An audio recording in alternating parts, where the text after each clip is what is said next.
pun telah pun berakhir. Kami telah bersedia untuk meneruskan perjuangan. Tiada siapa yang boleh menghalang kami, kepulangan Sang Raja, untuk menuntut balik kegemilangan. Former teammates. Kini menjadi saingan. Who will be better? Untuk pencapaian yang lebih tinggi. Kelahiran era yang baru untuk gagah menerus ke hadapan. Pride of the nation, defended by us. Battlefield baru telah pun bermula. Kali ini 2022 PMPL MYSGPH Fall 20 Julai 2022 redONE.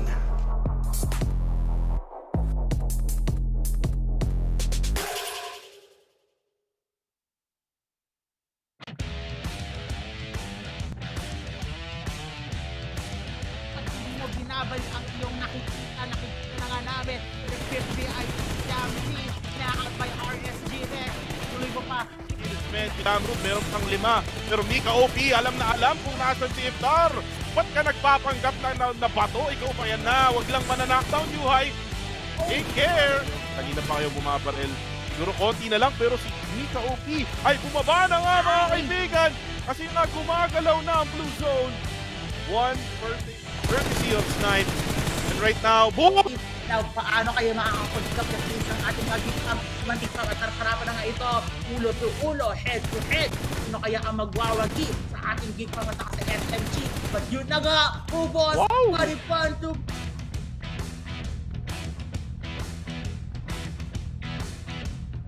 PUBG Mobile version 2.1 new game mode, Ancient Secret Arise. Hey there fellow PUBG Mobile players, PUBG Mobile version 2.1 introduces the all-new Ancient Secret Arise themed mode. In this video, I'd like to walk you through some of the features of this update. Ancient Secret Arise. The new game mode is launched in Erangel, Miramar, and Livik. You can select the 3 maps in ranked mode and switch between the classic and themed versions. Ancient Secret Arise introduces new gameplay and unique cutscenes. On Spawn Island in Erangel and Miramar, players will be greeted with a spectacular scene of swirling golden sand, as well as a mysterious and breathtaking sand apparition. After the match begins, a sandstorm zone will appear on the battleground. Tap the minimap to locate it. Players stand a chance of stumbling upon the new Scarab Charm item when searching for supplies in the sandstorm zone. When a player is eliminated, a Scarab Charm can be used to return to the battleground. The Scarab Charm uses a recall tower attempt when activated. By taking advantage of a Scarab Charm, you'll be able to quickly return to the battleground and exact your revenge after being eliminated. They also allow you to be more aggressive early in the game, or launch preemptive strikes to get the upper hand. But keep in mind, Scarab Charms can only be activated within a certain time after the match starts. The item itself also only lasts a certain duration. You can check the remaining time by opening your backpack. Most importantly, during each match, each player can only pick up 1 Scarab Charm. The new version introduces a new feature, the Emperor Temples. Tap the minimap to view the 2 temple locations, time of activation, and travel paths. After the countdown ends, the Sand Giants carry the respective Emperor Temples along designated routes across the map. At the same time, the paths of the Giants will light up, forming quicksand paths. Approach a quicksand path to get more details about the Emperor Temple. Before the Sand Giant reaches the quicksand path, the stone slates along the path are inactive, and players cannot step on the slates to be transported to the temple. As the Sand Giant approaches the quicksand path, the slates will light up and become activated. Players can then step on the slate and be carried slowly up the quicksand path into the Emperor Temple. The Emperor Temple contains the Pharaoh's ceiling slates. Players can follow the golden path on the courtyard floor to advance into the temple and locate all 4 secret slates. Stepping on all 4 slates activates a door deep within the temple. Players can then advance to the heart of the temple and take a lift to the top floor, where they will face the Pharaoh's final trial, the Ancient Secret Guardian. Defeat the Ancient Secret Guardian to get awesome rewards that will help you achieve ultimate victory. Before the Ancient Secret Guardian is awakened, players can move freely between the temple and the battleground. However, players will not be able to enter the temple once the Guardian is away. Remember to time your entry into the temple to not miss out on the spoils. Other than the Emperor Temple, there are numerous Scarab Ruins and Jackal Ruins to be found across the battleground. Players can distinguish between the ruins based on the icons on the minimap and by the statues at the entrances. Solve the ruin puzzles to obtain the treasure chest within. In the Jackal Ruins, you'll see a stone pillar engraved with different symbols and levers on either side. Interacting with the left lever rotates the 2 bottom blocks of the pillar counterclockwise. Interacting with the right lever rotates the 2 top blocks of the pillar counterclockwise. Players must interact with the 2 levers until the symbols on all sides of the pillar are aligned to solve the ruin puzzle. When interacting with the levers, players can first focus on just one of the levers to rotate the blocks until 2 of the 3 symbols are aligned. Then, interact with the other one to control the already aligned blocks and match them with the 3rd symbol to solve the puzzle. In the Scarab Ruins, players are required to destroy 4 scarabs hidden in the ruins. The scarabs could be scaling a wall or in the air. One of the scarabs can even conceal itself. In order to find them, besides closely scanning your screen, you can also detect their presence by the sound they make. The louder the sound, the closer they are. When a scarab is near your right, the sound will be concentrated on the right speaker. Conversely, if it's to your left, the sound will be concentrated on the left. When you are behind a scarab, the sound it makes will be louder than when you are in front. Use these sounds to your advantage to easily find the scarabs. While solving the puzzles, mummy warriors and guardian beasts lurking in the ruins will try to stop you.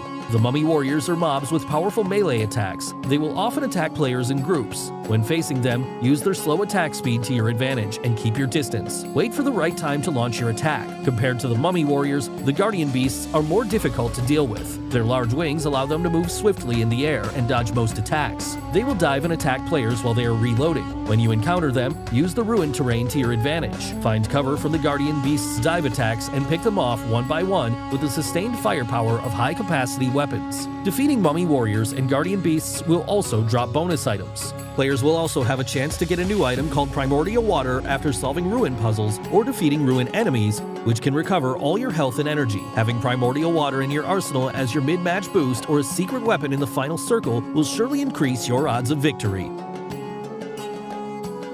Lots of scorpion crates have been added to this themed mode. Defeat the golden scorpions guarding the gates and claim the valuable supplies within. Scavenging has just got a whole lot easier. The new Desert Merchant is also a good place to get supplies. Save up on shop tokens to buy combat supplies from the merchant. Not only are there random item discounts, you can also avoid having to compete with other players in advanced supply zones. That's all for this video. If you want to know more about PUBG Mobile's new game mode, please follow our official PUBG Mobile account. Winner, winner, chicken dinner.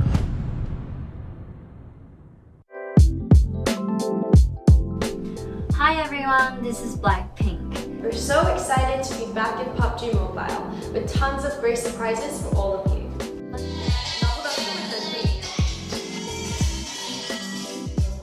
By the way, first ever Blackpink in-game concert will be held exclusively in PUBG Mobile starting on 22nd July. Don't forget to support us through the in-game events to unlock the exclusive Blackpink rewards and more. Follow PUBG Mobile social for more information. 네, 너무 기쁘네요. Come and meet us in the game. See you soon! See you there, please!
W3, Neo Speed Awakens.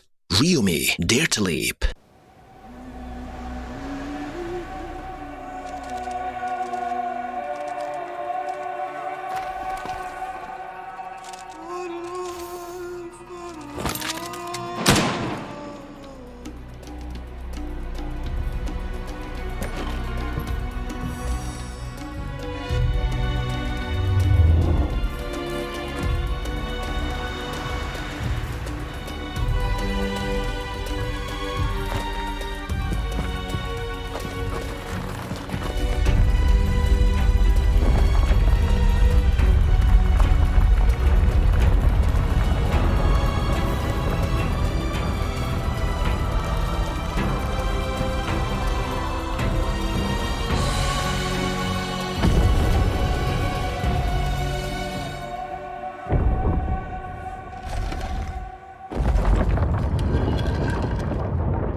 PUBG Mobile 2.1 White Paper Full Overview. Hello there, PUBG Mobile players. PUBG Mobile 2.1 is now available. After several months of hard work, we've added more fun and interesting content to the existing gameplay. At the same time, Ancient Secret Arise, which everyone has been looking forward to, has returned.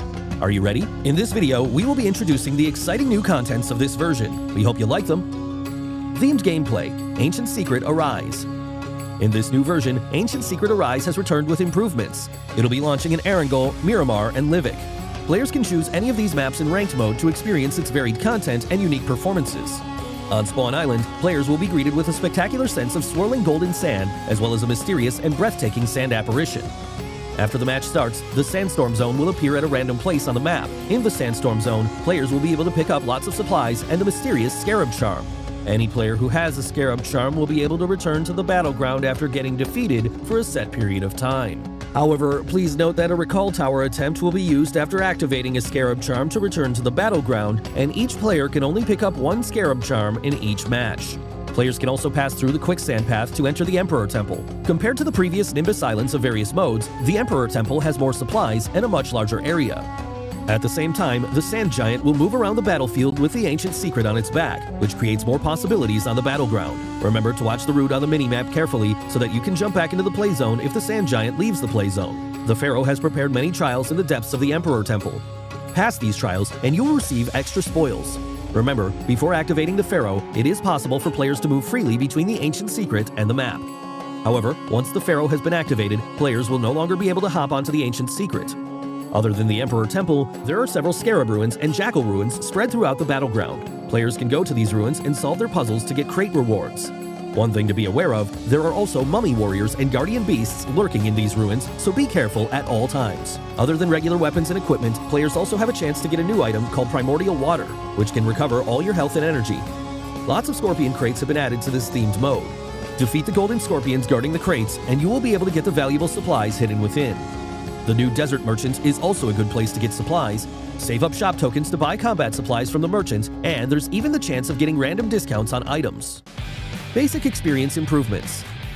Besides the new mode, we've also made firearm improvements. We've slightly reduced the damage drop-off of the Uzi and Vector, slightly increased the hip-fire spread of the UMP-45, and slightly nerfed the effects of the laser sight attachment. We also raised the base damage of the Thompson SMG. At the same time, we've slightly increased its bullet speed. As for the PP-19 Bison, we've slightly increased its rate of fire to improve weapon efficiency. In the case of assault rifles, we raised the limb damage of the AKM and slightly improved its aim assist. We've also reduced the recoil of the Scar L and slightly increased the base damage and damage drop-off at longer distance of other weapons. This version also introduced the AMR, a powerful sniper rifle that can deal damage to enemies through vehicles and deal massive damage to vehicles. It takes exclusive 50 caliber rounds that are capable of striking players in vehicles. Season updates. Cycle 3 will officially start after the major version update. The C3S7 set, C3S7 parachute, and other legendary outfits will be added to the season rewards pack. In the new season, we've also added a season bonus point card and rating protection card that can only be used during the season to help everyone climb the ranks even faster. Individual training grounds, sound location training. In the new version, we've added a sound location training system to the training grounds. Players can use this to train their ability to locate enemies by listening to gunshot sounds and footstep sounds, which will help players become more aware of their surroundings during a match. Other updates. Other than the updates mentioned above, the PUBG Mobile x Blackpink collaboration has prepared a virtual concert for everyone. Let's all have lots of fun in the game this summer. That's all for this video. We hope that version 2.1 will give everyone a better gaming experience. For more details, feel free to follow the official PUBG Mobile community. See you next time.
Neo Speed awakens. Ryumi, dare to leap.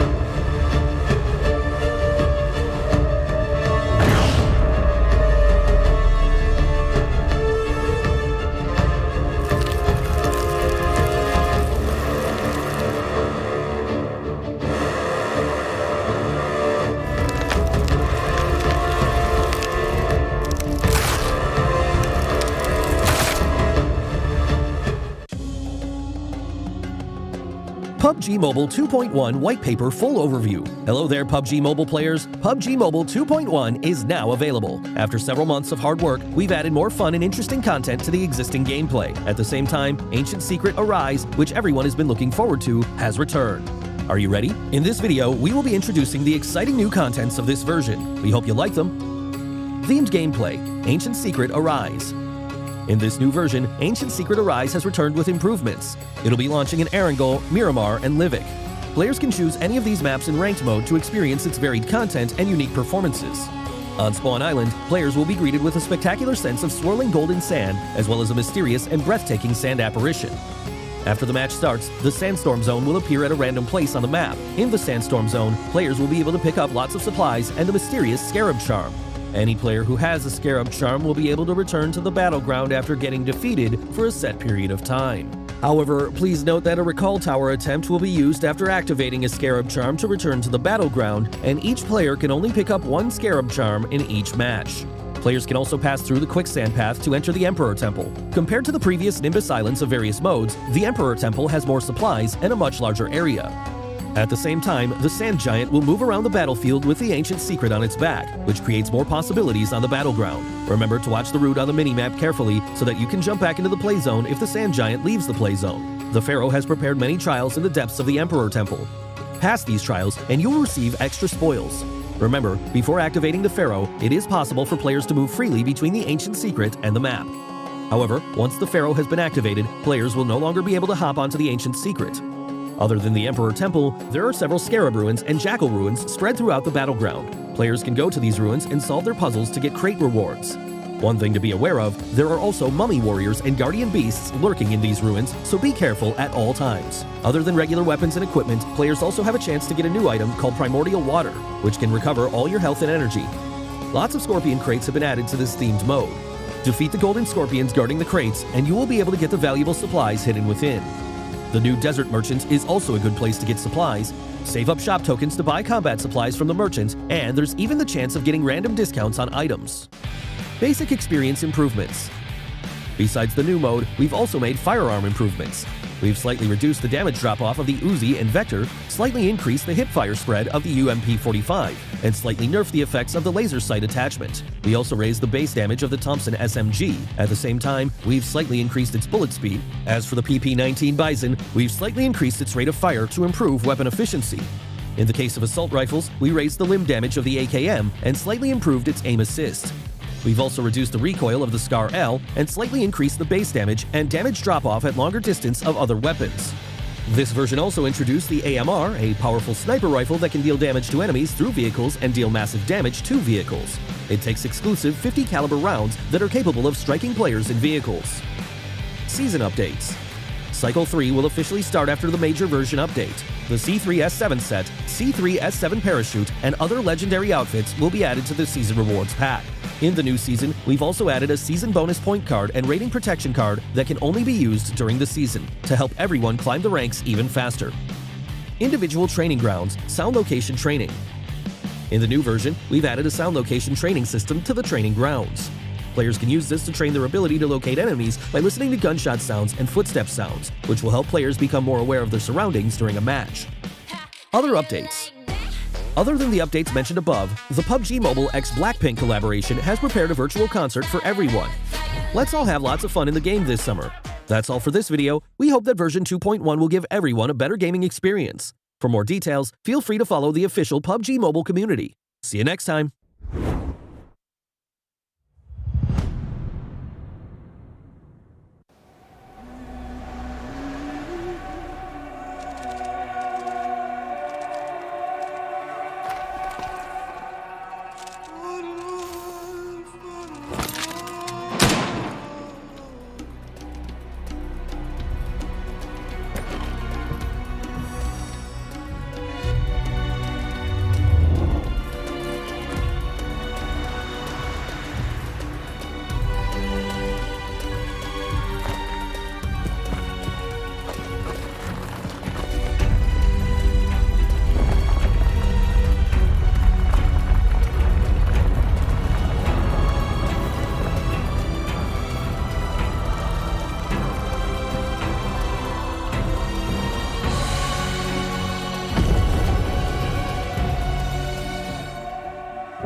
Sejauh mana Unlimited boleh pergi?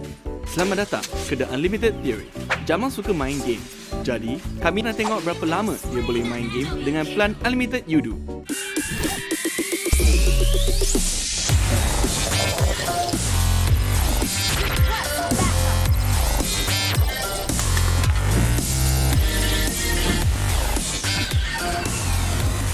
Weh, satu game lagi? Bila nak habis? Yoodo Unlimited. Ubah soal segalanya, tiada batasan.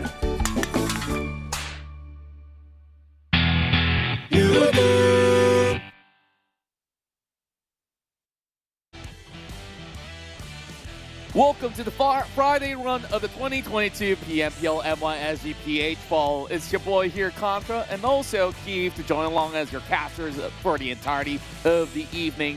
And let's see who will be the one to take home all the glory by the end of our Friday. So, Keith, how are you feeling today? I'm feeling very happy because, for one reason, it is TGIF Friday, although we'll be spending the time here. But secondly, a little bit sad because it's our last day. It's our last day. Contra and myself, this is our last day here on the desk before we pass you over to the fantastic duo that is Choo Choo and Sir Cloud. But hey, it's been quite the run, 1 week plus. It's a lot of airtime, that is. And frankly, it's getting pretty tired as well. So, blessing and a curse at the same time. But then again, the week will run right through. There's still many more matches to go because this show will continue on. And speaking of which, of course, we got to thank all you guys. And on top of that, we have to thank our partners for making all of this possible. First and foremost, of course, we'd like to thank our official smartphone partners. And that is Realme with the GT Neo 3. Neo Speed Awakens. Yes, go check these phones right now. It's probably the last time, throughout the whole day, that you're going to hear us say it. Go check it out. Dual chipset, MediaTek Dimensity 8100 5G. I don't even need the notes anymore. It's all ingrained in my head. Throw it away. Yeah, throw it away. Okay, we've got a display dedicated chipset here, which brings you power efficiency, an immersive gaming experience, and I guess a seamless gameplay. True.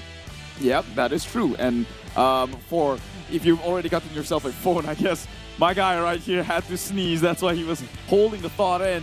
You sign up as well for Yoodo here to give yourself a little bit of an edge out there in the market, because while everyone's concerned about paying their bills while they grind in the hours, you can put in the hours without the extra costs. That's right, and of course, you could basically play PUBG Mobile for absolutely free of charge. You don't have to worry about all these heathen charges out there by the end of your month and you see this bill rolling out there. No, it's not going to ever happen when you switch to Yoodo today. So make sure you scan that QR code. It's going to happen in between games as well if you miss that chance. So for us to, of course, welcome you guys who are brand new to the league, this is the schedule as well as the format for the country league itself. Yes, just to run you through, since this is week number 3, we are going towards the end of the country league. 5 matches a day, another 5 on the play today, but come Sunday, top 12 will get to play an extra map to get in the extra points. That is happening in Livik.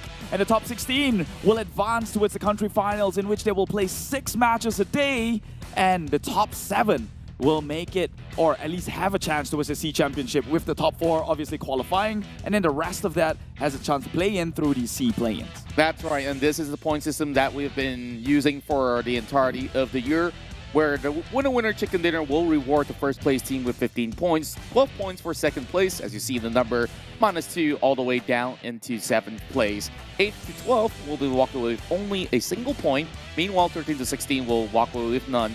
And there's only going to be elimination points to add up to the points that they can get in the round. And they're all fighting for that whopping $150,000 US. 150,000! If you had that cash, what would you do?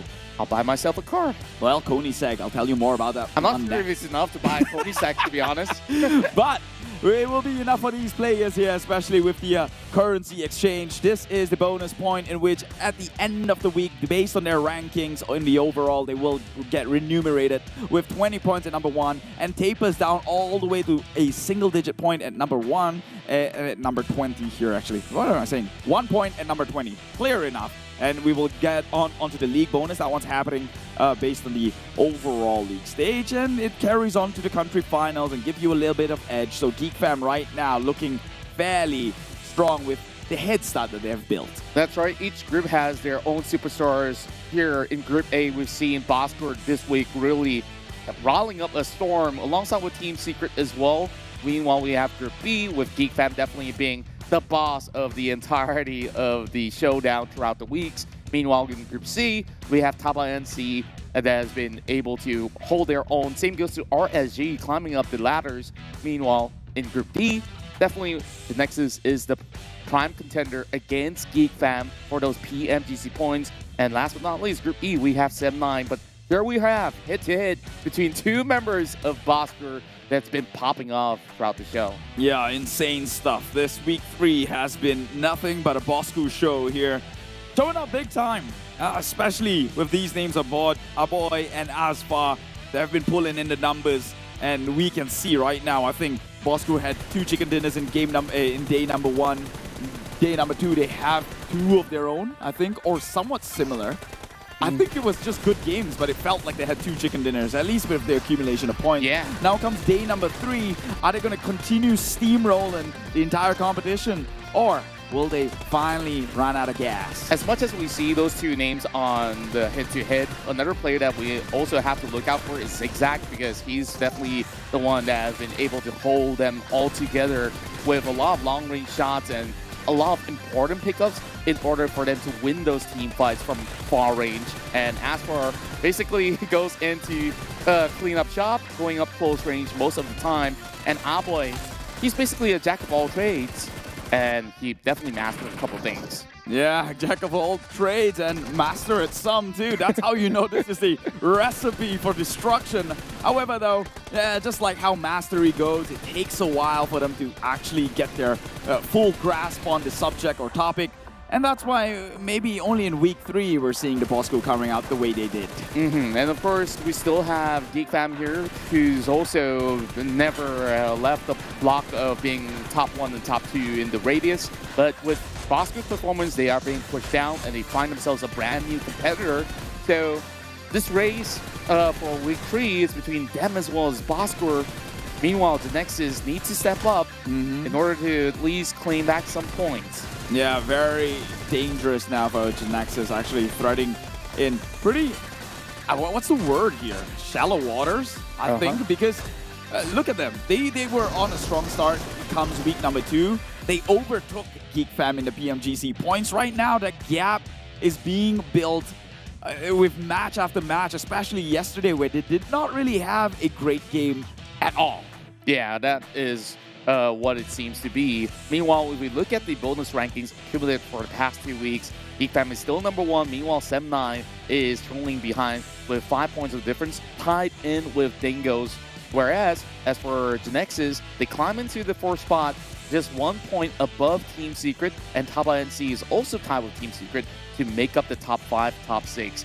However, with Bosskurr now coming in hot, I believe if they do snap that 20-pointer, they could easily be right above GEEK Fam if they do it well enough. Yeah, top 3, top 5, still very possible for Bosskurr, thanks to consistency alone. But let's take a look at the weekly ranking so far. Team Bosskurr ahead of the pack, 20 points, 21 to be exact. But hey, let's just round things off because we're bad at math. GEEK Fam coming in at 123. 4 rivals almost joining the triple-digit club here at 91. 7-9 at 82, right next to NC, Axis, and Team Secret. Like you said, 4 to 7 still very interchangeable, and that means that they are not safe right now. Genexus finds themselves in 10th place, not really the start they're hoping for. Yeah, and we're also seeing VIP DVD holding up just fine now within the top 8 and top 9. Whereas as for Team Hawk, at least they're in the safe spot for now with 55 points. But Yoodo Alliance, MAB, SMG, they're also chasing in. MUGEN currently at 17.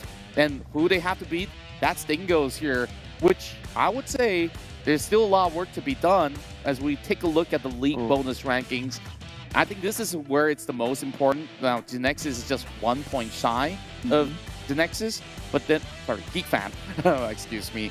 And same could be said about Sem9. So this was for the previous week, if we recall, and there's a lot of things that they really have to factor in to add up to those points in order to make to the top 16, because SMG barely making the cut, Farang, HYVE, HomeBois, as well as MUGEN now currently in the red.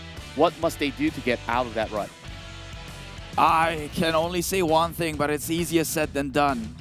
Play a better game, I guess. I don't know, man. There are pros out there, and I guess at this point you might as well just try everything you haven't yet already, which is exactly what Crit VIP is coming in with week number 3, starting to be the aggressors instead of, you know, someone who holds compound very well. And same can be said with MUGEN, who's trying new tactics. However, they're still down in the bottom, so I guess not much can be said there. But this is the teams to focus on as we get into the first map of the day. That's happening over in Sanhok. GEEK Fam, Bosskurr, SMG, and Axis consistently having the better average in this map. And so here they are up across the board. I know Axis snuck their way there just because they like to play the healing game. Yeah, on top of the healing game, I believe that they've also tried multiple avenues when it comes down to sending some players in to take up fights. So we'll see whether or not can SMG actually get a chicken dinner in this round itself. But I do have a very different prediction for this matchup here. I'll talk about it in a while. We start off with Sanhok, move over to 2 matches of Angle before we close off the night with double Miramar. So this is how it's going to run on the weekdays, but on the weekend, on Sunday night, there will be an extra round of Livik to be played out. Livik, love it or hate it, well, that's up for you to decide here. Personally, I think it's a bit too slow, despite how small the map is. Everyone's just playing a bit more hesitant, but towards the last few circles, actually after 3 circles in, things gets faster. So honestly, I like it, but it feels like kind of an arcade game at that point. Now, things that you should know here in PUBG Mobile, great stuff. Starting things off, it is the Royal Pass M13 Mecha Sanctum set out for you to grind in the game itself. Just purchase the pass, start your hours, grind it, put them in, because you know what they say, good things don't come easy, and well, you're gonna have to make some sacrifice, and that is socially, if you're gonna try and get this awesome I don't feel like there's any sacrifice. It's a win-win condition, right? Like, you're already playing the game, might as well get something out of it. So yeah, you can also get yourself the brand new collaboration between PUBG Mobile as well as Koenigsegg, and you can go vroom vroom with this hypercars out here, and it is the Koenigsegg Jesco as well as Gamera that you could get in the game itself. The Koenigsegg 1 has arrived at PUBG Mobile, and of course, it's waiting for you to unlock those car keys. I mean, yeah, it is. They are waiting for you, but you know, it goes down again. You're gonna have to make sacrifices to get those cars. But right now, this is something that's worth a dying for. It is the new axe suit that's coming. I actually don't know if it's worth dying for you, because we don't really know, but you have to follow PUBG Mobile if you want to. Right, this is the tease. This is the part in which you probably don't like me teasing things, but hey, I have no info about it too. But it looks awesome on the posters, and so you could probably imagine the product to match up with the hype and marketing. That's right. I mean, there's a lot of ancient power that you could basically behold and just be bestowed on when you basically equip yourself with the X suit. So now, I believe it's about time we go for predictions. Yes, I will bestow my chicken dinner on the... Oh, my God. okay. You copied me this time around. No. You came in late. I only allowed you to say it first.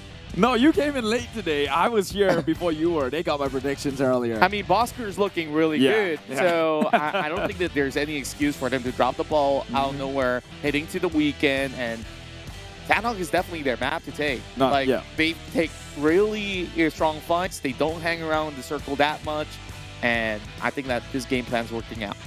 Yeah, whatever you said, because I mean, you supported the team that I did, and on average, Sanhok is Bosskurr's best map, I would say. Although that is kind of a far stretch or a blanket statement to say, because there's not many Sanhok map in a day to actually create a pool of statistics, right? That's true. But with the given information, I think Bosskurr on Sanhok is scary, and based on what we saw for the past 2 days now. This team is just taking fights like nobody else's business, and they're coming out on top of those fights, which is the more important part of the equation. So I think Bosskurr might just start things off with another chicken dinner. Yeah, it feels like they're the aboriginals of Zadok themselves. Like they know every nook and cranny. They know when exactly to move into the high hills or high and low ground. Like, positioning is key inside of Zadok, and therefore I think Bosskurr could basically nail this one in the back, but who's to say that other teams won't be able to snatch it away, right? And, I know, mean, for once in the season, we finally align our thoughts together. Like, a couple of other seasons, we're like, nah, this team, that team. That's true. Yeah. That's true. But I still can't get over the fact that they're aboriginals right now, which means that makes every other teams out there the intruder, or what is it? Visitors, unwanted visitors, illegal aliens. I guess Geek Fam. Tourists. Geek Fam, you high. Some of them are just tourists. They're just here for a while and then they get out of the map. Oh yeah, because the ones who gets chicken dinner stays in. Yeah, right. You're right. Yeah, that makes sense. And nobody else is welcome for dinner. But you know, I like the whole idea of you high from Bigatron Red aliens becoming illegal aliens. Yeah, well, we'll bypass that one because in 10 seconds the flight shall commence. So if you haven't taken your break into the washroom, your time to do it is right now. Get yourself refreshed. In front of you, drinks, food, whatever you may be. But time is a go as we're flying over onto Zadok. Well, I'm not too sure if I want to go to the washroom right now, but I can. We got a match here to cast here on the Friday night. And of course, thank you for joining us. You guys could be anywhere out there, but you guys are staying along. So let this be a great game, I hope, as we have this flight coming in from the northern side as it cuts through Khao Tatmok all the way into Ban Thai. So Temnai, they will get their drop into the Alpha Islands. They can take over Hatint if they want to, as Team Secret will be moving into the direct Alpha camp. And we see HomeBois also having a little bit of a similar thought to basically take a playbook out of Temnai. The way that they've been dropping is sending one member up those hills. 6 more on the south side, but inside of the camp, it's MAB versus Team Hawk. And well, oh well, the Battle Royale gets more exciting from here. Yeah, no wonder. Yeah, 2 teams over in boot camp because Genexus isn't playing, and now these two have to settle the scores. Obviously, historically, MAB comes out the better fighters. Team Hawk, they're great at holding compounds, though. And right now, with 2 of these teams occupying the compounds first, which side is it going to go? We'll have to see this one play out. Damn Cutie spraying forward already, dealing some sort of damage onto MAB. Nothing too lethal as of yet. But they're all in the same compound. Team Hawk has sent 1 member to come in with the cover fire from flank side. They spot Damn Cutie out. Maki quickly pulls out the UMP. Doesn't seem he have much resources to work with, but he has just about enough with a weapon in hand, a helmet as well as the vest. Though he could basically use a better helmet though. Now he finds a little bit more resources on the lower side of the camp, as that allows him ample space to rotate about than to be stuck by the corner of the wall. Finds another DBS that could be put into good use, but he opts not to. So UMP as well as the Thompson is what he's working with. And you can see that MAB kind of respectful of their grounds here, just holding back the rest of Team Hawk. And both sides still on the horseshoe of the camp. Well, that's what I like to call it. So, Camper just running around. It's going to be a little bit of difficulty for Team Hawk as they are just by the edges here. On the top floor, trying to spot C2K out. And Maki tries to prime a little bit of Molotov to see whether he can get them burnt out. Still very early to feel burnt out, though. Yeah, but Iftar has got an idea. He's been scouting this window for the longest of time, and I think Camper was just willy-nilly passing by the area a number of times. So he has a clue, but can he do anything with it? At this point, Team Hawk do not have the info, since everyone's just well behind doors. I'm sure they knew where Iftar was because he was giving out some suppressive fire, but look at that, MAB. They're the ones operating with some sort of knowledge here, and already in position is Maki. On the flank side, does not see them though because they're all crouching. And, well, they're going to hold this stalemate for a couple while longer. I feel like eventually we'll have to call it a truce if they can't end it in within another 2 minutes. Because they're all sharing the spoils, which they don't enjoy sharing the loots from. And Seed, he's not going to let them compromise this Era camper coming really close at the edges of the wall. Doesn't seem like either sides have any grenades to toss at the moment. That could easily start off the ignition of the fight. Meanwhile, the standstill will continue until this pickoff comes in from C2K. Oh, Zully, he's got the nades. He's got one, and I think it's going to go waste here. Iftar dodged that one in time.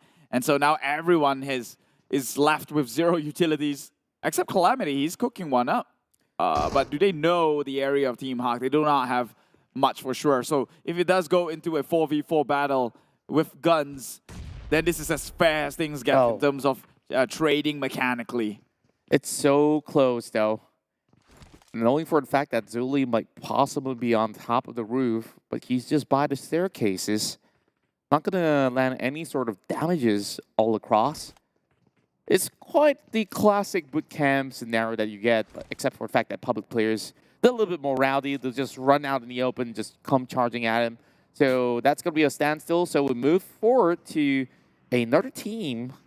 So let's see what HYVE International can come up with when they do lock horns with the rest of 4 rivals. Oh, casualty here as MAB, they will get an eye for an eye. 2 members being knocked out from the side of both teams. And that's another shot of the DBS. Out of nowhere, Team Hawk crosses through. And MAB wins it all the trade. Iftar with the first blood and all 4 points garnered.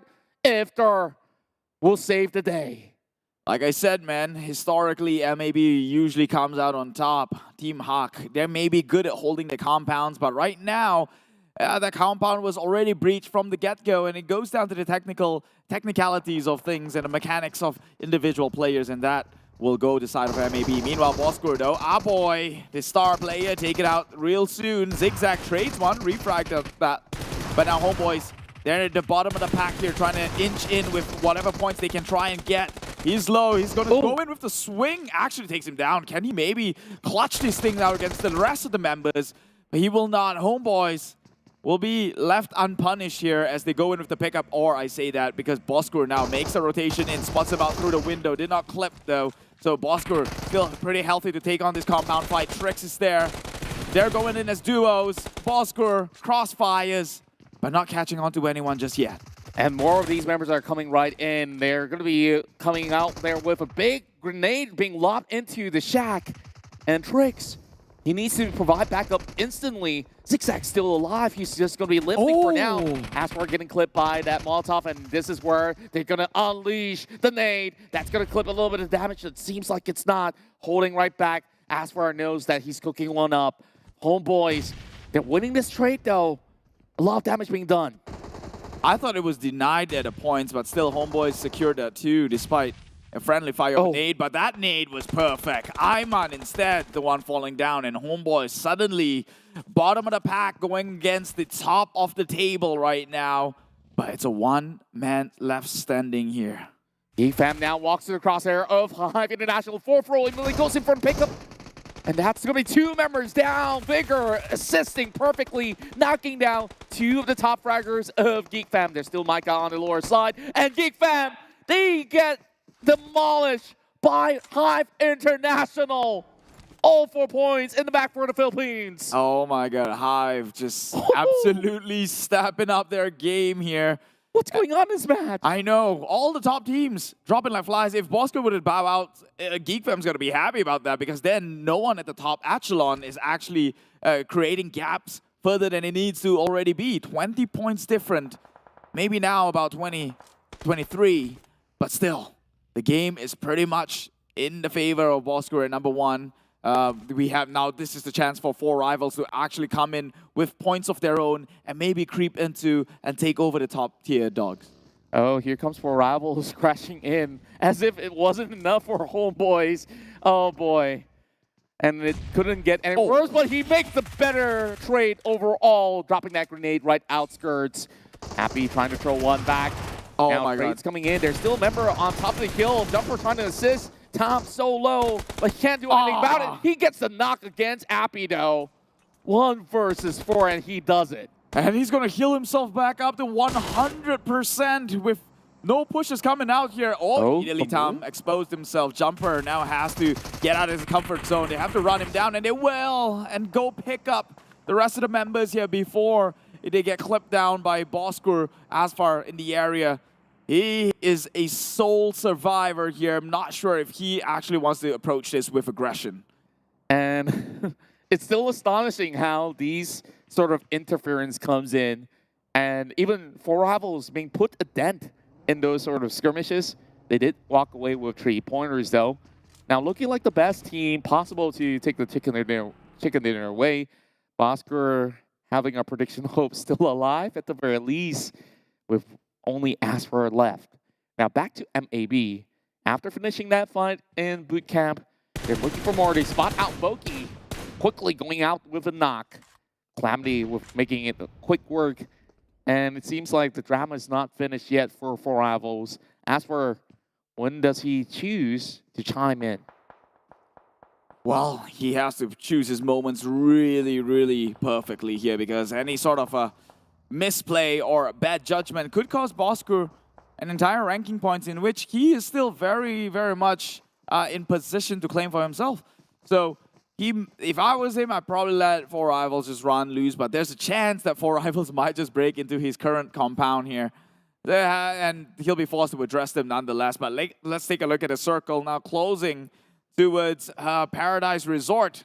Well, it wouldn't be such a paradise no more if all the bloodbath is going to taint the walls of this historical location. Yeah, Dingo's just being the receptionist inside of Paradise Resort. Meanwhile, everybody's coming in from the back door instead. So I'm not too certain whether or not can they actually contest against teams like Tabah NSEA, who's looking dominant inside of Sanhok as well. So far, if HYVE International, MAB could basically crush all these teams over, I think that there's highly likely a chance that even Tabah NSEA, a top team like that, will falter. Yeah, Tabah NSEA, they've had dominant runs yesterday though. We saw, I mean, it was a Sosnovka circle in which they capitalized and played it perfectly, trying to push uphill against RSG and actually won that push. And right now, if they were looking to break into a top 1 position, it's still very doable. So far, 81 points. The difference isn't that ridiculous, especially with 4 games to play today and about 8 over the weekend, potentially even 5.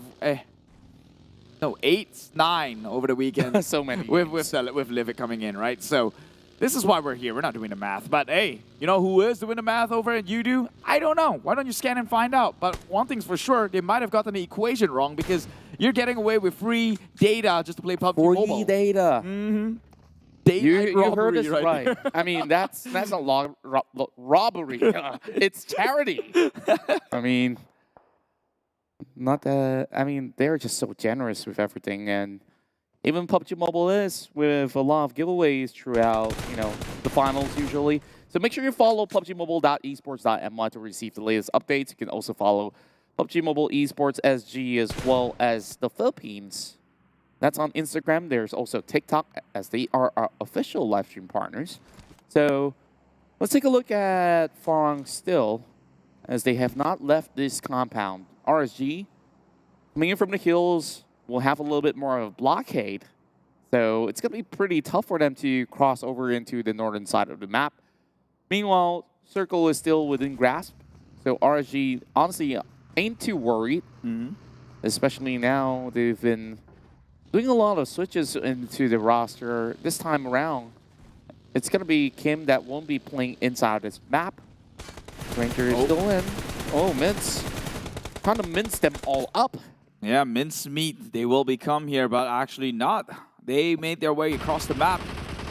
Crit VIP, though, tanking the blue for a pretty long time now. Surely they've probably given the meds on the way of Insomnus, and this is why RSG had to stop Farang Guerilla. They addressed the threat here, and RSG, they're not one to cower away. They will turn their attentions and choose to fight. They woke up today and chose violence.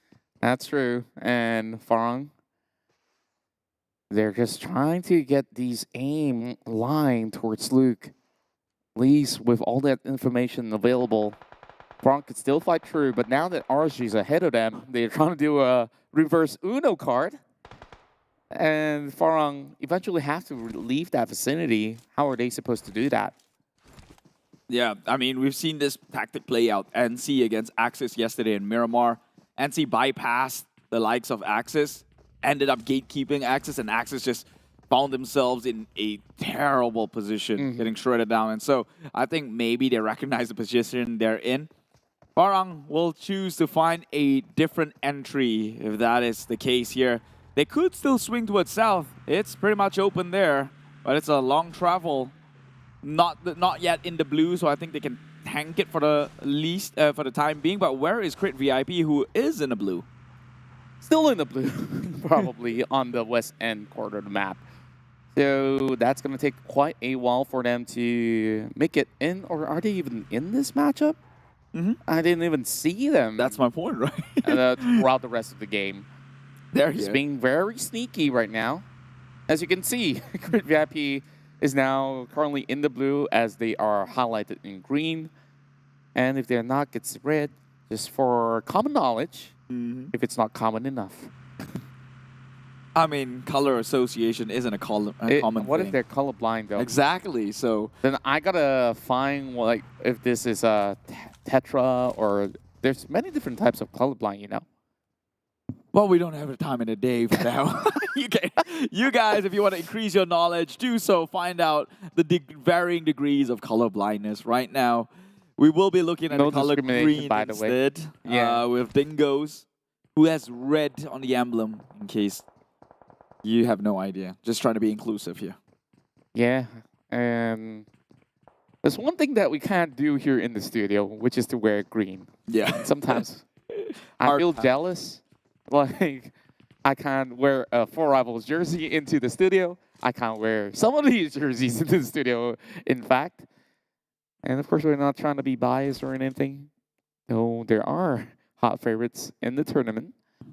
So Blanks, now still lurking, waiting for the next team to ambush. And they have basically marked down players of GEEK Fam. It's so good, we have to look at it again, because HYVE International, they basically have this perfect setup, possibly have planned it through the day, and the stars have aligned. This could be a really good matchup for HYVE International to close off with a chicken dinner, I hope. That'll be actually a good news. That'll be their second chicken dinner, and they're making at least a mark for the Filipino squad here. Yeah, they're always good to make history, be it small or on a global scale. History is history. That's right, and I'm also waiting for the first chicken dinner coming out of MUGEN. Meanwhile, they're definitely not playing inside of the standout matchup. But upcoming games, yes indeed. I hope that we'll get to see it, as Team Secret takes it really slowly from the northwestern corner of the map. Meanwhile, not accompanied by anyone out there. Not too sure if they're feeling all too lonely, but hey, if you're feeling lonely, just come join us here on this live stream. We'll talk to you. Will you? Now you're just giving them false hope, right? not that they'd be interested to talk to. Right. That's why we're putting it out there. We know you're not gonna take up on that offer. Big brain plays. Maybe you're just speaking for yourself. Anyway, no, I'm pretty sure. Finally, we see Crit VIP here on our screen, but maybe not for long. Thankfully, they still survive out of that spray. Oleo did a little bit of damage to XAMZ, and they're still driving forward, now into the crosshairs of potentially SMG. Well, I mean, going up against SMG, I guess it's the best case of scenario. They are a team who is still trying to figure out in terms of consistency, although we know that they were strong before. I'm talking about right now, they're not looking that like they're in their best form, and so Crit VIP can count their blessing if they're going to take a fight against SMG, rather than Dingoz, who's right now going to come in from the northern side. Oh. And that's going to be far too much of a task to handle here. But we did see Creed VIP coming in with more aggression in week 3. Maybe, just maybe, they can keep him at whole. And Creed VIP, with the 3 members still inside of the play area, they're about to ambush Dingoz, as you said. So here comes a big nade. Tossed in by Fredo. Alerts Flags is like, yep, you will eventually have to leave the grasses. So rush. He's just calm. No rush intended. Oh, this is a big one though. Just passes by the head of Flags.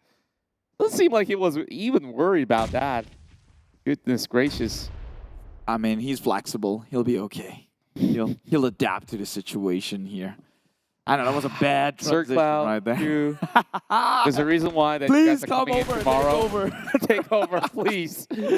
I can't stand this guy no longer. Vigor now gets a pickup. Meanwhile, Eisen gets a shot as well. First blood for Team Secret for their opening match.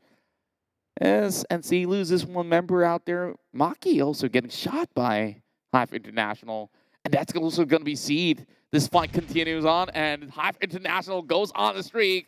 5 dominating streak, and they take out the rest of MAB. Wait, there's still 1 more left, I think. Forget about 5. They got 7 kills in the bag right now. It's a little bit iffy with the nominations here, but hey, Dingoz now going up against Sem9. Sem9 who has got the top spot, but he took Adips down, and right now Dingoz going in fairly aggressive.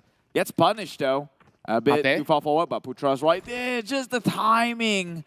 If only he went in for the actual peak, that could have been Putra on his last legs here, but now they will reset themselves. Sem9 only losing 1 member so far, and still have 3 more to shoot back. But meanwhile, Yoodo Alliance Helton goes up against XMZ from Crit VIP. Yeah, Millie goes in for the turret, seems like. And what I like about Paradise Resort is that it looks exactly like a maze while there's still so many fights going through. Dingoz finds one through the top of the roof. Sem9 now having members depleted, but Depp will cover fire, gets 1 member back. And Depp just hugging by the corner, and it doesn't seem like he has much left to offer. That grenade comes right through, but Ate doesn't care. There's nowhere to hide for Sem9. Yeah, wiped out clean. It is Sem9, the Tigers over here in Paradise. At least they fell down in Paradise, so that's not the worst way to go down. Is there a pina colada to go alongside with it? Maybe, maybe. If you get the reference, then you know you know. Otherwise, we're not going to explain it here. Yeah, it's a kid's game, but... It's a kid's game, though. There's so many of all these players here. Paintballs. Almost reaching the 30s. They're shooting paintballs at each other. Okay. So that qualifies it to... the kids game. But Dingoz right now has still not out of the fire just yet. Have to push into circles. SMG currently the only one, and they could look to gatekeep the rest of the teams from Paradise from pushing away in. Crit VIP, only 2 members left. Playing a passive game again, but man, that stunt coming out from Dingoz, definitely A1. That definitely is a donut spin that we did not expect inside of Sanok. Now they're stuck behind the rock in the hard place, though, with Drax looking upon them. RG bows out, 11 plays, only 1 elimination points, while 4 rivals still trying to stop teams coming inwards, and that's going to be Yoodo Alliance being hauled back. Happy on top of the hill. Somehow you get there with the buggy, and now with another few members of 4 rivals putting in the points in, they are matching up to HYVE International now with their own 7 points. But Shinzi goes down. SMG, they're the ones that will have to draw blood here if they want to defend this compound.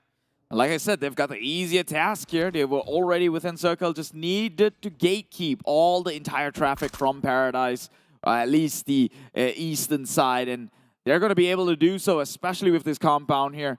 But they might be upset that if the teams coming in from the northern end can make their way and sneak their way across. I believe that is Team Secret. Yeah, and to my surprise, Crit VIP, having Insomnus not being able to heal up, gets taken down in between all those scuffles on the outskirts. Now, within that circle, though, it has to be SMG to basically huck right in. Edo10 getting spotted out. Vigor tries to go in for the revive as Team Secret comes in with a long-range tap. They're playing slowly, and they can actually infiltrate into the corners of SMG. HYVE 9 kills. Best performance thus far for HYVE. Yeah, best performance. I mean, if they can end it up with a chicken dinner, that will make things even better. 4Rivals has got 10 of their own. It's insane. This team, again, just seemingly popping off when it matters the most. And right now, it's looking like their game here as Dingoz now gets taken out by 4Rivals. Sticky situation. 2 members already eliminated. Not yet, actually. Down on their knees, not eliminated. But at this point, this close to the circle, that is HYVE instead. 1 member, Vigor, gets blown up on the back end. And 4Rivals has only 3 to play with. 2 active, 1 more on his knees. Yeah, they just have to play a little bit passive, but Edo10 doesn't plan to stop from here. He's fine. He's finding himself eye shots, just proning on his knees, while Fredo knows that there's still 1 HYVE member out there on the run, but Jump Burrow will secure it. 12 kills for the Rivals themselves. And now HYVE down at 5th place, 10 eliminations, still very respectable though. Meanwhile, SMG, again, with the impenetrable fortress that they have occupied, will be able to shoot down the competition before they're pressured out of it. And it looks like they might have to leave this compound sooner than later. But it is Team Secret now who gatekeep them from entry. Big nades coming out of SMG. They've been holding these stocks for the longest of time. Team Secret now tries to clip them with the Molotov. Goes a little bit far wide. Izing got the DBS ready. Perfect for this compound fight. 4Rivals finding it difficult to make an entry though. But as long as Team Secret as well as SMG are fully occupied, they stand a really good chance here to basically cut right through. So let's see if he can basically pin anyone down. Jumper coming from the back. Draxfly spotted him out. Damage being done. Yeah, but he spotted out Drax too, so now the location has been revealed and they know. By the windows! He actually gets that one out. Fast reaction coming out from 4Rivals, and this is why nobody rivals them in terms of firepower here, but SMG, they got the numbers. Firepower can only do so much, but right now you're pressured in the zone and you're going in. Jumper tries to spray through this ledge. He will go down instead here, but 4Rivals, they're not giving up the hunt. Pumburu, he's right up there, facing up SMG face front, and Team Secret coming in from the sides, flanking the likes of SMG. And there goes most of the members of SMG. Now it's only Yoodo Alliance as well. Team Secret fights their way through, and eventually will close out with the chicken dinner with only a member out of Yoodo, just healing by the outskirts. It's only 1 final pack, so Olayo will just spray up in the air, and this is as best as it could get. So let's see that dance as he helps celebrate Team Secret's success. Witness me, they said, Olayo, as he sprays a can of silver over his teeth and take 1 L for the entire team, but still a big victory overall, securing that 2nd place. Team Secret, on the other hand, finding themselves with another chicken dinner after yesterday's chicken dinner in, I believe it was Erangel, not too sure. And then they came in the next day, the next map came in at 0 eliminations at 16th place. This time around, redeemed again. And congratulations, Team Secret. Congratulations, Team Secret. It's been a long time coming, and they've been waiting for this moment here inside of Sanhok, making it their first chicken dinner for this week itself. And actually, at the they have another chicken dinner yesterday, but this one, the first one in Sanhok. Okay, first one in Sanhok. That's all that we can get out of that. So hopefully more to come out of Team Secret here as they're still chasing into the top. So all this work from the northern end, you saw, taking that slow approach has been worthwhile for the team. Worthwhile indeed, man. And just when the hopes were a bit wavered here, they come in strong, reinstate that hope to once again see the all-seeing eye play in at such a pristine level. And they still have a chance. Remember, country finals is the top 16 who will get to play, and the top 7 move on to C. And they're looking like they're starting to rev their engines up to make it there. And of course, we start off with quite the fight inside of Bootcamp there. MAB crashes through against the members of Team HYVE, who is supposedly one of the kings of Bootcamp. And then there goes this, HomeBois having that fight against 2 to 3 teams in that one compound. But HYVE International, this was their pop-up moment, and they basically rally up a storm, taking down GEEK Fam, and also MAB in the process. Yeah, they had a great start though, MAB and Team HYVE. It was neck and neck, but unfortunately, no victor to come up from that one. Meanwhile, HYVE best run they've had so far. Look at how they clean up the rest of MAB. Coming from the B line as well. HYVE was just perfectly positioned there to take in that fight. Yeah, we definitely want to see a lot more of this in the upcoming rounds coming out of the Filipino representatives. And Farang Guerilla, though they were basically trying to gatekeep teams from moving inwards, they were also being clipped by other teams when they try to push forward, especially by 4Rivals. And VIP doesn't seem like they had any chance to even move in. And all thanks to 4Rivals that was so resilient throughout the match, they get into the top 3 at the very least. 4Rivals is definitely insane. The biggest winner here, coming out at, I think, 3rd place, but 14 eliminations might just put them at #1 in terms of the total points accumulated in this one Sanhok map. Let's take a look soon enough on how much that points is going to be. I believe maybe 24? 24 is possible. Wait, no, they're 3rd place, so it's not 10 points, right? Wait, it is 10 points. It is 10 points. On top of the 14 eliminations, that should put them at 24. Looking higher than they would with Team Secret. Well, it's still a really huge win for the team overall, and Team Secret now please claw their way back up. It's been a little bit shaky for the team, but we know that they've always had that championship mentality that they will definitely fight tooth and nail for every single point, especially this being one of the final weeks here in the league. We need to emphasize that teams out there that are still fighting to make it to the top 16, like HYVE International, they're now basically making a breakthrough. Yeah, that is the definite goal for those down in the bottom or second draft, just to make it in the top 16.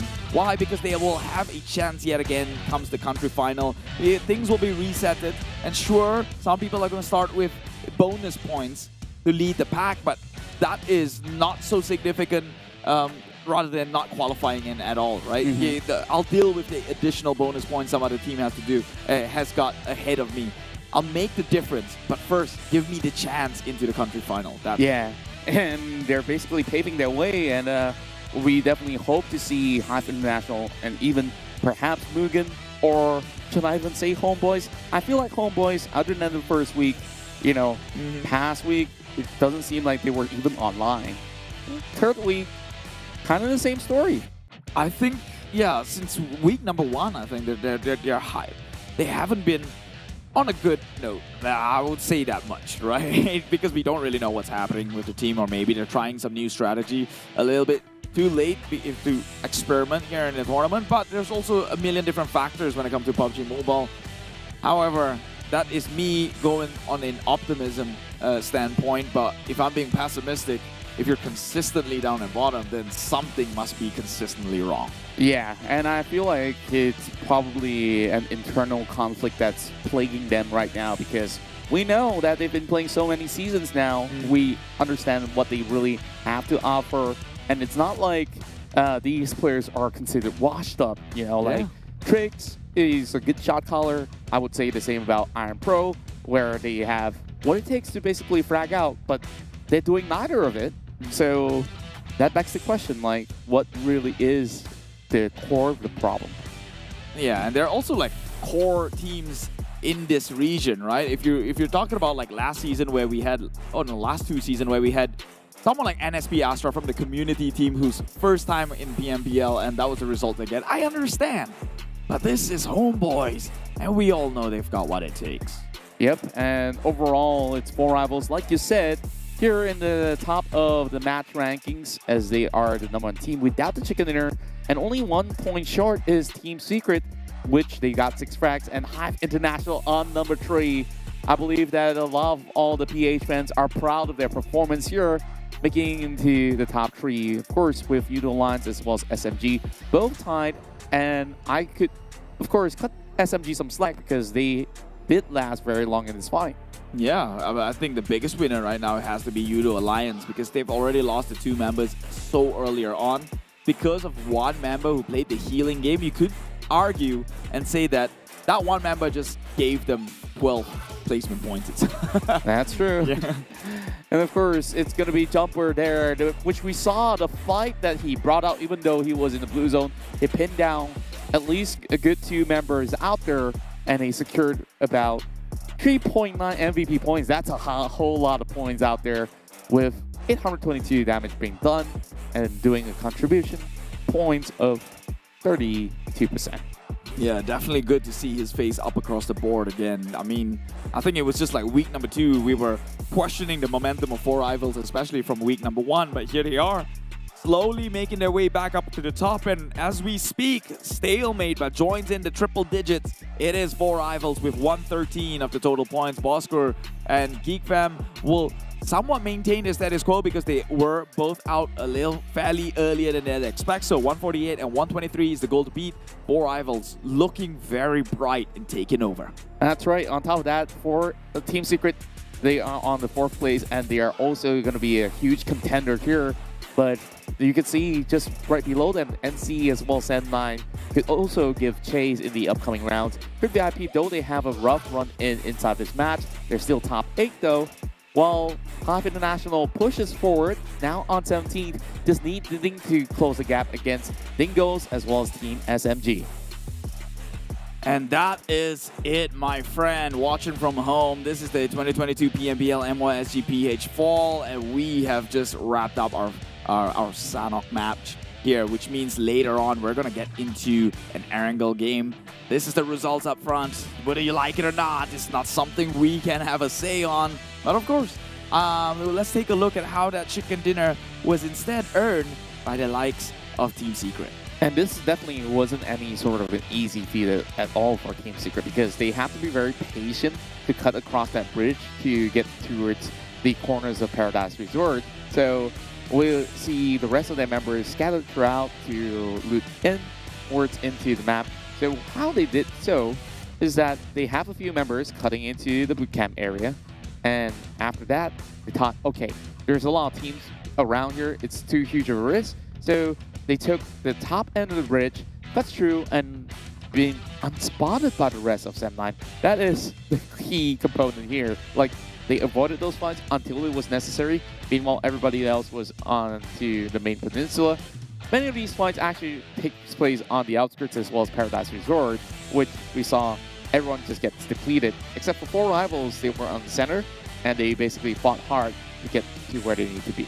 Yeah, and that's why the kill count difference is apparent all across the board here, but it is Paradise Resort where a lot of them met their fate trying to fight things out. I believe Dingoz versus Sem9, that was a pretty nice and intense battle that was going on. Eventually, they had to push onto the likes of SMG. SMG already in position well within this circle and holding a compound as well. So they held a lot of those teams back, leaving Dingoz there in a tough situation. But as the circle closed onto them, it became a 3-way stalemate with obviously advantage going to the side of SMG, but eventually the circle closes away the compound and SMG has to run out guns blazing with no covers. Yeah, and that's where Team Secret gotten that sort of advantage by closing in as well, hugging to those walls.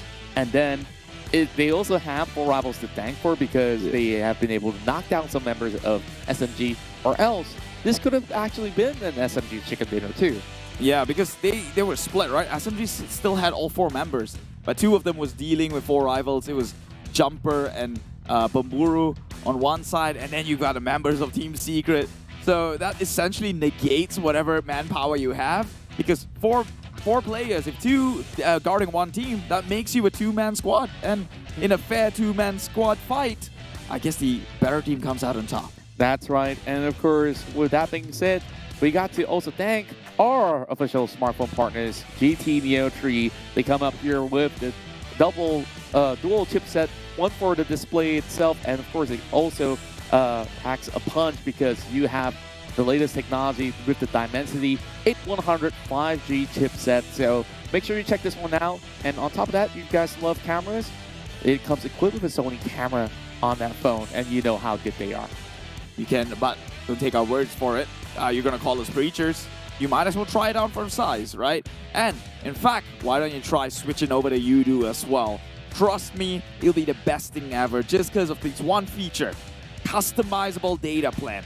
You get to choose way and how you spend your data, and I think just giving you that power of choice essentially gives you the best bang for your buck because you know where every single megabytes will be headed towards. Well, I don't know where exactly I spend all my megabytes overall, but then again, if it's free, I spend it everywhere, right? So with that being said, of course, you can also follow us on TikTok at PUBG Mobile Esports MY. Wait, I definitely have to check on this because there's quite a few.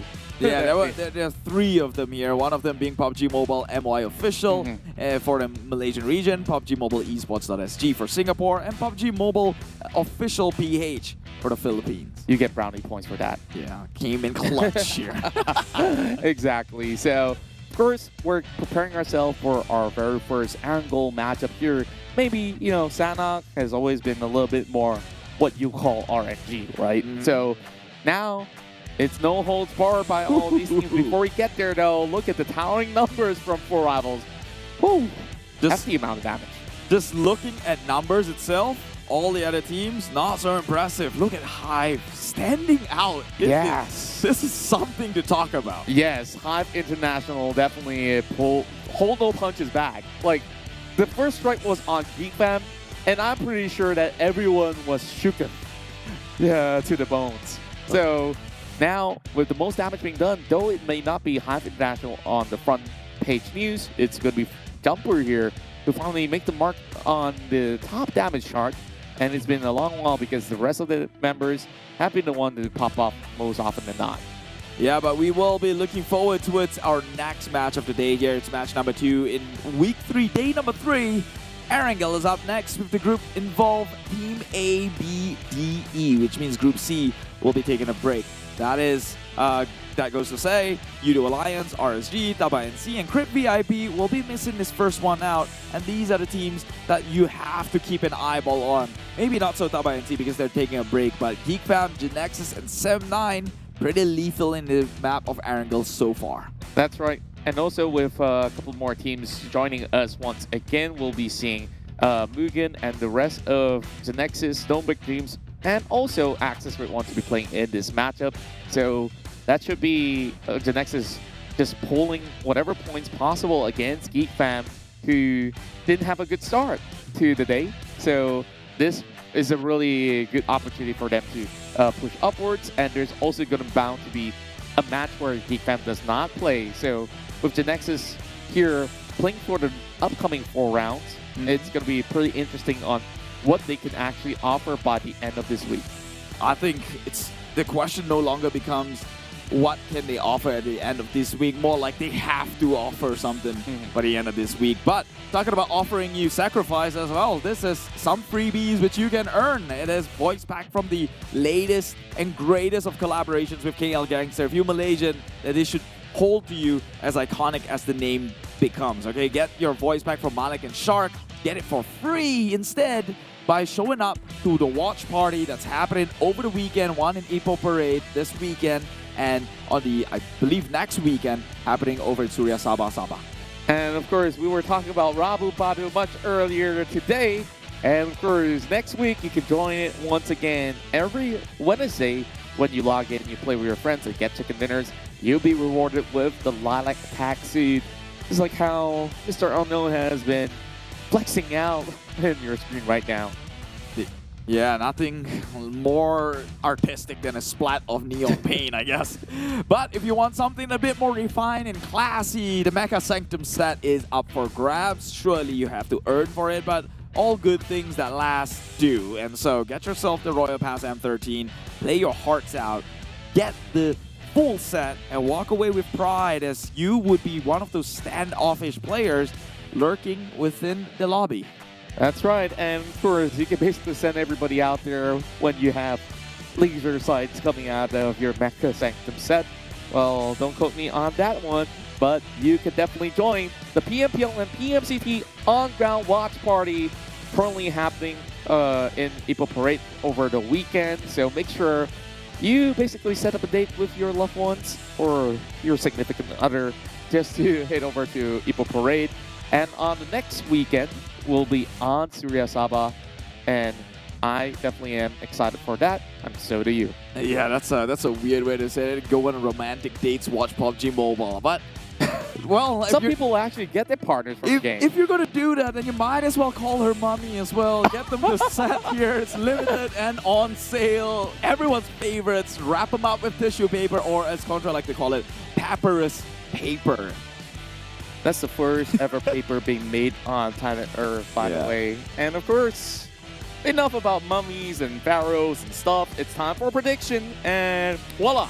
The battle continues. The battle continues. The rivalry, GEEK fam, Genexus, although not looking so hot by Genexus this week, but the week has only just begun. We're only by the center point, right? We have 6 days of play, and we have 5 days of play, and we're down in Friday, which means we're the center point of things. Should be the tipping point of Genexus. So they have to try and make today a good day for them to and continue that streak for the next 2 days to call it an averagely great day, a great week for them. You remember last weekend they got so many chicken dinners over the span of the weekdays as well. So I feel like now the weekend buff is here. So hopefully Genexus gets back in shape.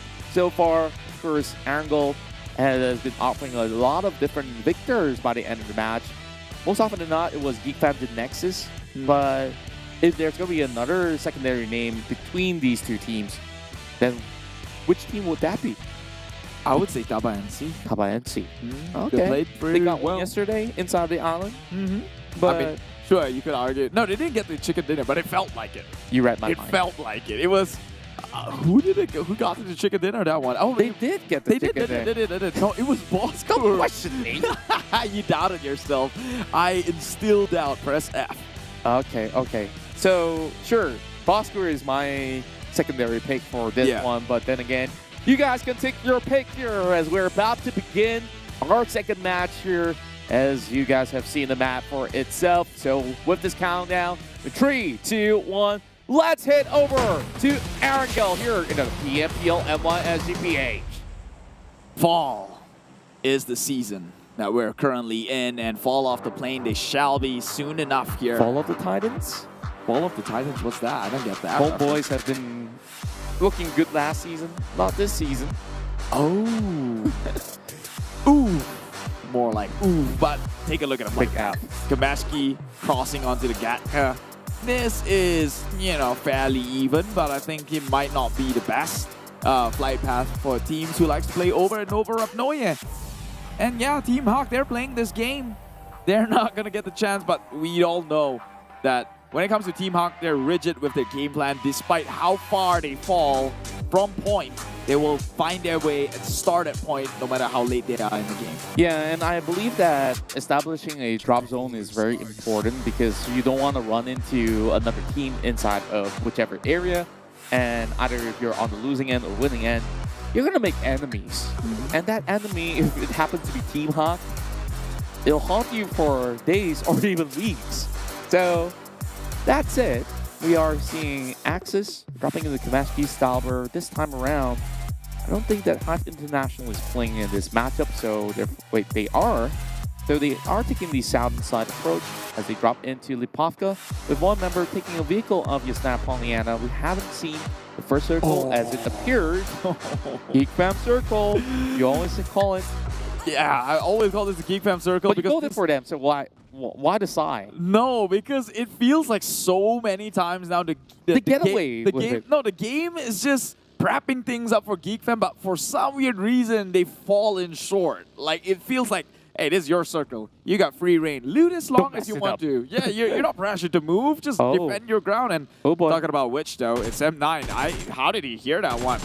Ears of Superman. Kryptonian, it seems. Jumping on the grass. That sends in the alert, and right now they're training it.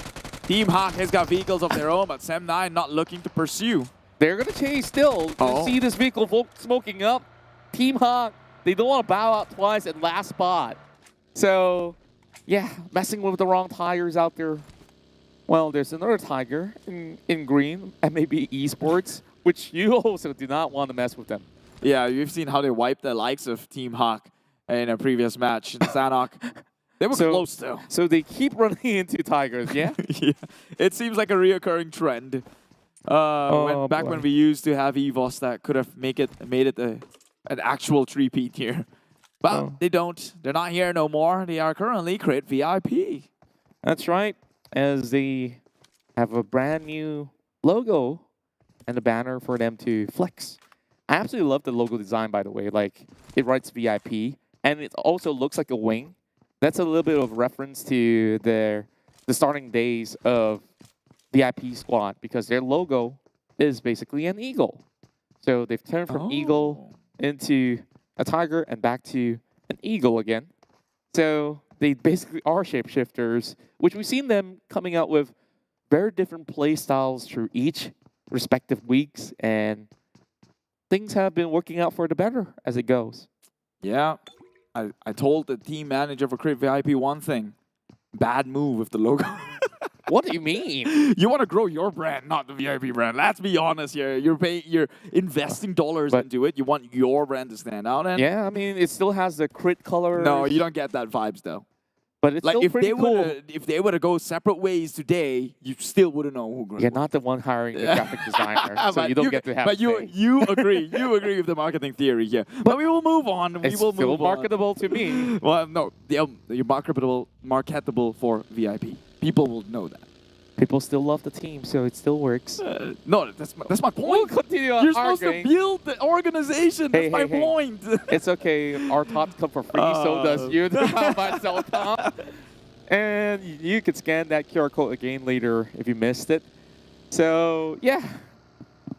Honestly, their logo still looks great, and of course, we're not gonna ponder on this, site, right? We're not going to. I want to talk about other team logos out there because some of them have not changed, some of them did, and meanwhile, I feel like some teams definitely need a little bit more of a revamp. Axis Esports Club, you know, like looks very much like, I don't know, a chess club kind of logo to me. Well, but people recognize it as Axis. Or it also looks like Domino's. The pizza. But people recognize it. That's fine. I'm not here to critique art. I'm here to critique the strategy of things. Nevertheless, though, we're no haters, by the way. Yeah. This is just us being needy, greedy, and picky with the details, the minute details here. Yeah. If you guys really don't like what we say, just slide in the DMs. I don't like what you said, Contra and Keith. Anyways, Bosskurr. This team, with so much prestige in the name, established by some of the founders of, you know, the streaming team in Malaysia. Solos, Daddyhood, Jahat. They were basically under this Bosskurr banner for a long time. That's actually a good point to bring up, though, because the evolution of Bosskurr, right? Yeah, let's talk about that. They were built on performance, and then they became entertainment. And for the most part, people were saying that they're just a team with a lot of star power, but nothing really, not much of a performance-driven team, right? They're just KOLs. But right now, they're finally back at full form, and I think this works much better with them. Star power and performance, but right now, Axis seems to overperform the likes of MUGEN. The train will be set into pause. Virgil gets in from this backhand, though. It's 2v, I think 2. Axis now finds themselves on even grounds against the Singaporean. Hold the nade, though. Oh, a little bit of a chip going on there. Kacang Susu will need a little bit of assistance provided now. They're driving close by. Virgil knows that this fight is still within grasp. Nasty now providing assistance. So a nade lob towards his end as that DP might not be put to good work, but with a little bit more of that haze coming out from Axis, they will be able to find another member of the side of MUGEN. Plays right back, goes in with a drop shot, almost clipping true. But with that valiant effort, it still did not result to all too much. Two members still down from the side of Axis. 1 versus 2 has to be clutch here by Virgil. He's done it before, can he do it again? 1 versus 2, more like 1 versus 3. It took too long, and Axis got it with the revive, actually. And surely, with the numbers advantage, it's just absolutely outplayed. I didn't know why MUGEN was taking such a long time to coordinate the attack when his friend was already within the area. Surely that's time to push. Just risk it for the biscuit, it means. But Bosskurr now crossing onto Genexus. If they wipe Genexus, it's going to be a bad day. Yeah, and you can see that Genexus basically don't want to lock horns with Bosskurr, as they are still trying to find their momentum. now has to play it a little bit more passively. Many of these teams are over on the north end. As they try to cut into Georgiapol sector, it's going to take a while, but they have plenty of time. 8 minutes right now in the game, and we are seeing the rest of HomeBois coming by DBD, another brethren of the squad. Going to be a little bit less friendly this time around because they need those points desperately. Desperate indeed. DBD, they're spraying down onto HomeBois, who is just going to jiggle their way out of there. Just perfect driving stunts, I guess. It seems to be one that's in tune with the go-kart. And so DBD, they will maintain the status quo, but HomeBois finding their way well into another compound in which they can maybe camp in and last a longer time. And hopefully that will happen. Meanwhile, for MAB Esports, no challenges whatsoever from the West Coast. And Tam driving past iShots, none of them being able to open fire as they're busy on their wheels. HomeBois at least being alerted of that. And they're already into the prime sector. There's a possibility that it won't be closing to the south, which is why Genexus is still bordering around over in northern end. SMG is going to be inside of the city too. So, book it, they will. HYVE is going to join in a little tad late, but the one latest to the scene is going to be Team Hawk, opting for the safest way possible to get by. Well, yeah, obviously, Team Hawk very, persistent when it comes to playing their own pathway, starting from Nova Repnoia. They have one game plan, and they're banking on that one to absolutely work. But you know what they say, you don't want to have too many factors or variables. You stick to the same one and hope, pray to God that maybe you get good results. And you don't want too many different distractions coming in from your native plan. So scan that QR code now. We got GEEK Fam trying to take down the rest of HomeBois, cutting right through. And then it's going to be Mika trying to line the shots there. Whips a couple one. So HomeBois, they managed to have majority of their members cutting into the northern sector, while Fredo gets a pick off against Snipes. Yuhai now has to fend off for his own. Yeah, it's Snipes. Yuhai against the world, actually. Here trying to hold back the rest of the members of Team Secret. But if Team Secret doesn't end this one fast, he does. The members are here though. Micah OP gets shot down from the far side. It's Kid getting the flanks all covered. And now GEEK Fam, I think they're going to think twice before trying to push in.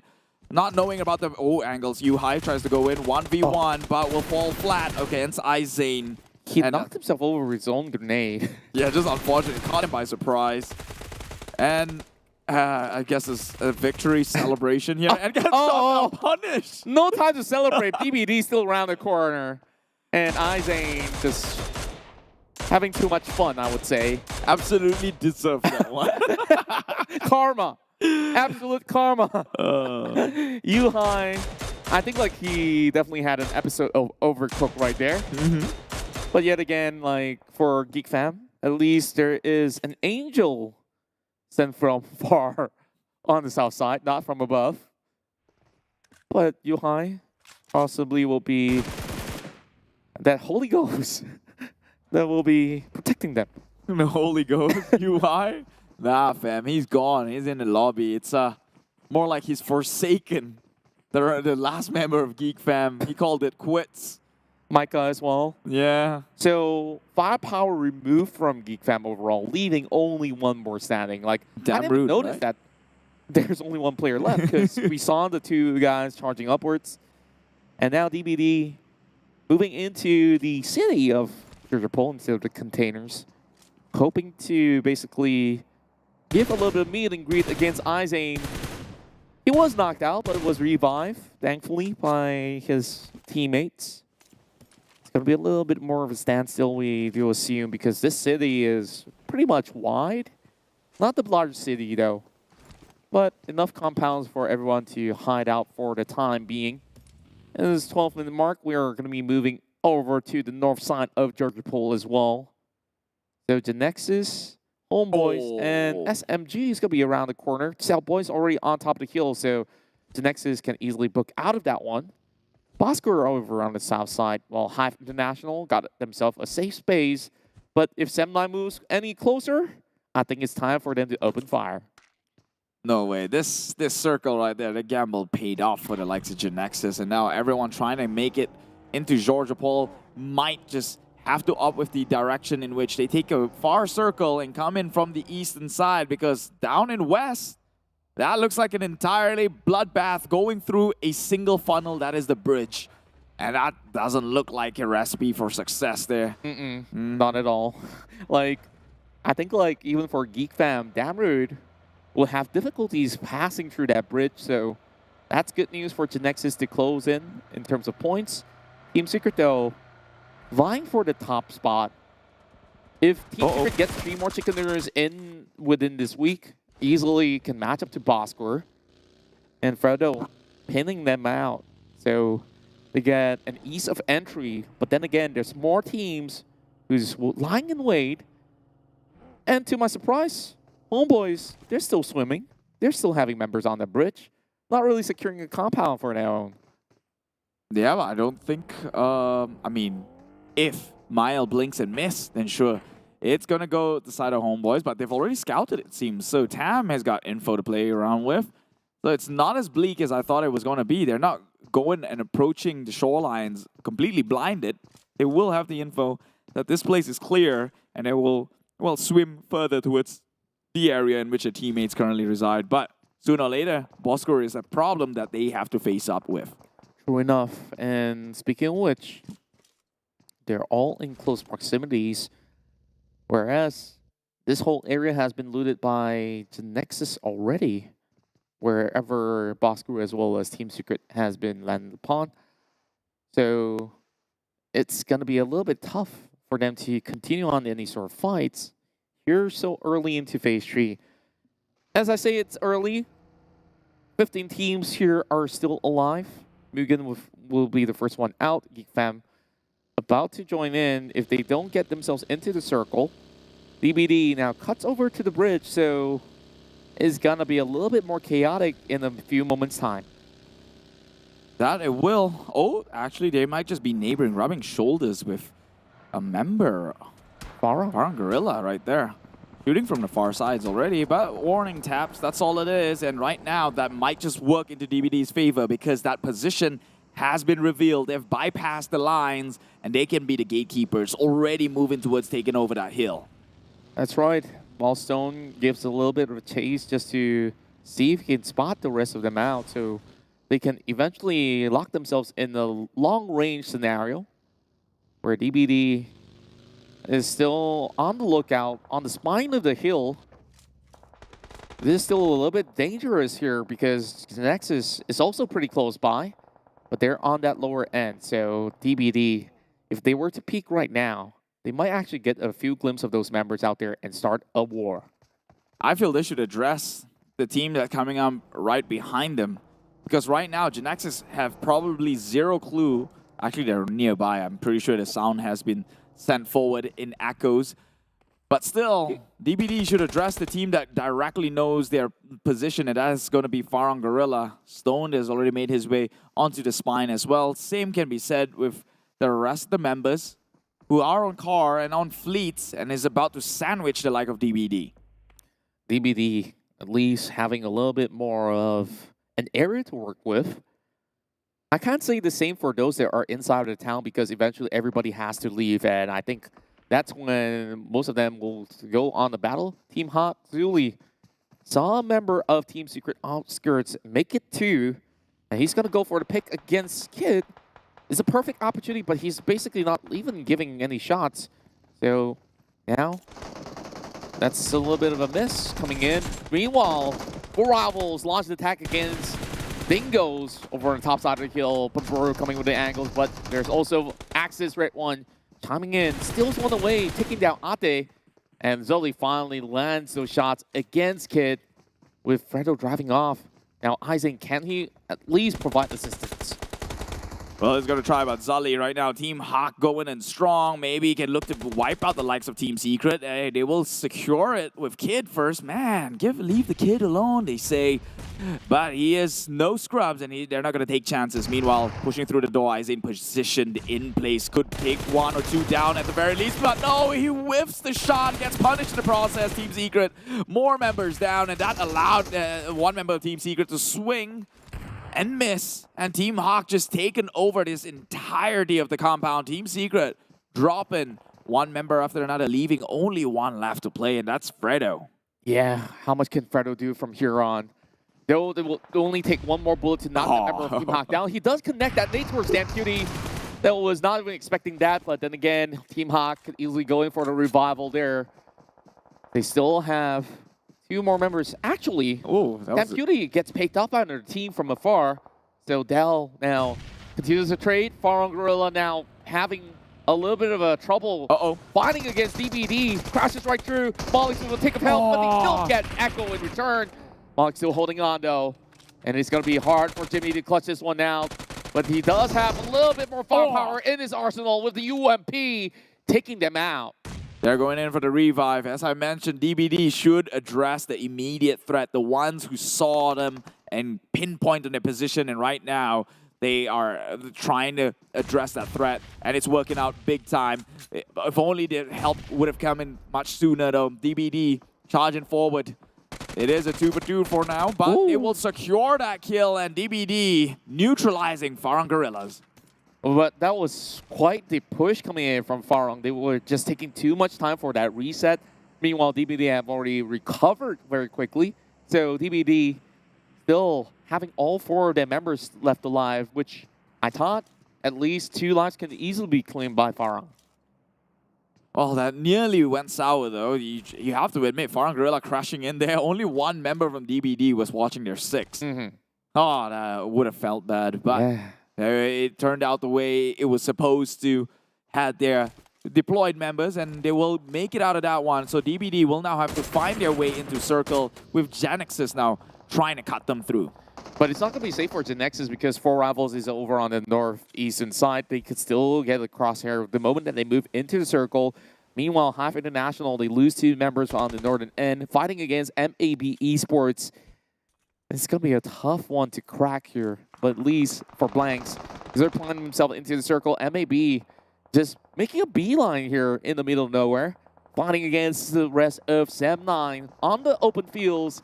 And this is definitely feeling like it's going to be GEEK version 2. Yeah, but Axis, hey noob, well, lives up to the name, actually drops down like with a rookie mistake here. That's rough. Dropping out from his vehicle, and same goes with HYVE. 4th row gets blown up by the cars he was hiding behind in, but Sem9 Putra now getting knocked out. 1 member, MAB immediately, that is go time to make the push in. Moki's still alive, so they still have additional manpower if they so need to in the smokes now, and unfortunately we won't be watching the match, but SM9 now perspective onto them. MAB Calamity claims another one. They're pushing in big time, and Sem9 pressured. Already have members, though, gatekeeping from the inside of the circle. But then they're all inside of the smoke. Doesn't seem like they can actually offer all too much of assistance. Here comes Harm, driving right into the middle of the smoke, hoping that they could basically save the day, but they have to close off this fight real quickly. Now, there's going to be a little bit of pickup coming in from Harm. Yet again, the rest of Axis doing exactly the same on the center of the circle.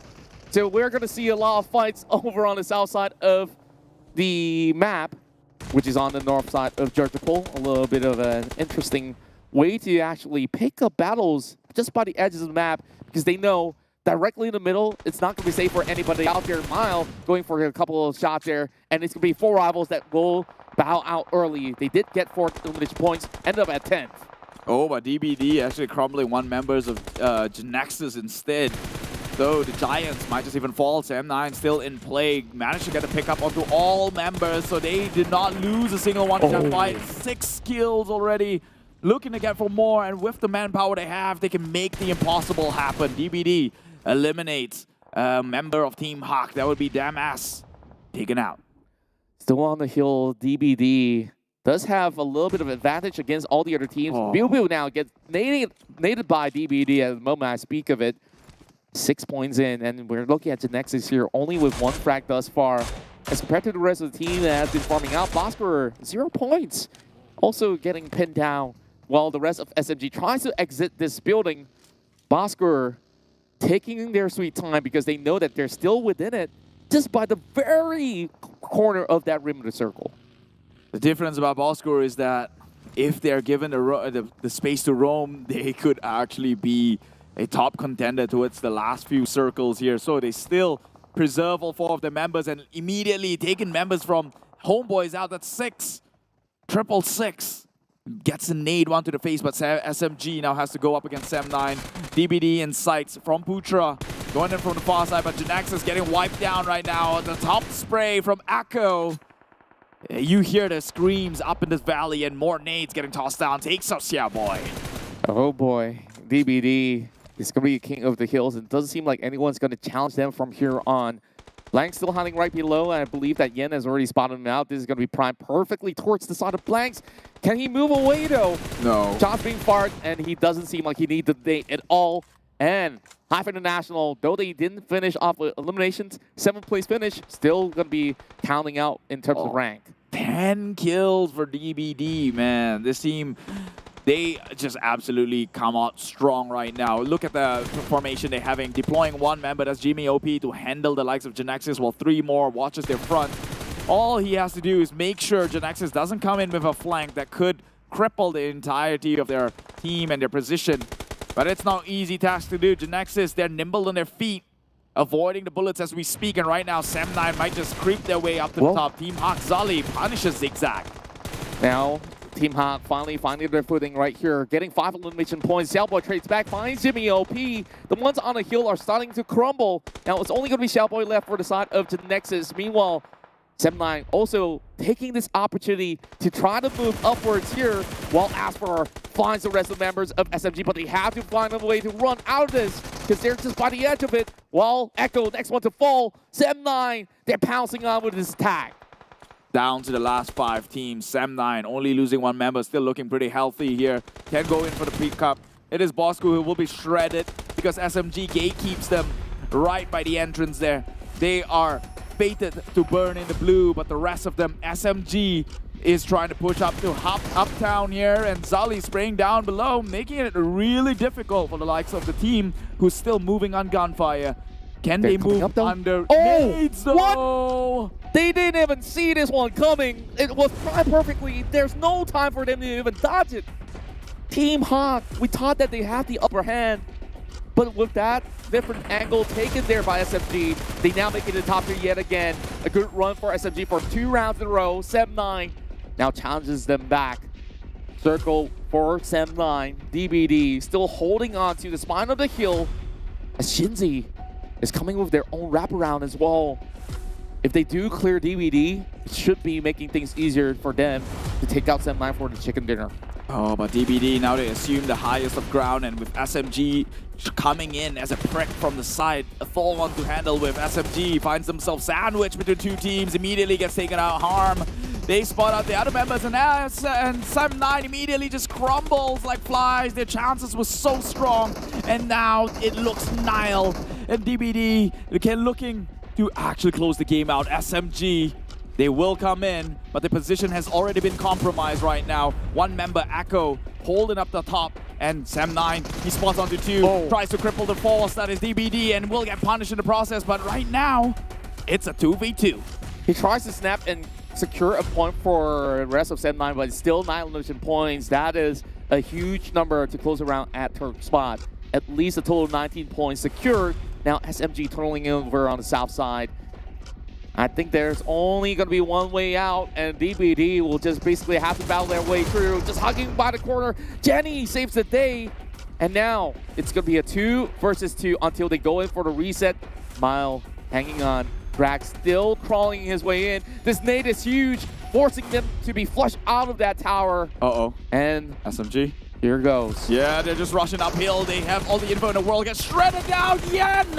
Stop that! And he will not Ceases fire, DBD. They claim their chicken dinner. My God, the one time that I didn't put my hopes and dreams on them to come in here to prove me wrong. Once again, DBD with the chicken dinner. 17 points to end that round. And what on earth? 17 points only for eliminations itself.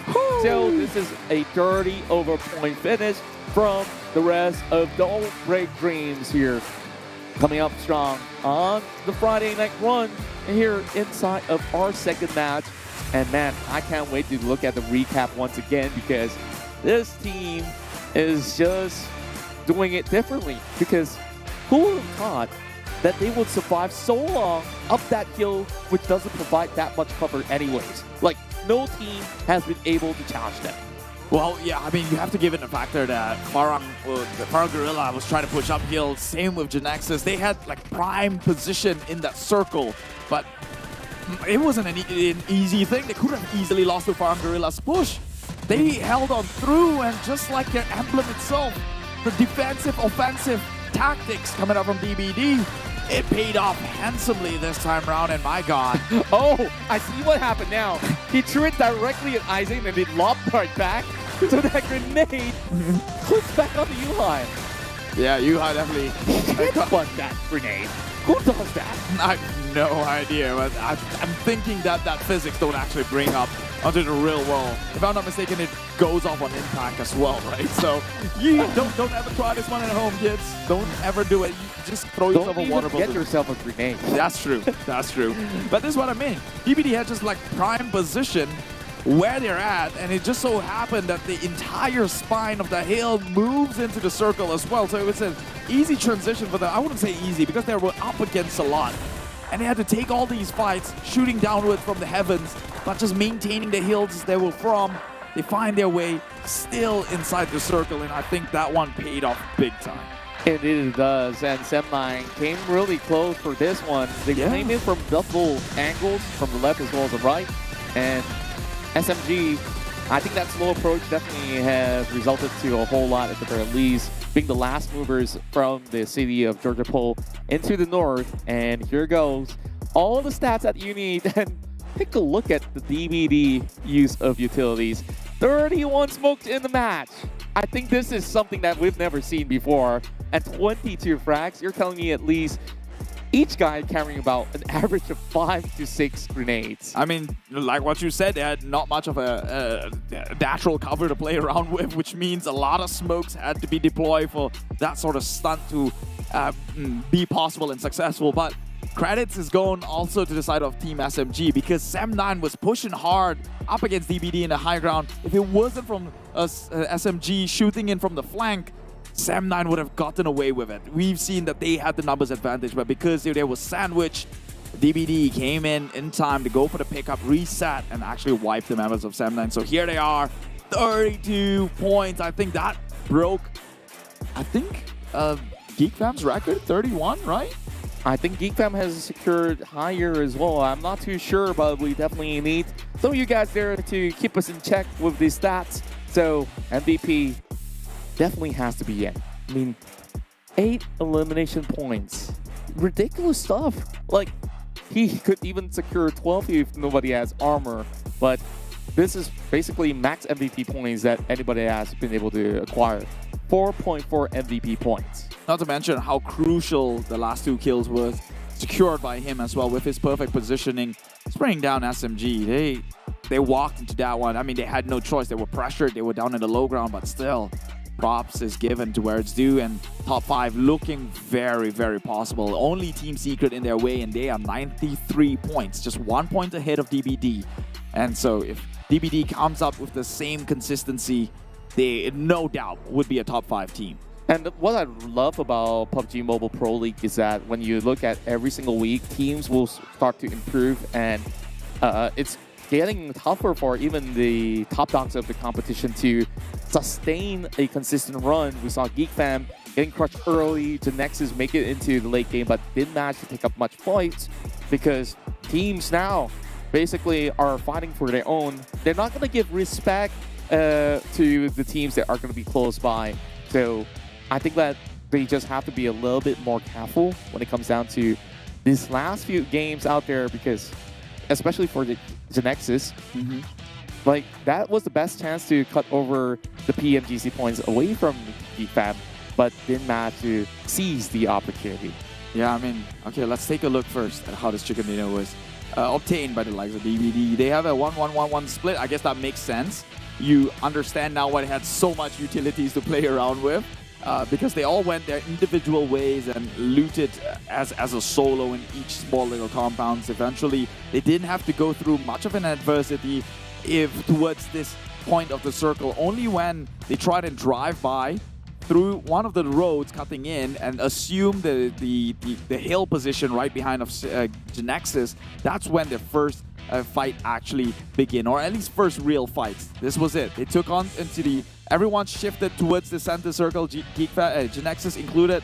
DBD took out the hills that were there, and Farang, because they shot towards the likes of DBD, they kind of understand the position of Farang, and so they needed to handle the immediate threat, which they did. This could have been sour because they rotated fairly later than ideally they'd love to. Exactly, especially with the first few hits being Team Secret as well, because the other teams eventually clear off Team Secret. This whole area was being left out. So if Team Secret was a little bit more careful, this chicken dinner could also be theirs because they were aiming up for those heals. Maybe a little bit tapped too early of a judgment to make that call, but here on that hill is where all the battles happen. Wrapping it all around, Xiaoboy only had a few more smokes to last out, and therefore eventually will be picked off by the rest of DBD. Sem9 came in closest while SMG have a little bit of safe haven on the other edge. But that was this crucial point, right? You saw Sem9, 3-man already rushing in, but SMG from the back end. They should have striked, but because Drax was knocked out, like maybe they were trying to get their numbers up. So before SMG made their way here, they were down towards the further back, and they shot Sem9 from running up onto the hill. Otherwise, that could have also ended DBD. Yeah, and on top of that, Yen was holding that perfect angle, so they see the rest of SMG running upwards. Those were basically smart plays overall coming out of the spot of DBD. So if they can play like this again for the next Erangel, I think double chicken dinner is very much possible. I mean, that's how consistent as it gets. We're giving you the same map, hopefully same circle, same flight path, and see if you can do it again. But in the nature of Battle Royale, it's almost never to hope on a similar circumstances to paint out the journey that they did. Just so like this one, it's like never gonna strike twice, or even if you're gonna be aiming for, I don't know, a brand new car, like you will use that money and then the new Koenigsegg comes in, so you want to spend more. Yep, could have saved up. But well, anyways, let's stop dreaming about the car and let's think about what we're gonna have for dinner instead. Small steps, small things at a time. So we're gonna take a quick break here for the 2022 PMPL MYSGPH Fall. This is Contra. I'm Keith. I'll see you for the next game in a bit. Bye bye.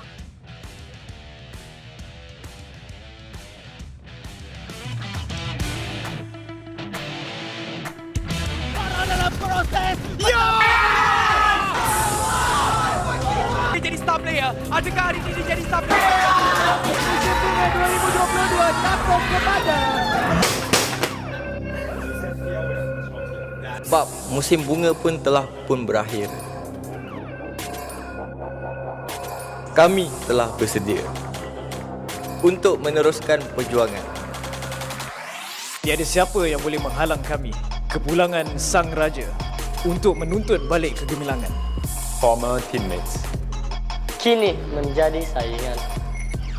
Who will be better? Untuk pencapaian yang lebih tinggi. Kelahiran era yang baru untuk gagah menerus ke hadapan. Pride of the nation, defended by us. Battlefield baru telah pun bermula. Kali ini 2022 PMPL MYSGPH Fall 20 Julai 2022 redONE.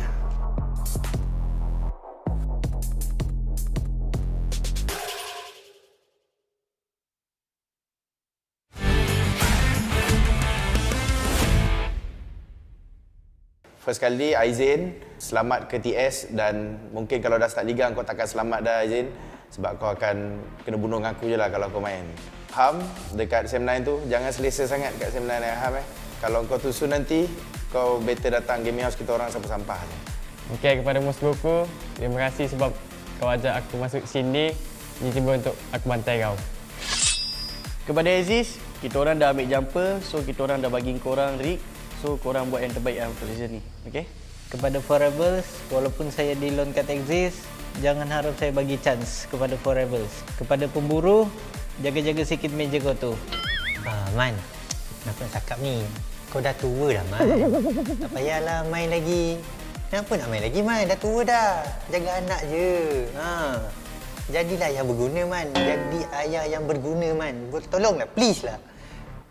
Sorry. So untuk Drax, hati-hati, aku akan lebih daripada korang.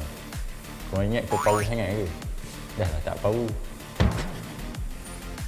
Okay, kepada tim SEM9, lelaki Iman Farang tu aku harap kau buat yang terbaik lah season ni. Harap kau tak terciduk lagi untuk season ni. Kau buat yang terbaik lah.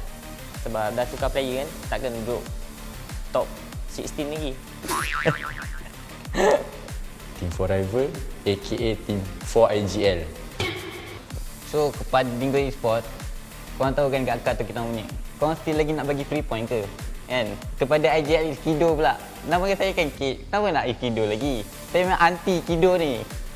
Season lepas saya jadi coach, saya tengok korang main semua macam sampah. Sekarang korang jaga. The King of Uzi is back. So Insomnus, I received your message. You want to come here, but too bad because you are here. We are here. So maybe Bill is up there right now, but don't let your guard down, Bill. I'm coming for you.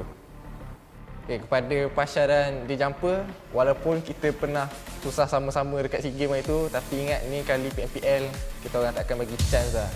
Kepada Creed VIP, thank you sebab dapat nombor 16. Start sepertinya tukar nama, korang boleh bantai kita orang dengan firepower baru korang. Orang tua Kuza, jaga-jaga. Kita orang cari kau. Kepada tim VIP Cirit tu, korang jangan rasa diri korang hebat nak blok-blok kita orang Nanti kita orang akan ajar korang dekat tournament nanti. Jangan sampai korang tercirit-cirit nanti, tak boleh main. Okey, untuk pemburu duduk rumah dan diam. Jangan sampai aku kentik konsol kau. Okey? So saya nak tuju kepada tim SEM9, kapten dia Man Farang. So Man Farang get ready, saya akan bantai dia dekat musim yang akan datang. So jaga-jaga, hati-hati. I will kill you. 4 tahun bersama-sama. Sebenarnya aku bosan tengok game kau. So sebab tu aku kick kau. Tak boleh toksi banyak-banyak, nanti kena kecam balik.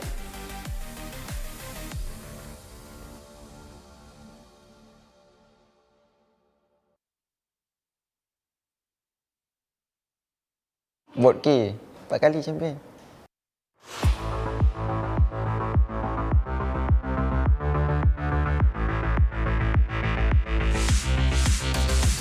Gua tak perlu same snipe lah. Lu orang semua sayur. Kalau Dingoz Esports, season pertama main pun takkan sampai C lah bro.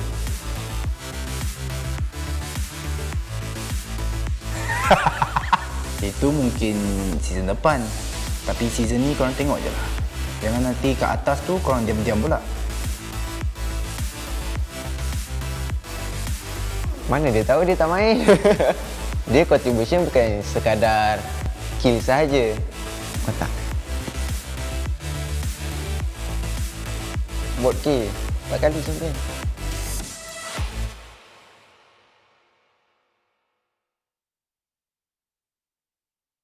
Tahu gila, lembik gila. Tak nak aku. Nak aku.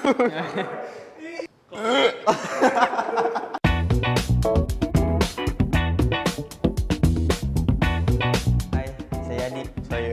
Saya Ham. Wih. Asal dah boot game ada kat sini? Benda mu. Benda ni. Tak, yang pertama tu asal gerak. Buat lah.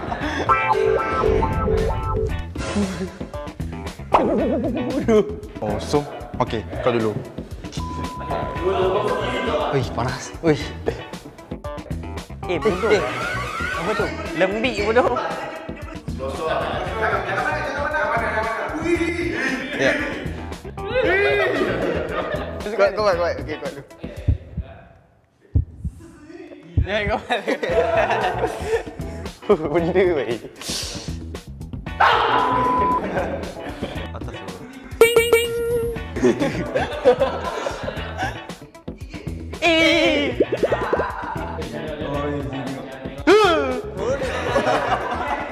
Dah tahu lah.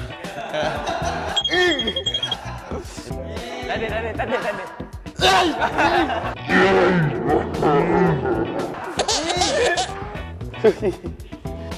Oi, apa benda ni?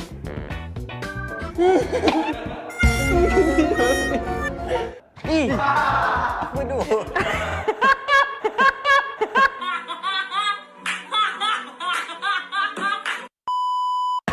Lebih lah. Okey.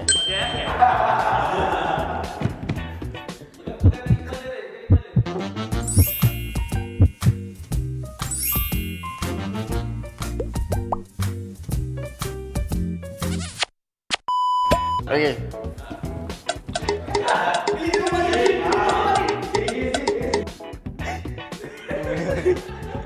Geli sikit ni.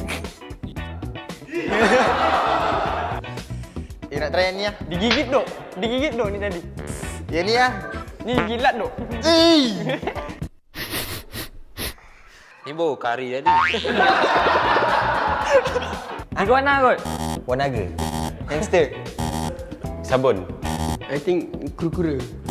Nenas. Kaki ayam ah, tangan ayam ah.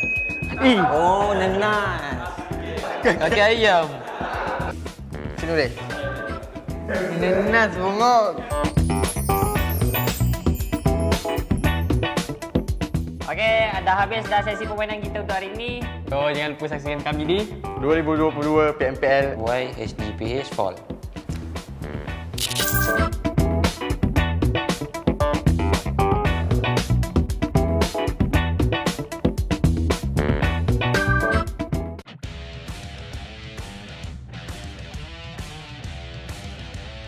Binabalik ang iyong nakikita na nga namin. The 50 ay Yamsi na out by RSGEEK.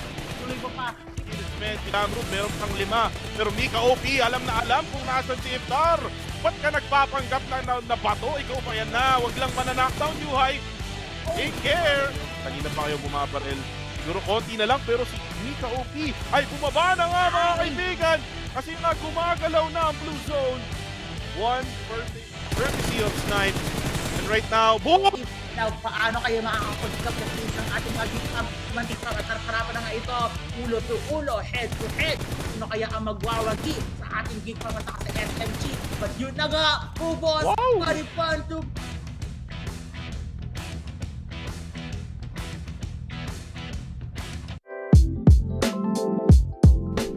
Hi everyone, this is Blackpink. We're so excited to be back in PUBG Mobile with tons of great surprises for all of you.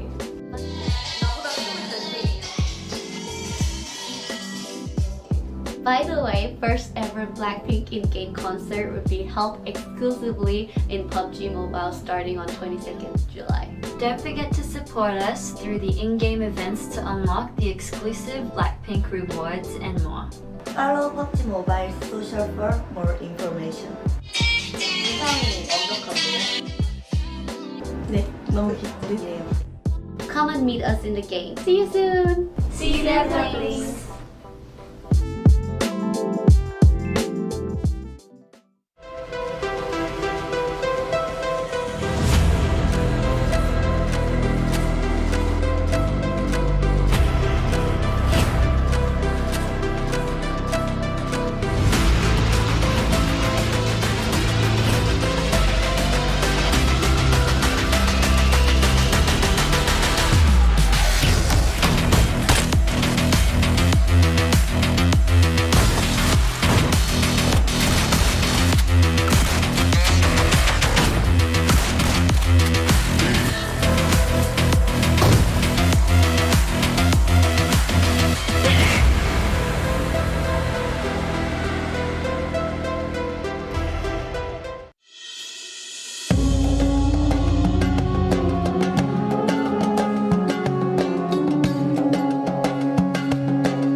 W3D3. Neo Speed Awakens. Realme Dare to Leap.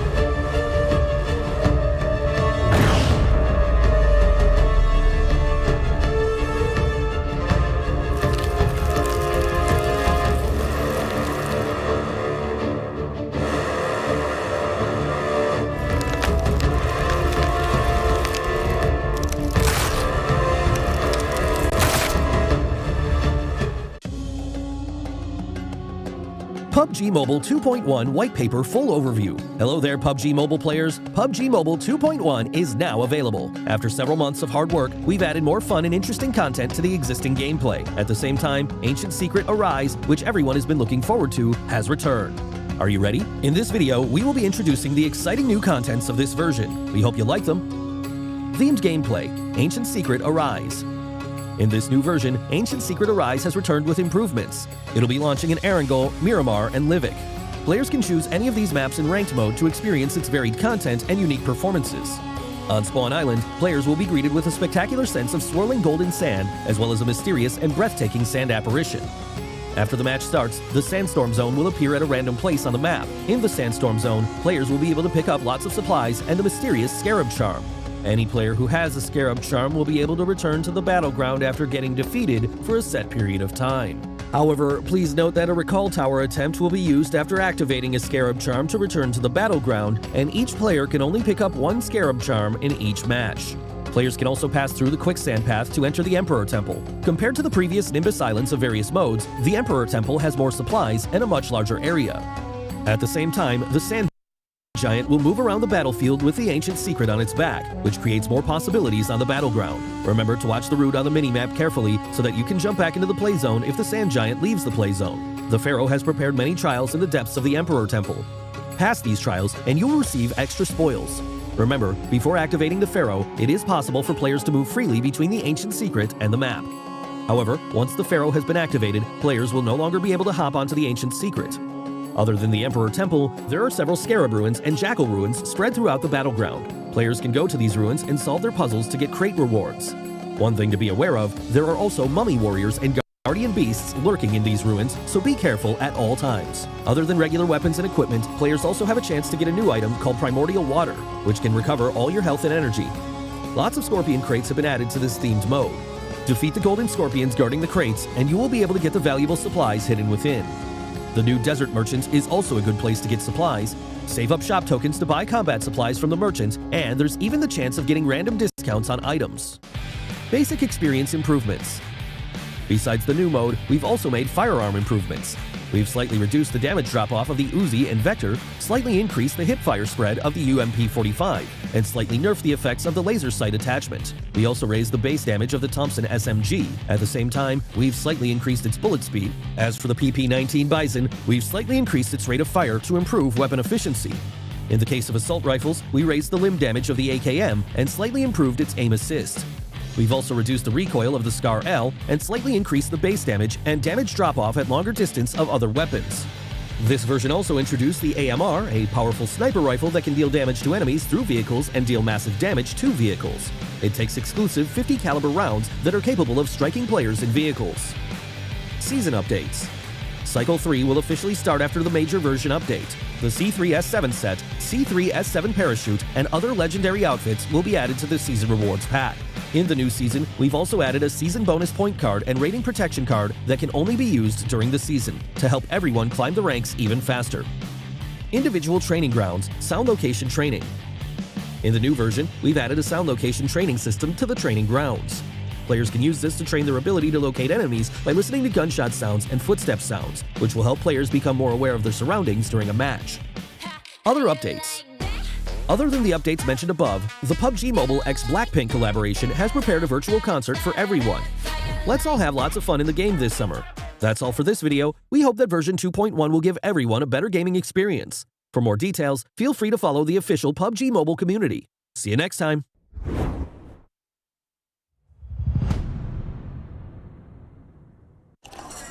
Hey, you've changed. Yesterday you ate nasi lemak sotong. Today you are eating nasi lemak ayam.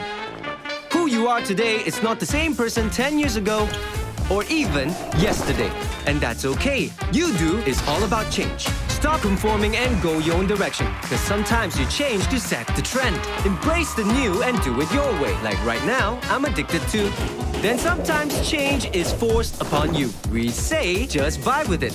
And if you want to change your plans, you can do it safely. We're fully digital, so you don't even have to queue outside the telco store. Sometimes you change because it just feels right. Forget what other people say because we save contracts. Change your hobby. Congratulations.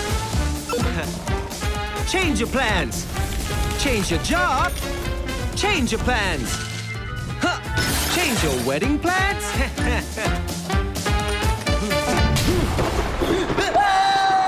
Change can come anytime, anywhere. Yoodo is ready to change when you want to do it your way. So change is good, right? Only when you're ready for it. Man eating nasi lemak. And when you are, change can start by downloading the Yoodo app. Save more when you customize your data, voice, and SMS with the Yoodo app. Change comes when you do it your way today. Yoodo.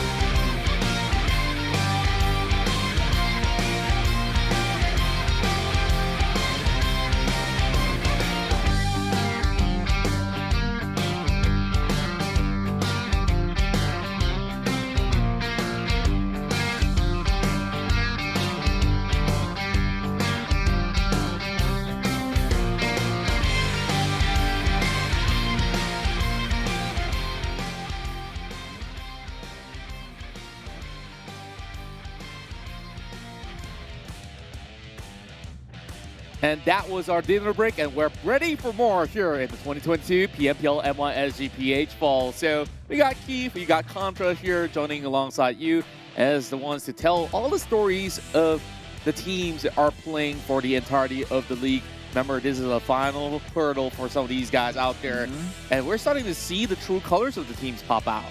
Yeah, true colors, like, it's something, it's a bad thing for so. Which is great. It's a great thing. It's a great thing. And luckily, one of those teams happened to be Team Bosskurr, who's absolutely on fire. In fact, don't take my word for it. Take a look at the stats because numbers don't lie. And up across the board, actually, DBD. You got the wrong chance. I did. I'm talking about overall. This week has been Bosskurr, but in the previous match, it was DBD. Indeed, I forgot we were still totally on that one. Yeah, and also, if you take a look at Sem9, they could have potentially gotten a lot more out of that circumstances. But then again, they only walk away with about 9 takedowns, and that's about good enough. Here is your most damage dealt by 3 of the top players of the past round. Yeah, DBD Yen, don't let the 4-digit damage fool you. It is as it is. We're not playing in a different currency and that's why it's looking inflated. No, he actually dealt 1.2 thousand damage. And let's see if DBD could pull that stunt again here in another Erangel match. But this time around, Team ACDE will be the one playing and, well, DBD, a second shot at Erangel. No Group B, which means don't have GEEK fam to play on with. That's right, and they're going to be missing out on this one. Today, it doesn't seem like GEEK fam's on a hot form as well. Lost out in Sanok, also lose 3 members fighting against Team Secret much early on.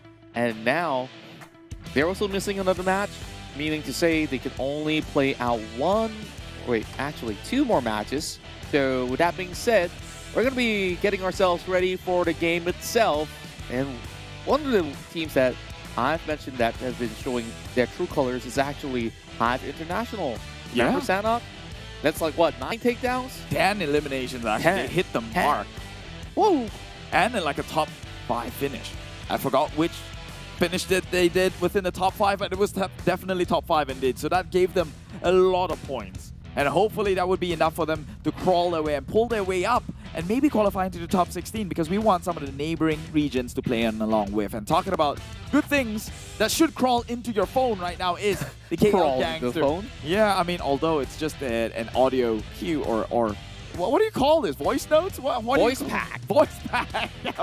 That was it. Get yourself a voice pack from KL Gangster. You wish Aaron Asses give you a voice note. Yeah. So if you don't have that, then you can basically have your friends, or you be the one to send out those voices and say, hey, let's celebrate Rabu Padu, because everyone is saying when you log in and get some chicken dinners, that lilac attack suit is yours. Thank you, Mr. Known. Thank you for always posing out there for us. And, you know, the hustle never stops, and you should hustle on, because if you get the Royal Pass M13, you can get this Mecca Sanctum set, so long as you play enough games to get it in your hands. Yeah, whenever it comes to these battle passes or royal passes or game passes, you know you're gonna have to earn for it, but that's why it's going in at such a reasonable price, because you still have to put in the effort. But this one, unfortunately, it's gonna come reasonable price. Is reasonable really? price in the game. In I'm real pretty life, sure it's gonna be the most expensive thing in the game. yeah, it's either you have to own multiple businesses, or you, No, not that. Okay. I'm just saying comparatively, whatever the game has on for sale, this one is probably up there. Pretty expensive. I heard previously in a different car run, not Koenigsegg, but this time around in Koenigsegg, people spend about thousands just to get the car. yeah. And it's really something that you definitely want in your inventory. Same goes to the brand new X Suite coming soon, as it's going to be in conjunction with the Ancient Secret Journey that you guys can also play along. So make sure you get your first dips on this one. Meanwhile, we have a couple of teams who have already got first dips on that chicken dinner, and we just want to see who else will be on board on this one. So I'm going to unveil my prediction. For first time ever, I'm voting for MUGEN because I want to see them win. Very Bold? peculiar pick. Peculiar. Very bold. Yes, that's a better word for it. I gotta be more optimistic. People call me too much of a realist. I'm a Debbie Downer, but Debbie Downer. Yeah, but MUGEN. I mean, no offense, right? Like You MUGEN started is with the strong. train, and I'm on the hype train now. Well, they are strong. They can take on fights, but it seems like their power spike hits for the early game, and they take maybe 2 teams out, and then they fall on whiff. So to assume that they'll play the late game towards the chicken dinner seems a bit like a long stretch. Yeah, it takes a lot of work for the team, but regardless, you see them on those previous days when they were taking early fights. If they could continue to do that and also understand where and when to rotate, I think they could basically go the extra mile. So with that said, you know, you go for the safe option of Bosskurr. I don't blame you. It's just an all in the day. They're on fire right now. Okay? They're on fire. That's what you say about every other team. Keep That's that, true. they're on fire. Sam 9, I on didn't fire. say that. I said The this Genexus are on week fire. it's all Bosskurr this week, right? I mean, sure, GEEK did come in pretty strong as well. But I'm saying this week feels like a Bosskurr week, and this game might just be their game. Might just be. But that's like every other team as well. Yeah, I mean, now with the 16 teams on board and without GEEK Fam around, it's definitely going to be looking to be very interesting, as we're going to get a glimpse of what we have to offer, or what the players have to offer here in Erangel Match 3. Last Erangel of the day. Let's go! Time's no more wasted here. I'm going to cherish every single moment, because it is Contra and myself the last time in the country league here. We won't be doing country leagues anymore for the day, for this Hopefully we for get this to run. go for C if somebody's hearing us. Please get us a spot there. We want to see the best teams in action. But of course, I come back for that to happen. Just have to happen naturally. So does chicken dinner. So happens naturally, as if you can't give in a phoner and try and pull some favors. That's not an option. Hey, that's called nepotism. Oh well. Well, put that aside, because we got this flight here from Georgia, Poland to Ystav, Pollyanna. So with that, a lot of these teams are opting to be moving in towards the south side. without GEEK Fam playing, the entirety of Georgia Pool is being left empty. Yeah. And same goes to Dingoz. They're not going to be... Oh wait, Dingoz. They are around that hill of Gatka. So it's not honestly not too bad for them. They're not playing as well in Group B. Dingoz, right. GEEK Fam, MAB, and Team SMG. That's why the entirety of For Georgia a moment, I thought like it was Kiddo because Kid was moving from there. So like, okay, Team Secret, you trolled me right there. But yeah, the entire Hospital Georgia Pool is empty. That's both SMG and GEEK Fam's drop spot, which means they know both of them are not playing. It's a free grounds for the likes of some of these teams to go and capitalize on that if they do want to, but our eyes will feast upon DBD instead. Yan particularly, especially with that 1,239 damage. Yeah, like there's just so much that he has done in the past round that he basically stacked up that 8 points, bring his total of 40 elims to 48. And he's about to break that 100K. He's over 9,000 already. Literally. I'm giving it a pause because I know that that's a reference right there. So if you get What's his power level? It's over 9,000. And it just so happened that his name's Yen too. Hey, big up Super Japan. Saiyan? What? Super Saiyan? Oh, no, I was just thinking about the origin. You know, Japan, dollars and yen. Yeah. And he could also be Vietnamese. Why are you judging? Wait, what? They use yen too? I didn't catch that one. Sorry, Guys, get Contra out of here, man. But he doesn't happen to play in PMPL VN. They But a will wasted soon come. opportunity, right? Yeah, I mean, that chance might just come here as C Championship is just around the corner when that do happen. And speaking of which, right, back in the days, we did have one player that has arrived into a Malaysian shore. And that player is Choco Boy. Choco Bar. Choco Boy. No, Choco Bar. Not Choco. I know, he played for Todak once. Choco Jr. Oh, Choco. Choco Jr. Choco Bar. So he played for Todak, exactly the case. And he definitely did pop up. But then again, when you go for a switch of regions, as much as you guys are great shots out there, like communication is the entire system of how this game runs, right? Like, if you scatter yourself amongst your teammate or don't end up taking the right fights because of a little bit of miscom, it could change a lot of things. So we see a little bit more of a switch up here. This time, Farang would have another player playing in.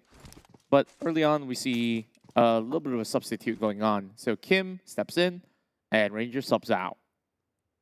Well, talking about stepping in and out, it's either one of these teams, Genexus and Bosskurr, and both of them are desperately trying to get into points to overtake the likes of GEEK Fam. For Genexus, it's more about the PMGC points.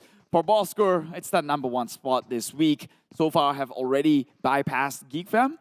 But still, they can't be comfortable, especially with some games left in the day and 2 more over the weekends, 2 more competitive days. But we have time before that. Go scan the QR code, which unfortunately I missed. I guess not much time for the QR code. What else do you miss? My dog at home. That will be attended in within 2 hours or 3. Don't worry. 2 hours or 3? Yeah, 2 hours or 3. Why? Wait, I don't get it. What's the... What? I mean, oh, your dog not back He's like in back Sabah? home in Sabah. Oh, okay. It's going to take a couple of months I before thought, that like, happens. you were saying like the place that you're currently residing. Nah. In the city of KL or on the outskirts. Anyways. It's a no pet zone, yeah. I kind of wish I can keep pets with me. I mean, like, ideally one like a big, fat, giant cat that is so fluffy that when he tries to jump the bait, or she, right, he fumbles and couldn't get up. So you're talking about munchkins. Are you judging munchkins just because they have short legs? arms. Like even they can jump. A chonky cat with regular build can still get onto the bed. I can't say the same for munchkins. Munchkins, I don't know, man. No. I just you can't defend them. I just Evolution has decided that they're not going to survive in the wild. Okay, fair enough. But then again, like, I've seen munchkins jump around. Speaking of jumping around, Jumper from 4 Rivals got himself that MVP title today. Still remaining in play. And it's interesting, like, how they've always gone for changes in the team. And for Rivals, now back on track on the final week. Week 1 was an absolute snoozer from them overall. Week 2, much better. Week 3. Top 5, I'd say. Yeah. Or at least close enough. And it's really important because this is always like a marathon for teams that are playing inside of the league. Because it doesn't matter if you get the first weekend, but you gas out into the next 2, you're not going to make it into the grand finals. And I'm talking about HomeBois. Only 15-pointer. That's only a fraction of what Bosskurr achieved in just a matter of 2 days. You described it very optimistically. I would have said it's not even comparable. At that point, 15, come on. You just got introduced into the double digits at that point. Right. Welcome to the double-digit club. And what does it really take for them to get out? I would say 6 chicken dinners. 6 is very highly unlikely, meaning to say you have to win all the games today, and the day after, and on Sunday.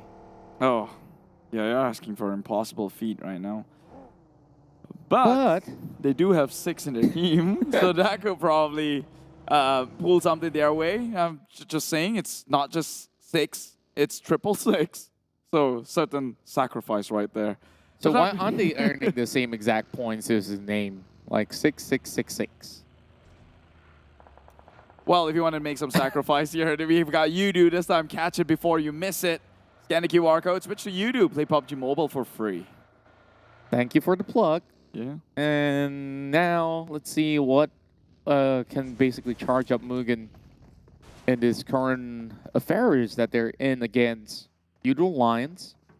They've already known that they are loitering around. They are hiding inside of the bunkers. Then again, not much of a cover for MUGEN now that they are on the hillsides of the ruins. Luke tries to tag Virgil. Oh, he lands those shots though.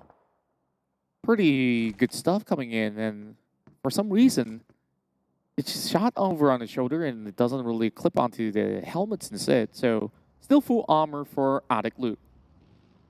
Well, too soon to bow out just yet, but already we see a couple of these teams burning into the blue zone. I believe the circle did close similarly towards to the map previously, and that is also an Erangel, so it's going to be a similar circle. I feel like it's more on GEEK side again, because there's so many teams moving towards this direction. But we'll have to wait.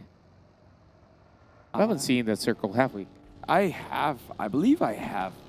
But we don't remember it. Oh, yeah, there we go. Yeah, GEEK. GEEK side. I guess somewhat similar, just a little bit down south. And maybe now could be... Oh, wait, Geek Fam ain't here. Oh, well. Tough times, it seems. Tough times indeed. But Genexus, this is opportunity for them. All the big guns are out except Bosskurr. Bosskurr is still well within it as a threat. But Genexus now has got the heels of GEEK. Do they intend to stay on top, though? Because if they do, they might have to fight it against the likes of some of these teams. Crit VIP losing one member. That's Bebang towards MUGEN. The train, the steam engine themselves steamrolled against that one member. And I guess Crit VIP crippled will they be? With only one member down. Actually 2 more left to play. Yeah, and great repositioning for MUGEN to secure this one corner, as they might have actually even gotten 3 in total, with some of the members of Crit VIP taking the ditches for now, while Echo lurks around the corner of Bosskurr. I don't think that they're going to make this a pit stop. Oh, but if he gets this, though, he is going to put Bosskurr's best chance to create a huge gap into a damper. So DBD, we know that they can shoot, and just as I say it, Echo that screams across the valley here as he takes down Zigzag, and now the rest of Bosskurr are on high alert. Yeah, on high alert indeed. Meanwhile, Insomnius kind of flip his vehicle as well. Being knocked down in the middle of open, no members of Crit VIP to save him for now. DBD inching closer and closer. Yan now drives forward. DBD have already secured that chicken dinner early on. Crit VIP now spots Biu all alone.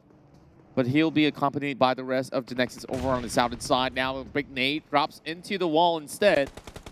Maybe lucky enough not to get tagged, but now he will be. Samzy tries to trade right back, and Somnus basically is a lost cause. 2 versus 4. Oh! And Genexus makes that one look relatively easy. Crit VIP, they're cold feet. Oh, they only had 2 members. That's why they don't dare. But actually, XMZ gets taken out in that one, that push.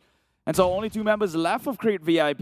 And I guess when it comes to a stalemate, it's he who makes the first move, gets the advantage here. Genexus looking like they were in bad position, and now they've turned the tides towards their favor.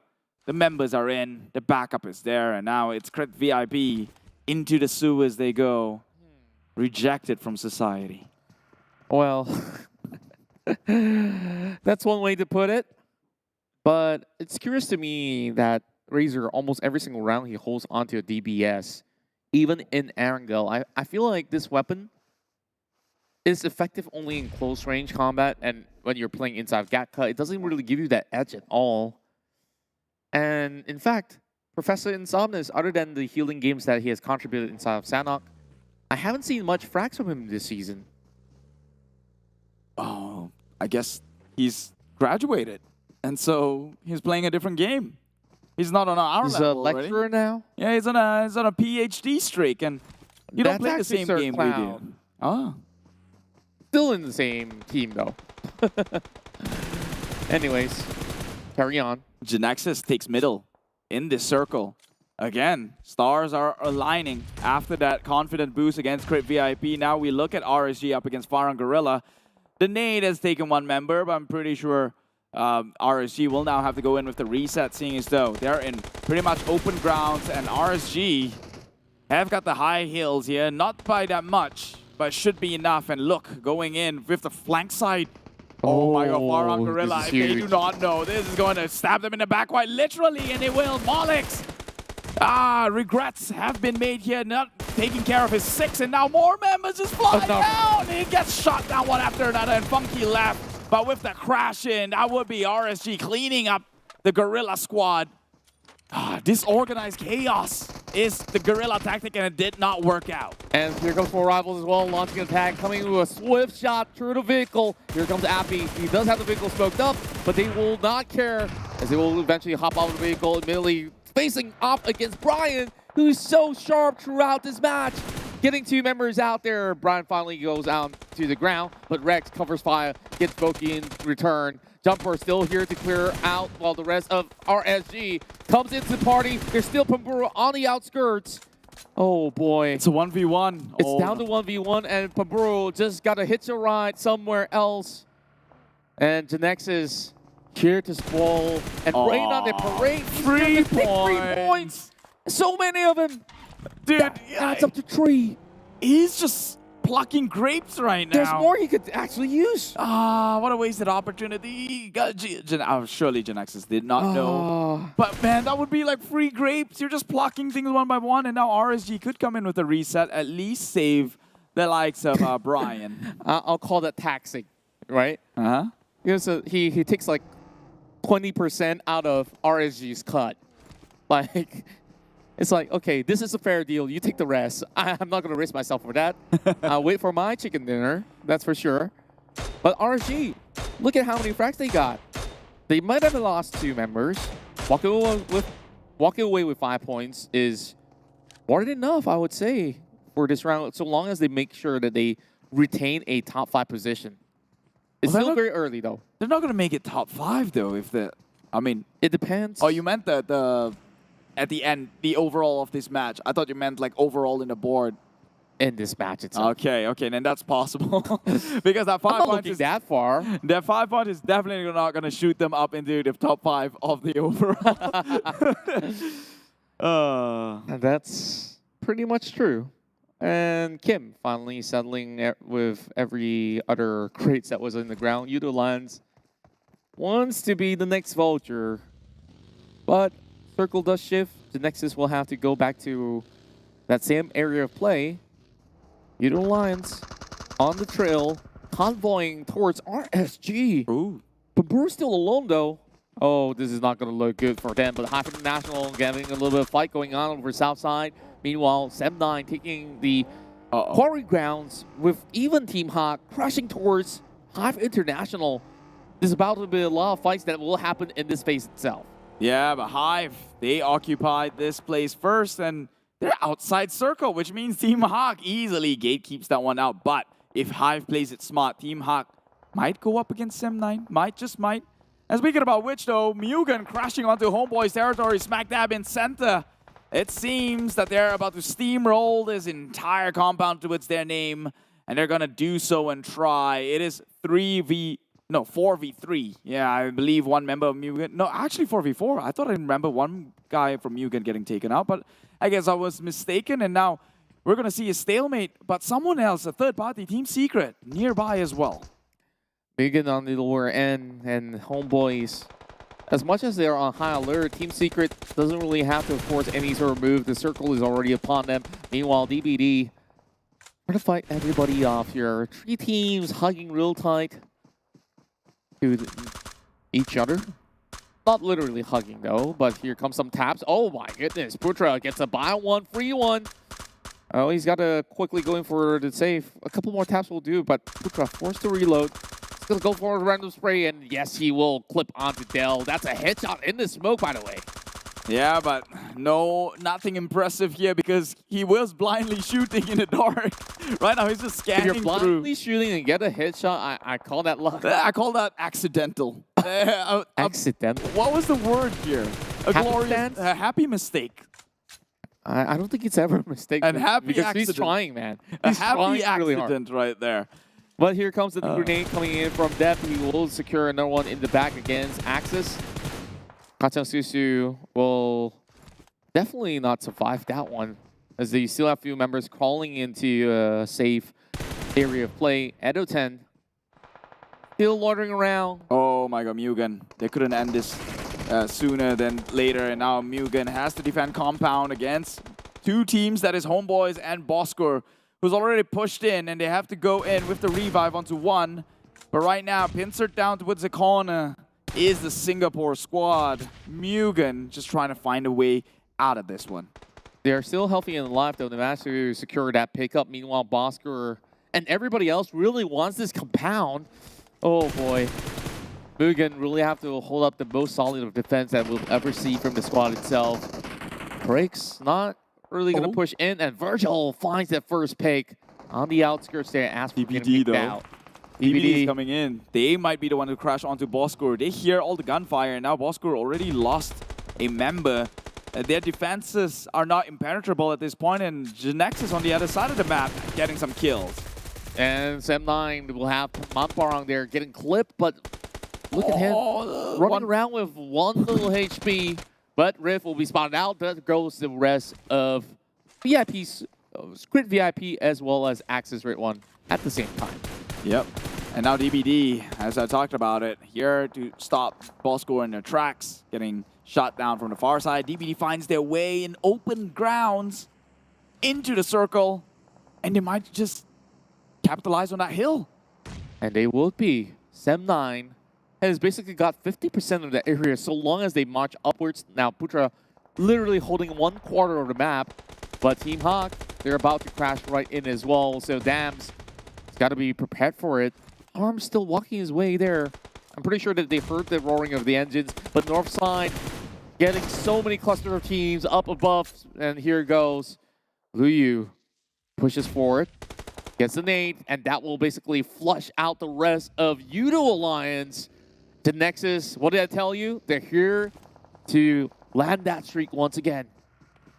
I actually have my eyes set on DBD. This could be a back-to-back chicken here. They have the easiest of entry. No one's going to come from there behind. But Team Secret, though. Yeah, no, look, they're the ones gatekeeping Team Secret. They have eyes. They have that side of the map solid into their name, etched in stone. No one else is going to contest their position. If the circle that's close towards their way, then it is just, you know, the stars are just aligning for them. Meanwhile, Genexus find it hard to get by, even all the saturation of teams and already dropping members here. No. They're in sticky situations. DBD coming in again, just having the prime position within this circle.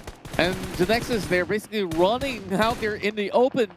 PUBG won't be able to survive. It's only down to Bosskurr to fend off the rest of Team Secret, moving into the open fields, but yet again into the crosshair of DBD. Like you said, farming things out. Doesn't matter how much that Team Secret can get, they get depleted as well. Still 4 members still left alive, but this is going to be a hot-fought battle for them. 2 members being knocked out. Fredo quickly going in for a revive, but iShots hanging on the tread. And 4 rivals. I'm not even sure how did they get out of this match. They got sprayed down a bunch of times, I think. I don't know Sotie either, and you understand why they didn't get the spotlight because they only had 1 kill, so we might have missed that one out, but DBD, comfortable as it may, now shooting down against Team Secret. Team Secret, if they fire back, everyone around them is going to know their location, and they're going to shoot down against Team Secret as well. So DBD just having most of the advantage, and Echo immediately trying to capitalize on the top hills to spray down again how they won the chicken dinner in the previous Erangel. My goodness me. RSG now having 6 limbs, only 2 players left, and this compound is still filled with people all over the corner. But this is slowly moving into the southern area of play where you have mentioned DBD. Sure, they have the high ground now, but they can't overlook everybody else. And the problem is they still need to walk towards the territory where they also will be seeked out. No, the problem is Sam9 is also going to take that high ground, and I think they're already in circle, and Sam9 has 10 kills, by the way, with 4 members. 10 kills. And basically, this could easily have them chasing on to 4 rivals as well. The point differentials aren't too high, and Brian now being spotted out by Yen. Taps after taps. Brian forced to make a retreat. The blue zone's already closing in. So RSG, with those 2 players, I'm not too sure how would they survive. Harm finds HYVE International. HYVE ends up on 7th place. We see them really doing a lot of work here, racking up all the ranking points, but no elimination points for HYVE thus far. While DBD, they continue to press on. MUGEN now in the top 6 scenario. 2 members pinned out. I don't think that it's going to be looking all too good. I think it goes down to who defends this high ground towards their name, right? Sam9's up there, DBD's up there. It's only, they're spraying one way. It's only a matter of time until the guns point against each other. The rest of the teams who's trying to crawl up to the high ground, it's a hard feat to do. Look at that, MUGEN tried to do so, gets shot down in the process, ends up with members dropping like flies. But DBD, they got the first pick onto Sam9, and this is it. He who holds the high ground is king. And that is a very crucial pickoff. They have to follow up here. It's between them as well as Sam9, and you can see the rest of DBD. They try to reposition, they spot one out. Depth now getting shredded to pieces. And Sam9, they just crash out of this, leaving only MAB Farang behind. DBD, relentless. Double chicken dinner will be in effect. Only a few more players left, but Tabah NSEA, they still have 4 members to play out. They're on the lower ground, pushing towards the direction of some of the teams that have bowed out. Having a little bit more extra spoils of war. Meanwhile, MUGEN now making it to the top 4. Sharing my hopes and dreams, and oh my word, getting pinned out by Magics instead. Could not even hide inside a buggy. And that's 5 corners in for Tabah NSEA.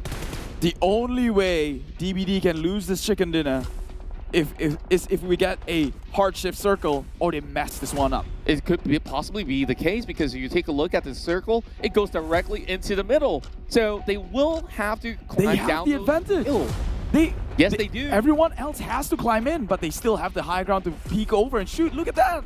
Frankie, he's pinned down in the house. Can't even make an exit. Not even a chance for the rest of the team. Back-to-back chicken dinner. Now, very likely for DBD. And see, they're just hiding inside the shack, even with those players that could basically challenge. Makes it a little bit easier there. But then again, MUGEN now finishes on top 4 2 elimination points. As this will be one of the best performances that they have inside of Erangel. Toss being fired. Tabah NSEA hanging on. RSG making their way into a top 3 finish with Kim taken down. Now it's certain that DBD might just walk away with chicken here, although NC still got 3 members. To what avail? They just strike down, and with the smite of Zeus himself, they're taking out members. This is reminiscent of the GEEK fam and how they got one of the chicken dinners in Erangel. spraying downhill. What avail? What contest are they going up against? There's just no chance at all, and this will be lightning striking twice. Only Rush left to tell the tale, hiding behind that tree. Still trying to pincer them up.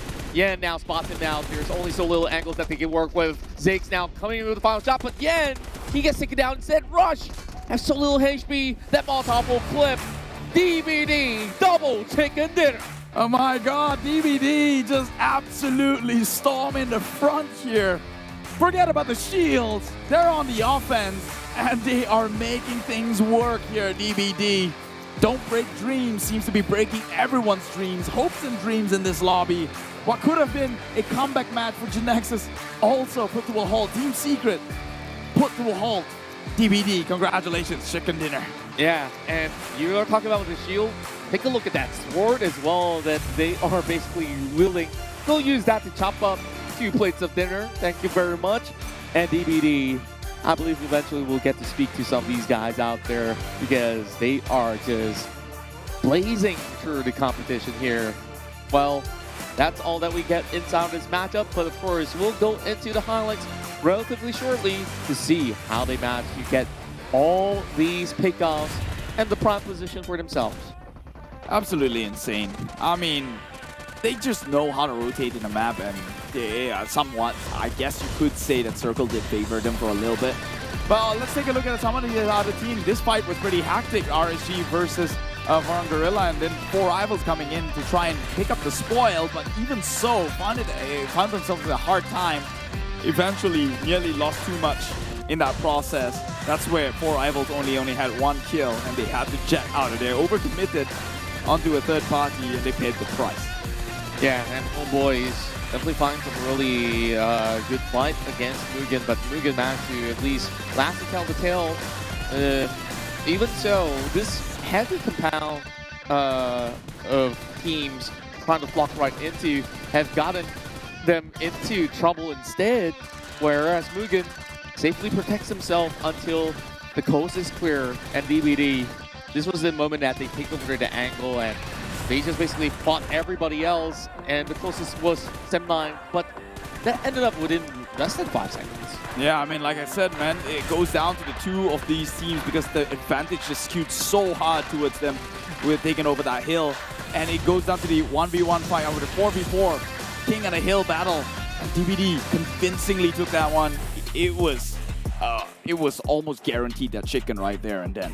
Yeah, let's take a look at some of the teams here that make it into the top 4 as well as 5, where some of the troubles being utilized here mostly comes in from Tabah NSEA with the smokes. When it comes down to frag grenades, though, look at what DVD has. Every time they throw a few, they take down the enemies, and they will restock, and restock, and just basically having a blast of a time. Blast of the time, they were, well, carpet bombing the entire teams. They were struggling. NC couldn't get out of that rocket. That's all the cover they had to play around with. And a nade comes forward.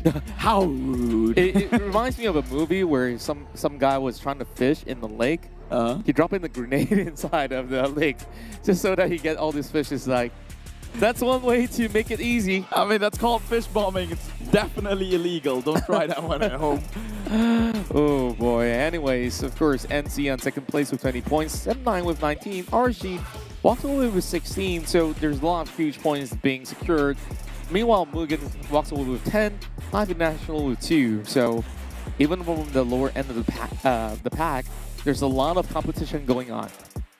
And Bosskurr, no way in sight. Out of might, DBD stopped them. Flank side here. And Jimmy OP, speaking of DBD, will take the MVP here at 909 damage. 23% team contribution. Fairly evenly stacked across the entire team member. Everyone was pulling weight, but he did inch out on top with 247 meters, giving him 3.6 MVP points.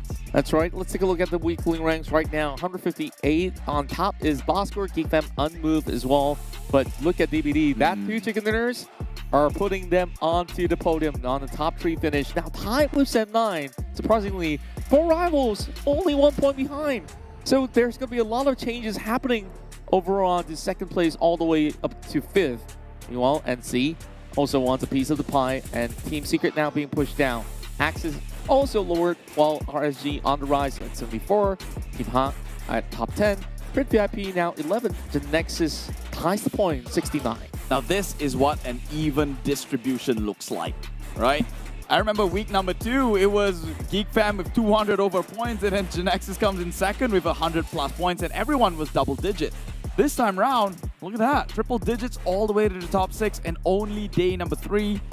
It's, like you said, there's going to be a lot of interchangeable happening from second all the way down to 5th. It's anyone's game, and mind you, DBD has less chicken dinners than GEEK fam and already inching much closer than they were. Yeah, and overall, I think another surprise to us is that on this week itself, Dingoz haven't been able to find their footing as well. Whereas the past 2 weeks, they've been looking really strong. So they were also in the hopes to chase in the PMPC points on top of the league points itself. So I don't know what to make out of it, because they're probably going to be in the middle of the pack due to those type of performances that we are seeing right now.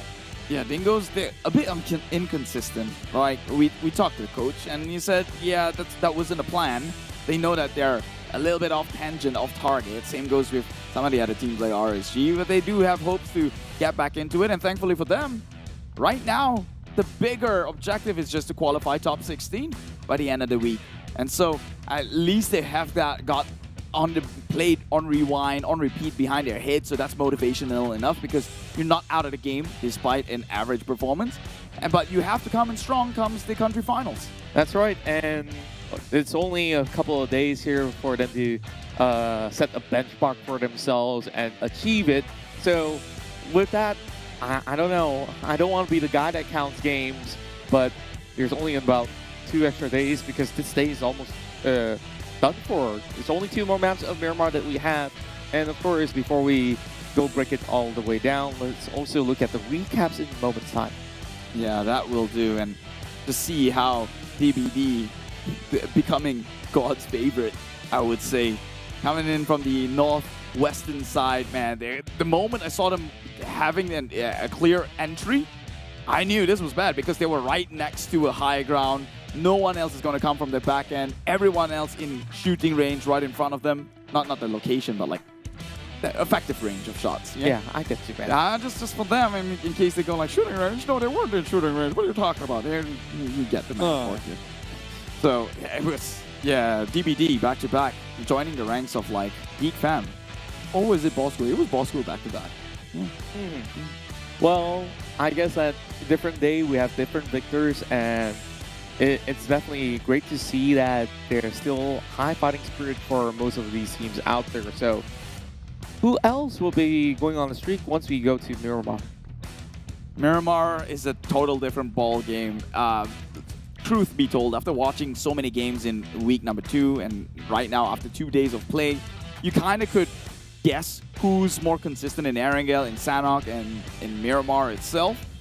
And so far it's been correct, especially with Bosskurr on Sanhok. But first, I will keep my thoughts later on.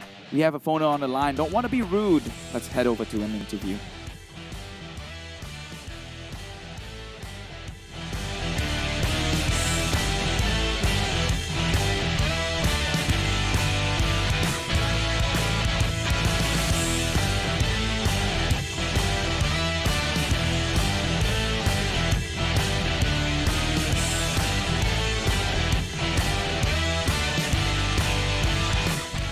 So let's welcome Jason from Sen 9. It's great to see you so soon. We were just talking to you yesterday. So of course, you guys have been keeping up on track when it comes down to the leaderboards. We were just taking a look at that, and Sen 9 is in a really good position to challenge for #1. So are you liking what you've seen from the team now that we've already played 3 games overall for today?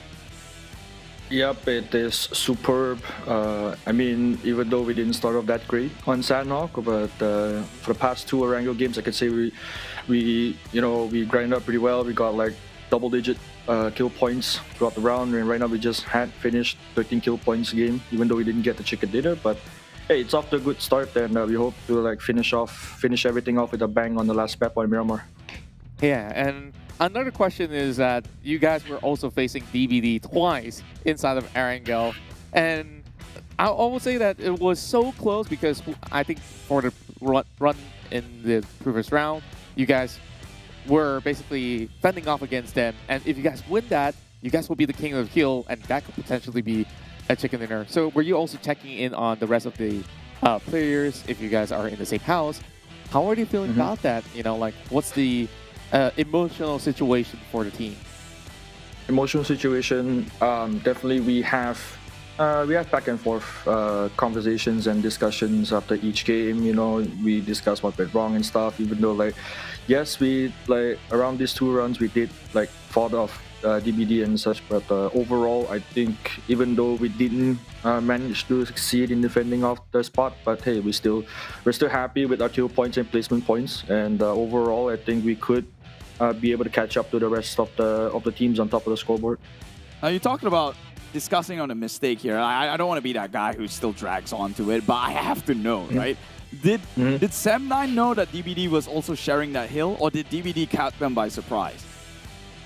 A little bit of both. A little bit of both, actually, because like we knew, but then at the same time, like they're not making any movements and such. We're still holding off on that hill, and suddenly they come over and it's like, so that deal. So we tried. All right, and of course, for now, we definitely want to thank you for your time here, sharing this moment with us. There's still more games for Sem9, so we won't hold you back. Thank you very much, Jason. Great, thank you. Well, that explains it. Yeah, like it seems like it's a deja vu moment again, right? Like the first game, Sem9 also finished around the top 3 region, and then in this matchup itself, the top 4. Oh boy, like the way that DBD was fighting Sem9, we thought Sem9 actually had a chance, but still, both rounds, Sem9 came up with some really huge frags, so they're definitely in the running to challenge the other teams out there. But DBD, let's take a look at their rotation, because they're scattered all across GATA for this rotation. Yeah, they did similar things in the previous round as well. They scatter, and that's how they usually end up with so much utilities in a single individual, and that's why in the previous round you also saw the number of frags that come out. And even in this, the stats, I believe it was just raining grenades for the likes of DBD. Then they just followed like similar pathways, man, and find themselves so patiently.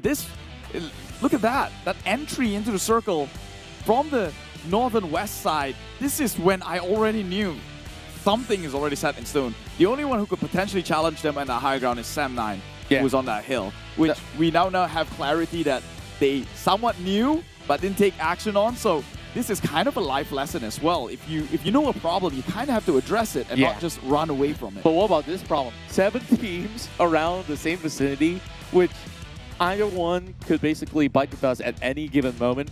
And it was MUGEN that has been able to turtle in and pull up a solid defense. Sure, Tabah NSEA did manage to hold true, but it didn't seem like they could even trade back against all the other teams. HomeBois looked like, hey, they had the prime position until the circle closes out, and that leaves some teams basically stranded now. This was the situation that we talked about, right? Like the high ground being everything in this match. Yeah, and DBD, they took over that, so they became king of the hills. But also, I would say that MUGEN, the only MUGEN is still alive, is because so many teams tried to push on them. Bosskurr tried to push on them, NC tried to push on them, HomeBois, even Team Secret at one point. But with the free range that DBD had towards that area of play, they were just spraying down, picking up points, and eventually, well, you leave a cancer and it shall multiply, and it grew all the way up towards the top of the hills and took over Sem9. I'm not too sure if that's the best analogy that you could possibly use with cancer, but humor, okay, fine. Okay. Doesn't make it any better. Still. Anyways, we got something fast and furious for you guys here. And with realme, you can make that leap of faith with the GT Neo tree of Neo Speed Awakens, as they come with that dual chipset that allows you a lot of high powering speed that you could breeze through each and every map here in PUBG Mobile. Yeah, so if you want to be unchallenged in terms of speed and performance, then you might want to give this one a shot. All thanks to the MediaTek Dimensity 8100 5G. All in my brain now. All in my brain. But if you get a phone without a network, then you're just a fool. So don't be a fool and actually scan onto the QR code and get yourself a network on top of your phone so you can actually give some utility and purpose onto an already great phone. That's right, like, it happens to my tablet as well. Like, I have this great tablet, but like, once I walk out of my house, I'm like, hey, I have no internet, I have no access. Like, same could be said about phones. So if you're getting the GT Neo 3, also get yourself a Yoodo SIM pack. And on top of that, you can also join us as well as our official live stream partners, TikTok. As we are currently on TikTok, you can also be a part of the Be The One challenge, hashtag Be The One, and follow our official PUBG Mobile TikTok, and that is PUBG Mobile MY official, PUBG Mobile Esports SG, and PUBG Mobile official PH. Yeah, a lot of things that's about to happen there. Use the hashtag Be The One for all your favorite moments. What are your favorite moments for the day so far? Favorite moment of the day? Well, I think like it's the battle between GEEK Fam as well as Team Secret, and then like Isaac was springing on that on the box, and then the instant karma hits. Oh yeah, that was my favorite. But of course, there's more moments to come, so we're gonna take a little bit of break, and when we come back, we'll bring you Miramar.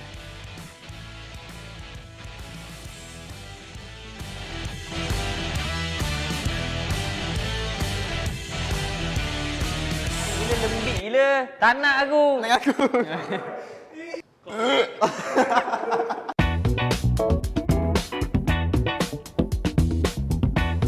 Hai, saya Adik.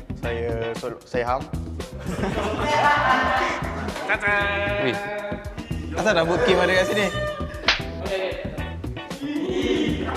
Benda ni. Tak, yang pertama tu asal gerak. Gerak lah.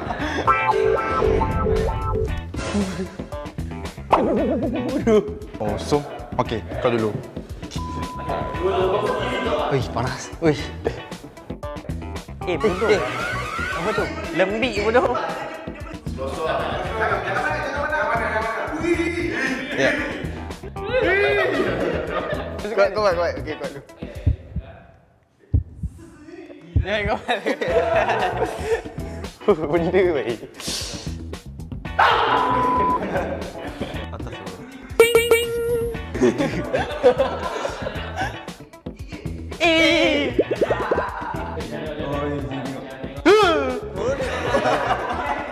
Dah tahu lah. Tak ada.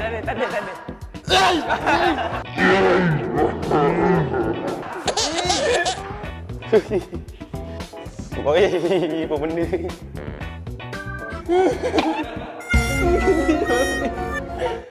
Apa tu?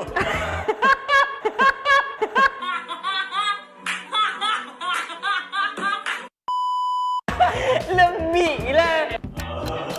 Okey.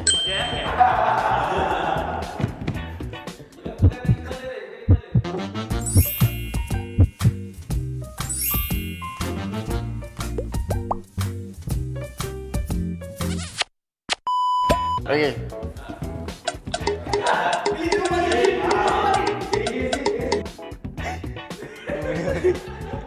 Geli sikit ni. Nak try yang ni lah. Digigit dok ni tadi. Yang ni lah. Ni gilat dok. Ni bau kari tadi. Aku warna kot. Warna naga. Hamster. Sabun. I think kura-kura. Nanas. Kaki ayam ah, tangan ayam ah. Oh, nanas. Kaki ayam. Sini boleh. Nanas bongok. Okey, dah habis dah sesi permainan kita untuk hari ini. So, jangan lupa saksikan kami di 2022 PMPL MYSGPH Fall.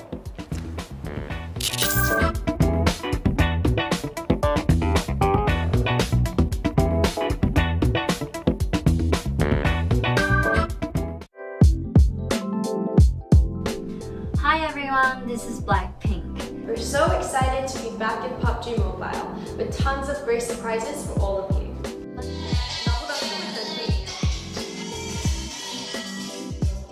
By the way, first ever Blackpink in-game concert will be held exclusively in PUBG Mobile starting on 22nd July.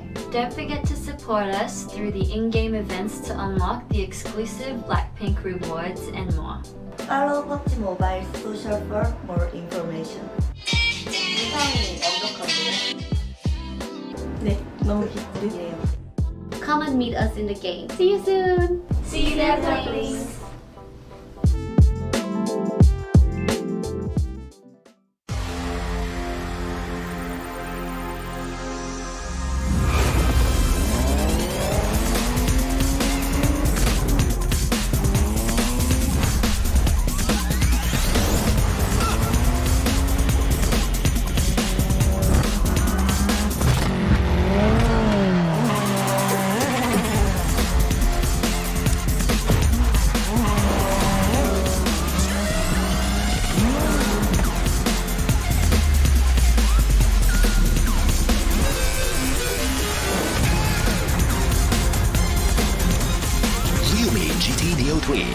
Neo Speed awakens.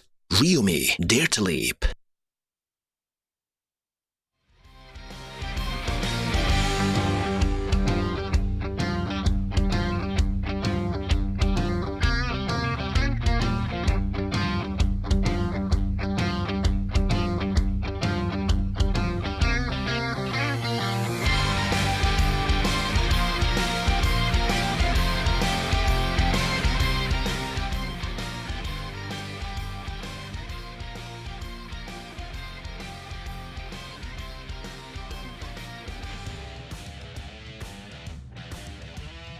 And now we'll be approaching Miramar here on a 2022 PMPL MYSGPH fall. It's Contra here alongside with Keith. Final 2 games for us to cast for this weekend. And of course, later on over the week, we definitely will have Sir Cloud as well as Choo Choo joining us here.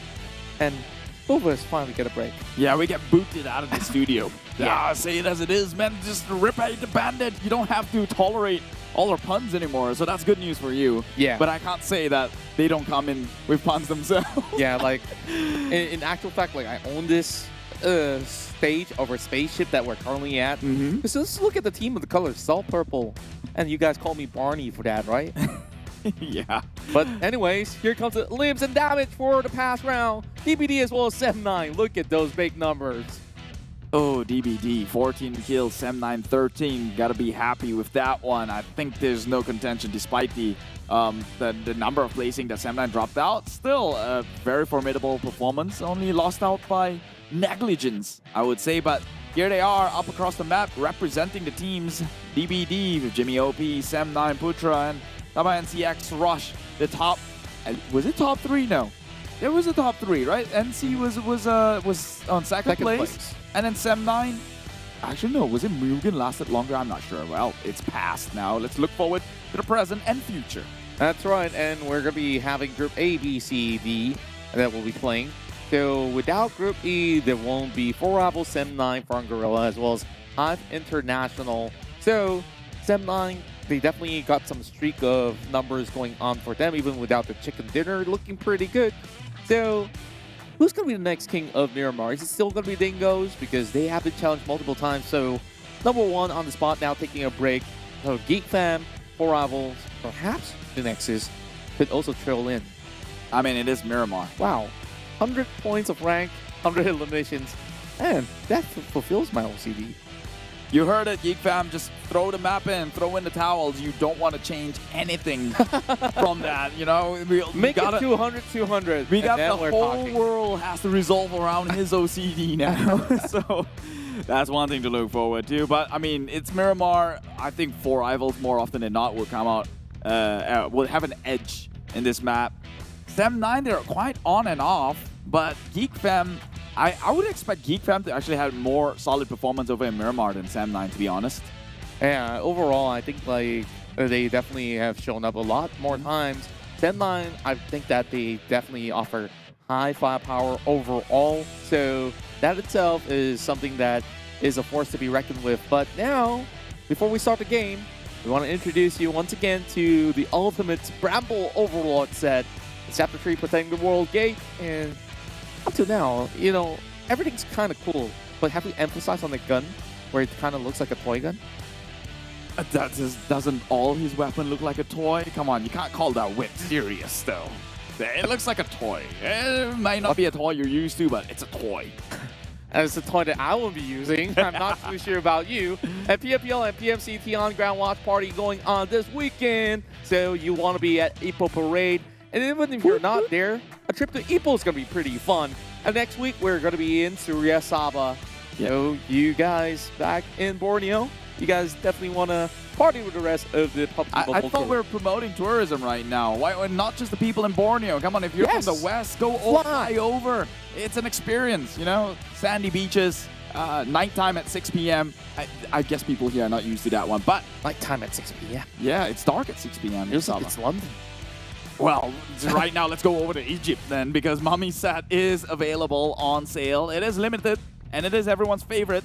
Despite how simplistic this outlook is, it happens to be a favorite, and that's why they're bringing this one back. So, ditch away with the Scarab, ditch away with Anubis looking from the background. This is what we want, waifu material. Waifu material? Can't even see your waifu. Wait, what? I'm not even sure if that's waifu material. What are you talking about? Yeah, sure. I'm judging you, man. What? That's what it is. But the part of the fun is not knowing what's on the underneath. Okay, sorry. Anyways, prediction time. Oh my god. Part of the fun is not knowing what the chicken dinner would be, is the case. So Crit VIP, sure, they have a few run-ins and a couple of hard games out there. But now in Miramar, you see from yesterday's run, they've been relatively consistent. I think it's about time that they celebrate one more. So you're saying that you want a triple chicken dinner for DVD? I knew they were somewhat going to strike gold today. Uh-huh. But I didn't think they were going to strike gold twice in a day. And so maybe a third time and make it a lucky one. Okay, fair enough. Anyways, like that also signifies that we are about to get ourselves into the next game. So sit back, relax, and well, put on some music if you want to, because it's about to get loud. Oh, I thought you were your mind's just drifting back to my statement about not knowing what's on the underneath. You know, this is yeah. We so what is in the underneath? I don't know, but that's part of the fun. You don't know. You don't know. It's called a mystery box. It's a Pandora box. There's no mystery in that. Okay, mummies are a mystery. Like how they imagine back in how many 100 AD, BC, whichever you want to call it, right? They have already found ways to preserve bodies. They found ways to basically build something extraordinary with a lot of geometry involved. So, yeah. Well, I wasn't thinking that far ahead. I was just thinking that kind of looked like a mannequin. And you kind of have to agree with certain appeal. There's some appeal in a mannequin. Why mannequin? Because they're supposedly formed in what a perfect and ideal physique look like. Honestly, I don't like mannequins because they're creepy. So emotionless. Some of it doesn't have a head. Some of them are just rigid. Some have creepy eyes. Like, am I just describing people? All I'm hearing from you right now are things that are good things. Good things. Okay. Okay, let's not. I'm not even sure We're going so much into the depths here. Like, what's next? What's sacrifice? Next? It's not about depth, but the length of the stretch where they have to basically travel in this huge map of Miramar. And with that said, the flight is here. So let's see on map 4 who gets the chicken dinner and be the one. Be the one to take home that winner chicken dinner, especially in a, well, weather like Miramar. I would say the chickens up there is somewhat salty naturally. You know, there's a means of cooking chicken underground. Yeah, like under the sand itself. And people in, I guess, the Arabian side actually practice this. Not only in the Arabian side, I believe in Malaysia we have that as well. Like, well, we brought the concept over, but it's even in the Chinese region they have that too. The tandoor, right? It's called a tandoor. That's not underground though. No, they do.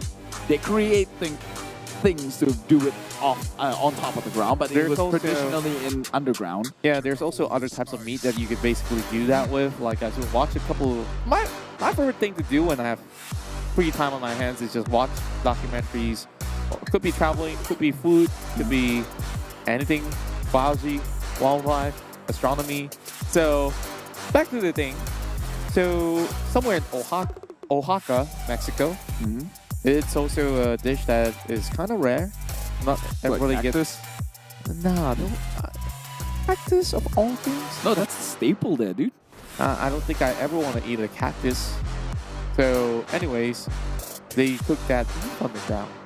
Oh yeah, that happens a lot, especially in the Arabian side. But we will go to the northern side instead here. Water treatment seems to take center ground by Axis and Mugen. And we know Nasty with his shotgun is always lethal, and already great intro right in front of the face, but unfortunately to pick anything up, he is just whiffing every one of them. And Axis now can look to fight back. The pre-spray is there, pre-fire. Nasty just too afraid to try and push onto that. That fire rate would just take him off anytime, but now they both are about to toss one onto each other. Maybe send in a little bit of a care package here.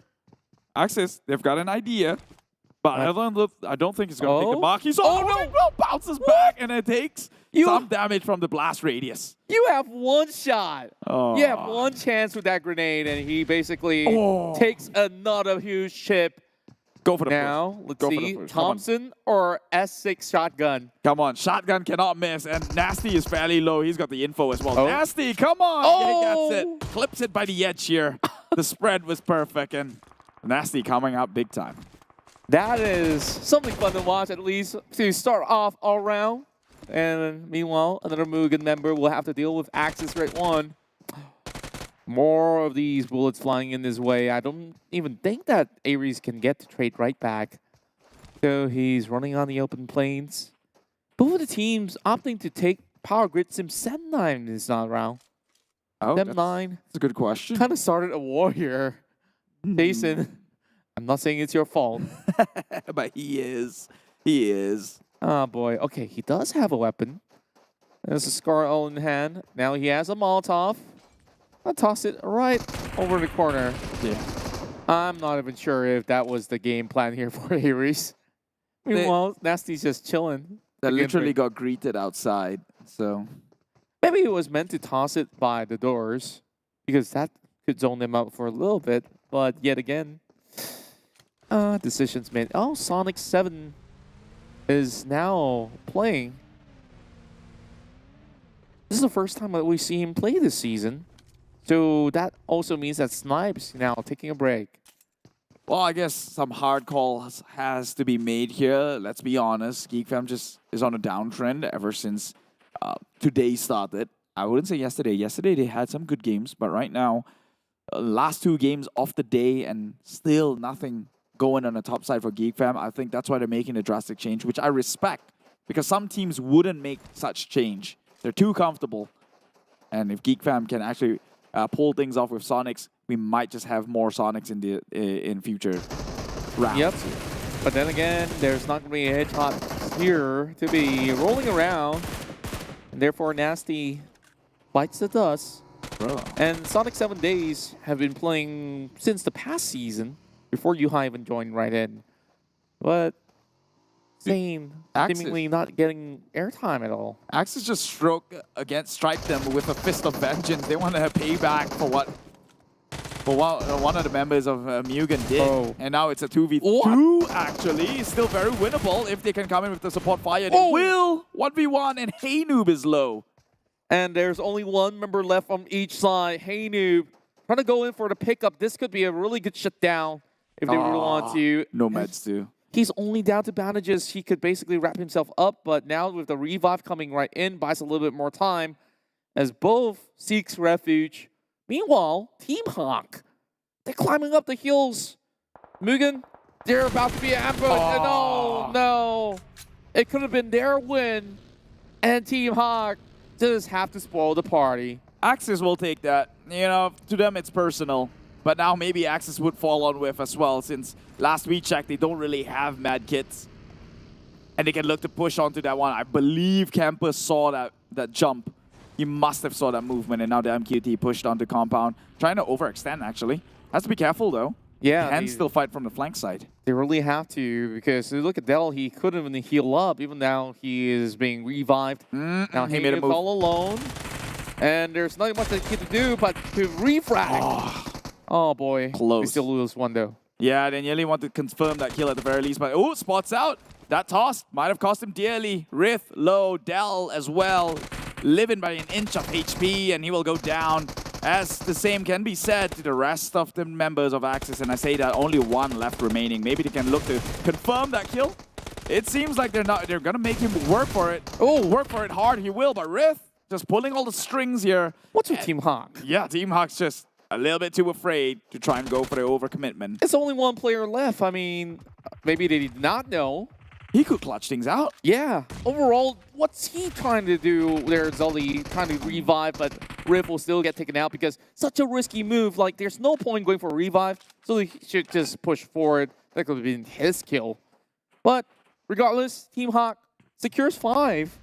Less than 2 minutes of play. Yeah. A little misplay. You're right. They should have just went for the push. They had numbers. They could trade off another body in for that kill. But well, it's spoiled milk. No going back until when it's already cheese here. And DBD, Jimmy OP, across the board right now, 33 assists. What's your favorite type of cheese? Blue, always blue. Hey, I love blue cheese. I know people think it's smelly, which it is. It's but actually that's part perfect of the fun. on burgers. Yeah. And it's an acquired taste for sure. Funky. And I would say it's exquisite than funky. No, I think funk is a good way to describe it. Okay. I agree that it is funky, but I like it. We have Frankie. Where's Funky? Funky is in Farang. Yeah. Who probably won't see the light of day today right now because they are in Group E, and so they won't be playing. No blue cheeses, I guess. And at least it isn't blue waffles. Whoa, whoa, whoa, whoa. We're going to territories we do not want to thread here. No. Blueberry waffles, what are you thinking about? Yeah, I was thinking about actual blue waffles, you know? The ones from the Netherlands. Go look it up. Blue waffles on Google. Don't look it up. Google image, yes. Don't look it up. I mean, all kinds of waffles out there. Some are just not worth eating. Are you sure about that? I'm quite certain. If you know, you know. If you don't, then, kid, you're far too young to be endowed with our humor. Oh, we're getting away with things. No, we're you know, it's an old man's humor, you know. Back when we were in high school, that was the meme that was going around. But high school ain't old man, guys. High school is just teenage. Yeah, but we were in high school. I'm saying that meme was going around while we were in high school. And that's like at least nearly 10 years ago. Yeah. Now you just make me miss my prime days. Back in days where I have a lot of energy to play. You know, you a can lot always of matches. you can always maintain your prime. By how? Exercise, bro. That, yes, but what about my gaming prime? Well, we didn't have mobile games back then. not to this scale, so... We had snakes. Yeah, you kids on the block right now consider yourself super lucky that PUBG Mobile Snakes were competitive. They just pass around the phone and see who gets the highest score. But meanwhile, Zane out in the open field. Same goes to the rest of Team Secret. And with this circle early on, we see moving into the water treatment ground, it definitely gives an edge to teams like Crit. And now it's going to be Genexus there getting a few tags onto Secret members out there. Luyu also coming with a flying angle of their own. Fredo gets a shot. Yeah, boy. Eventually will be pushed right through. I don't think that Genexus has the opportunity to also go for the angle to try to threat Fredo, trying to protect his own teammate, but the rest of Team Secret now in a really huge predicament as they still have members being shot by RSG. Yeah, Team Secret, despite losing 2 members, they're doing damage onto Genexus, and that would most likely cripple the likes of Genexus themselves, since they are a high-fragging team with less manpower, means they will have to revert into a safer option and be passive. Team Secret now under gunfire. Rex has got a hit onto Fredo, And so that confirms his location. Surely he has already known. He's probably saw that one as well. And with the drive in, that is for sure a giveaway. But now RSG over in this water treatment area, it seems like they've got a wide spread of control over this compound. And Team Secret, how are they looking to get out of there? Well, it's just gonna take them a little while. They can basically hide out in that area because both teams, or should I say all these teams, are over onto the circle already. GEEK fam, though, makes their way safely across. They're going to be accompanied by Crit VIP on the other side of the hill. Cactuses around the field. Are you planning to cook them or what? You can actually eat cactus. In fact, it's a staple in Mexico where they substitute. I thought avocados. No. They substitute, sure, avocado too, yes. But they substitute taco shells with cactus pellets. The cactus, whatever they call that. What do you call it? No, I'm intrigued to try it. Yeah. Apparently it's gooey, like aloe vera. Okay, now not so not so But it's enticing good. anymore. They said it's good. It's insane. I don't believe in everyone that say things are good and then That's true. you try it. It's like, eh. But one thing I would try that is a little bit ambitious to some others out there, balut. Yeah, tried it. Loved it. You loved it? Yeah. Oh. You haven't tried it? No, I've never been to the Philippines, but I wish we can go to the Philippines. You heard that? Oh, wait, they're not. They have their own Filipino stream here. So no brownie points for you, it seems. No brownie points? Yeah. It's okay. I'll make my own brownie. I don't want to know how, because you can't bake.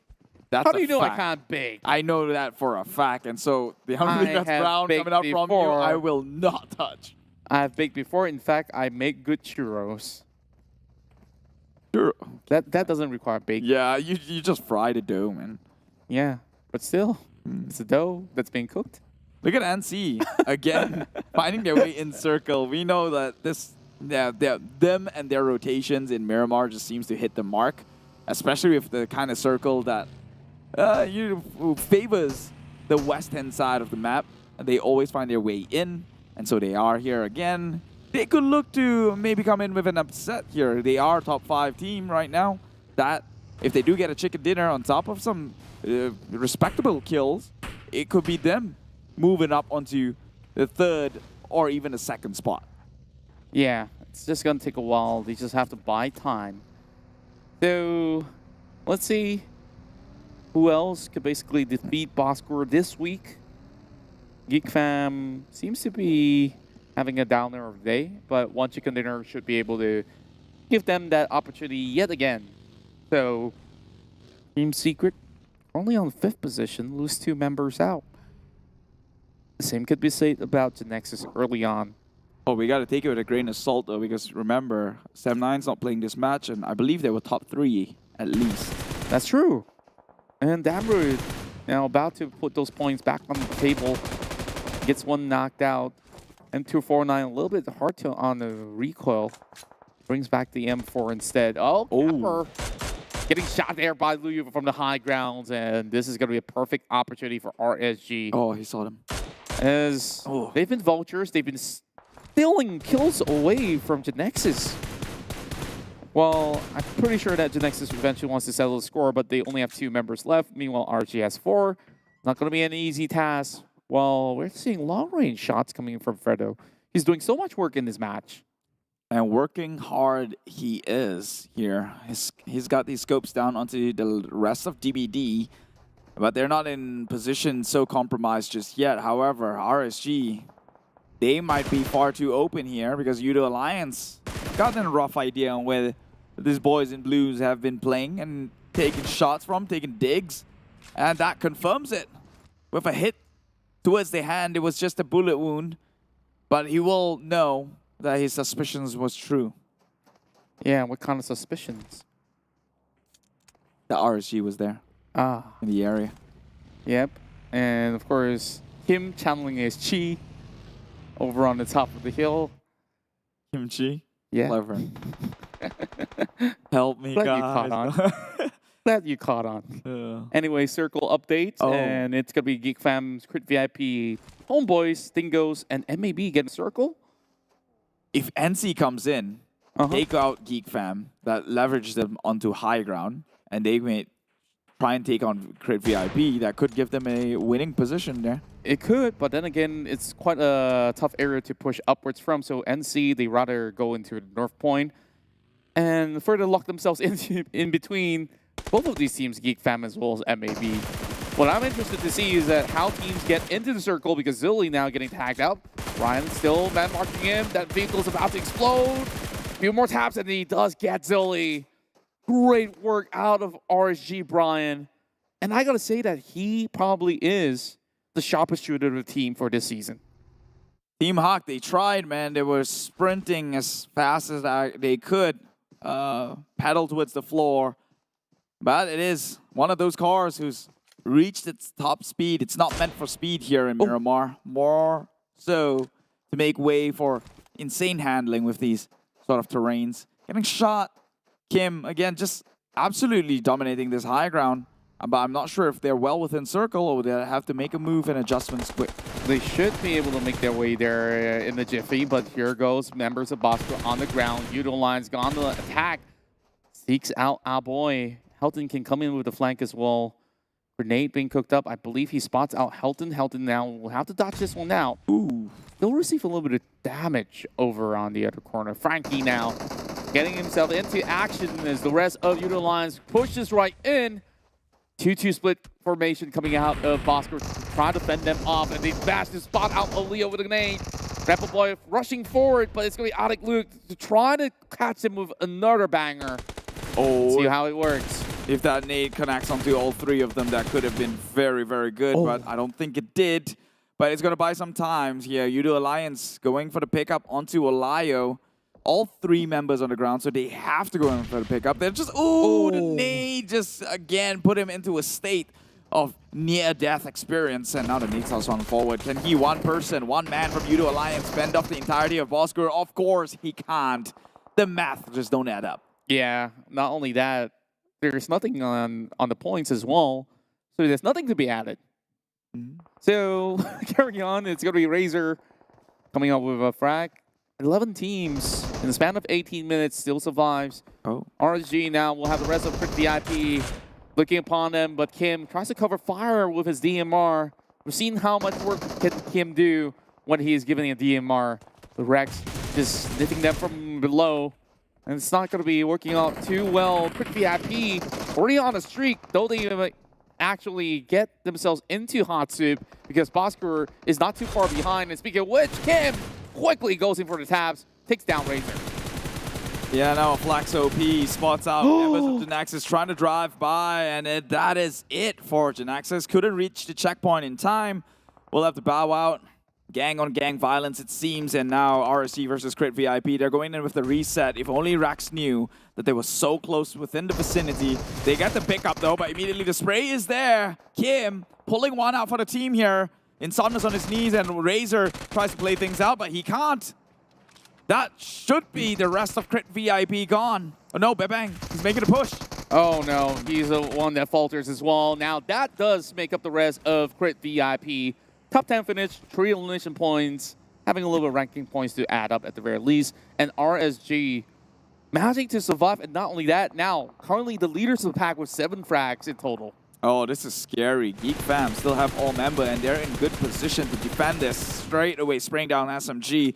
Under gunfire, it is Mile, who now finds himself injured and will have to seek for cover and shelter at the time being. And that's going to cripple the likes of SMG because the rest of GEEK fam are already pushing in.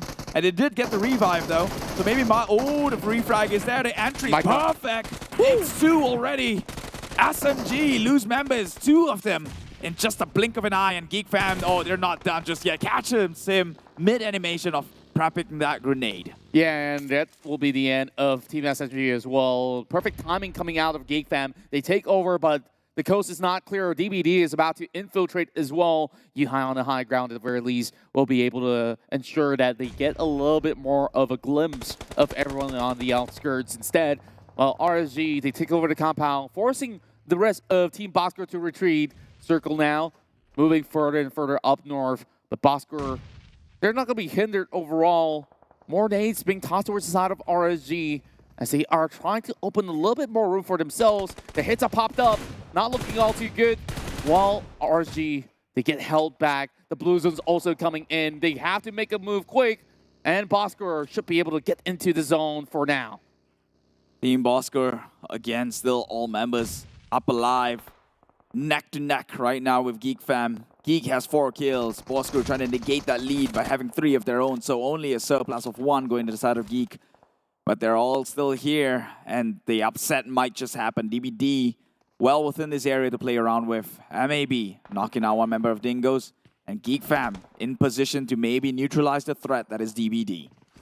GEEK fam, 4 takedowns in this matchup. Still have all 4 members alive.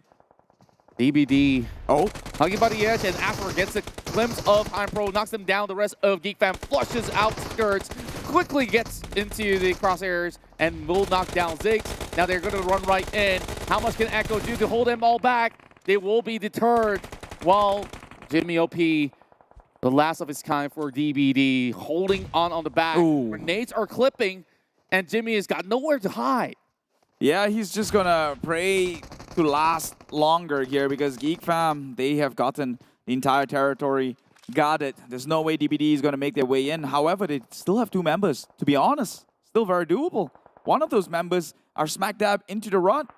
Yeah. GEEK fam doesn't know. Yeah, he could easily get a pick off if GEEK fam just walks past by him. Yeah, on top of that, look at the rest of Bosskurr as well, moving into another location. GEEK fam, they're on the outskirts. They need to run in. They only got 13 seconds from here. They will eventually go on to find Yen hopping downwards. He's still trying to survive. He won't settle for top 7, but GEEK fam basically forcing their hands here, holding them back. Yen still trying, while Jimmy will be on the lower side of the ridges. So GEEK fam now 7 points in, looking for the 8th. Jimmy's got that buggy as he slowly repositions himself. But he's so far away, he needs to get into the circle, but NC's already guarding the north. NC now has perfect positioning in this play, setting themselves up towards the late game 6th circle in. Bosskurr now finding 1 member down on the knees. They will have to go in with the pickup. Right now, GEEK fam running away with things. 4 kills ahead of Team Bosskurr. That means 4 points essentially on towards their side. Now GEEK fam needs at least about 30 points to close in the gap, and Bosskurr, more of them dying out. It is Tam coming from the back end here. As far now, pressured as the only member who could spray back, has to deal against RSG and HomeBois. And suddenly, HomeBois are basically finding themselves in the best run possible. While Bosskurr is just slowly getting gated out, Time Pro goes in for a refrag. Will find his ex-organization player out there, Kim, being knocked out, while Mecca comes in with a Groza shot, shredding them right through. And see, they're not looking like they're going to be holding just fine against the rest of GEEK fam as they try to go in for the push. Still trying to lose the revives. They will secure the point. Micah adds 1 up, but Jimmy OP right down below, just trying to decoy with the smokes. Shots being fired as Magic as well, as Micah goes in for the double trouble. The rest of NC slowly bowing out, and there's nothing that can stop Micah claiming those points. My God, Micah played that like an absolute god. He just swings and spray transfer, and he's hitting the mark. 1 man taking out 2 in a single push, time and time again. And now DBD seemingly like he's trying to deny himself to the zone, but he's getting some sort of decent trade. Surely you don't lose to this one. Come on, GEEK fam. There's no time to be sloppy when especially the Swarm! Whoa! The last stand, and he eliminated the rest of GEEK fam. Unbelievable work coming out of GBOP. Now the game is blown wide open. This could be the first chicken dinner ever for HomeBois here in week 3. They are now hunting out. It's only going to be Rex. And HomeBois think that there's still somebody up there, and they're not even going in for a little bit of pickup. But Trix, they managed to bring him back up online. 4 versus 1. Could they do the unthinkable, just like how Jimmy OP did? And it's RSG relying on Rex. No, game's over. But man, GEEK fam, that was sloppy. Why were they so fixated with that kill? Jimmy don't have to. Yeah, Jimmy was already down in the low ground. The blue was gonna eat him anyways. They risked all the chicken dinner, 15 points. for a potential 1 point. They could still battle the rest of HomeBois out for this win. And because of that one misjudgment of a call, it all shattered, but now we focus on HomeBois because this is going to be the best run possible for today. It's going to be underwhelming, trust me. Look at that. Shows himself, Rax now up against 4, and there we go. HomeBois taking off that chicken Why you got to spoil the fun? Like I said, the game is over. Rax, all as great as he is, he can't pull off miracles, and it's 4 members of HomeBois taking home their winner chicken dinner, a much needed one, especially when they're loitering down at the bottom in the bracket. Quite unbelievable. HomeBois finally celebrates that chicken dinner right here in match 4. And that play by Jimmy OP. Oh, it was just the stuff of legends, man. Like, the whole GEEK fam shut down by this one kid. And this is definitely going to the highlights. HomeBois celebrates the win. But that guy took all the glory. I am absolutely speechless right now. Like, as great as GEEK fam were, you saw them pushing in.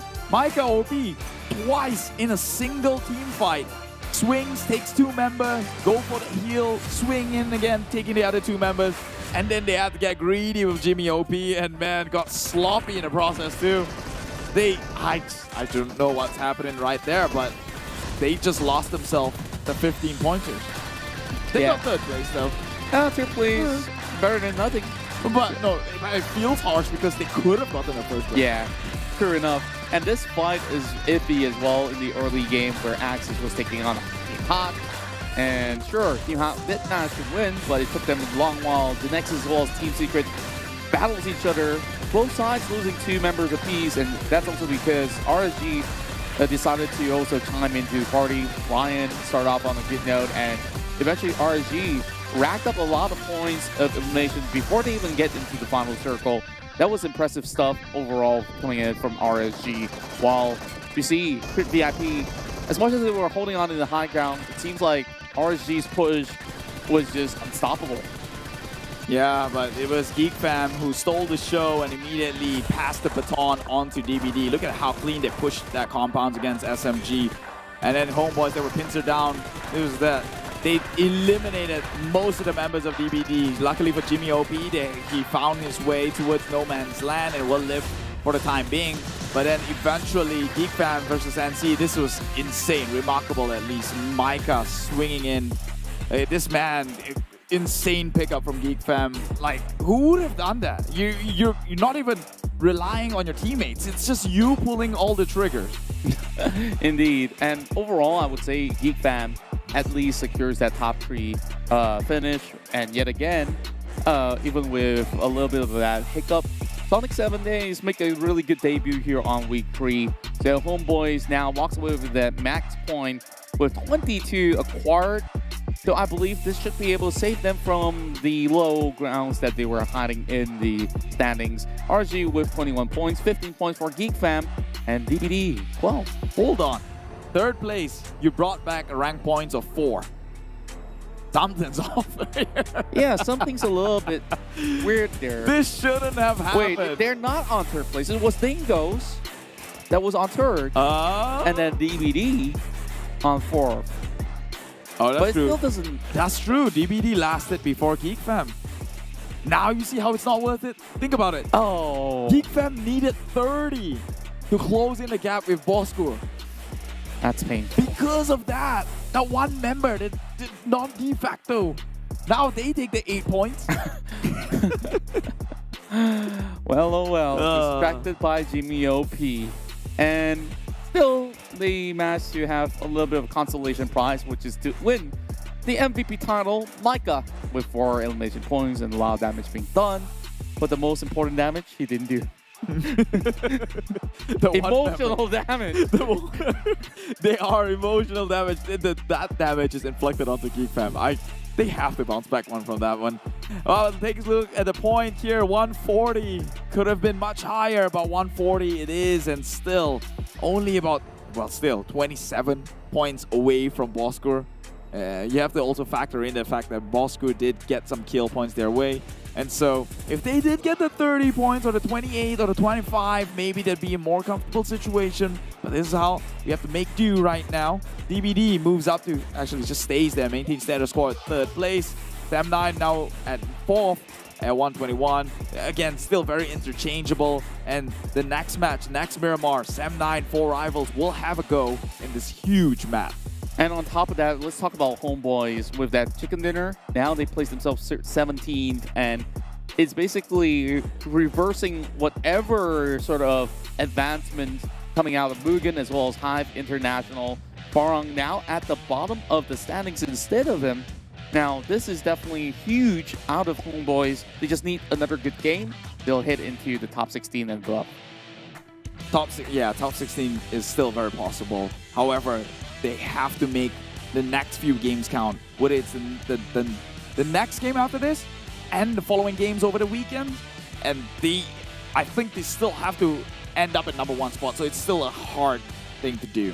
That's right. And let's head over to our recap segment here.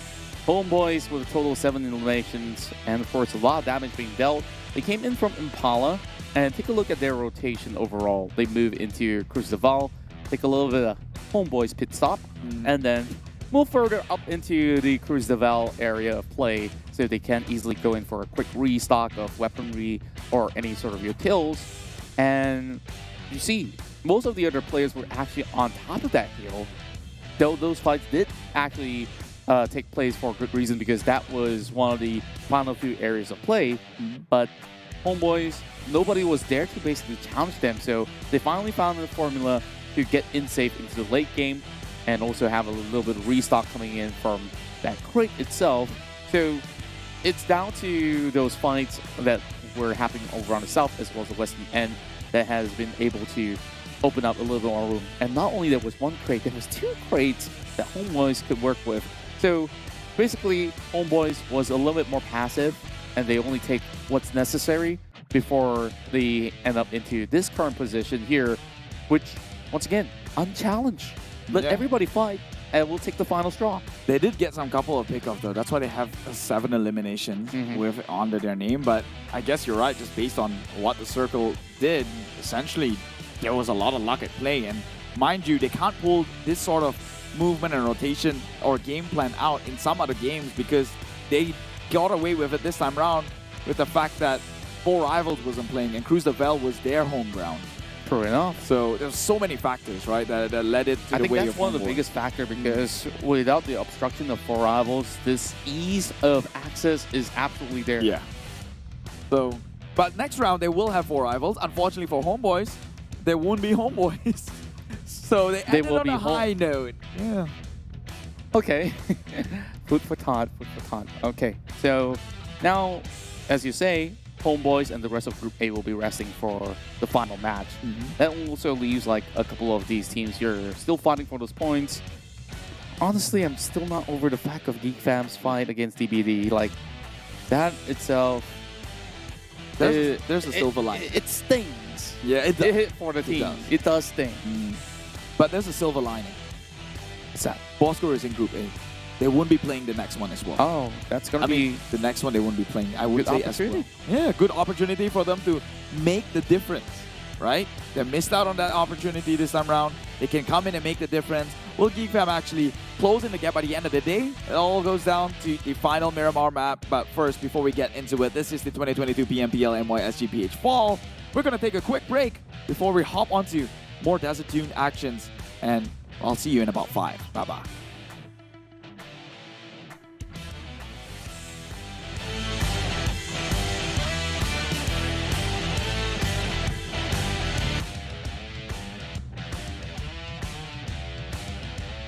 Binabay ang iyong nakikita na nga namin.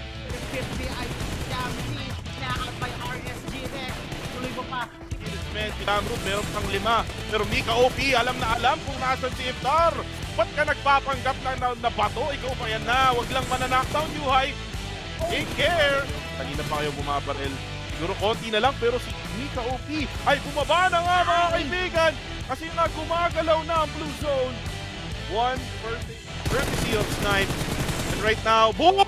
na paano kayo makakapagkap ng isang ating mantikang at harap-harapan na nga ito, ulo to ulo, head to head. Sino kaya ang magwawagi sa ating GEEK pamatak sa SMG? But yun na nga, HomeBois, Paripan to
Neo Speed awakens. Ryumi, dare to leap.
And welcome back. We're down to our final match here on a Friday night, and you're currently watching 2022 PMPL MYSGPH Fall. So, to my left, of course, is our dear gentleman, Steve, and my name's Contra, as we are their casters. This is going to be our final matcher, so let's bring the roof down with us. And before Sir Cloud and Chuchu comes in to clear up the debris. So it was quite literal when he said it. Quite literal of a final match. Last one in the day. Last one for us throughout the entire week. And maybe the weeks to come. Let's finger crossed that we get to see each other again. You're trying to make me cry or something? I know, we're feeling a bit emotional. But before we do, let's look at the most emotionally blocked thing that we can think of. Numbers on the screen. Emotional damage for GEEK. They do have the highest kills, so it could have been a chicken dinner for them. No, think about the situation. If they left Jimmy there, they could have wiped out the entirety of HomeBois and maybe get RSG. Yeah. And that would be an extra 5 points on them. So that's 16 and a chicken dinner. That would be enough to overtake Bosskurr. Yeah. But missed opportunities aside, they take what they can get at the very least. Micah with the highest damage, with 923. Kim on second place here with the total damage of 652, and she still is a support, by the way.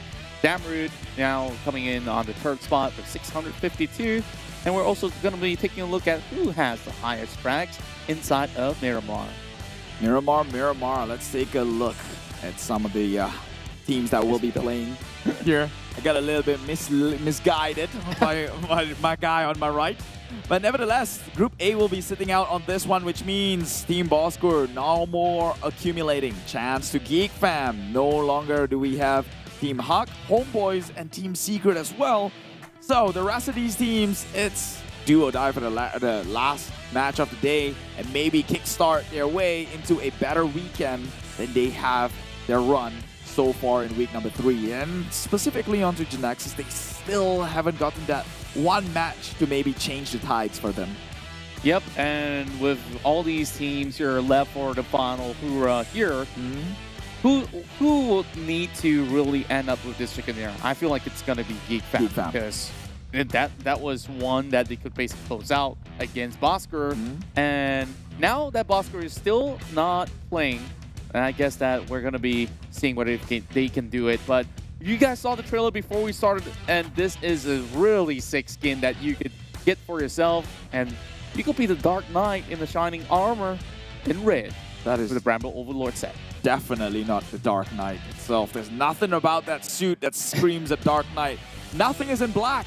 They're all colorful, if anything. But that theme of that is so dramatic. Didn't you see the trailers? Like, they were in the dark, but he was glowing in red.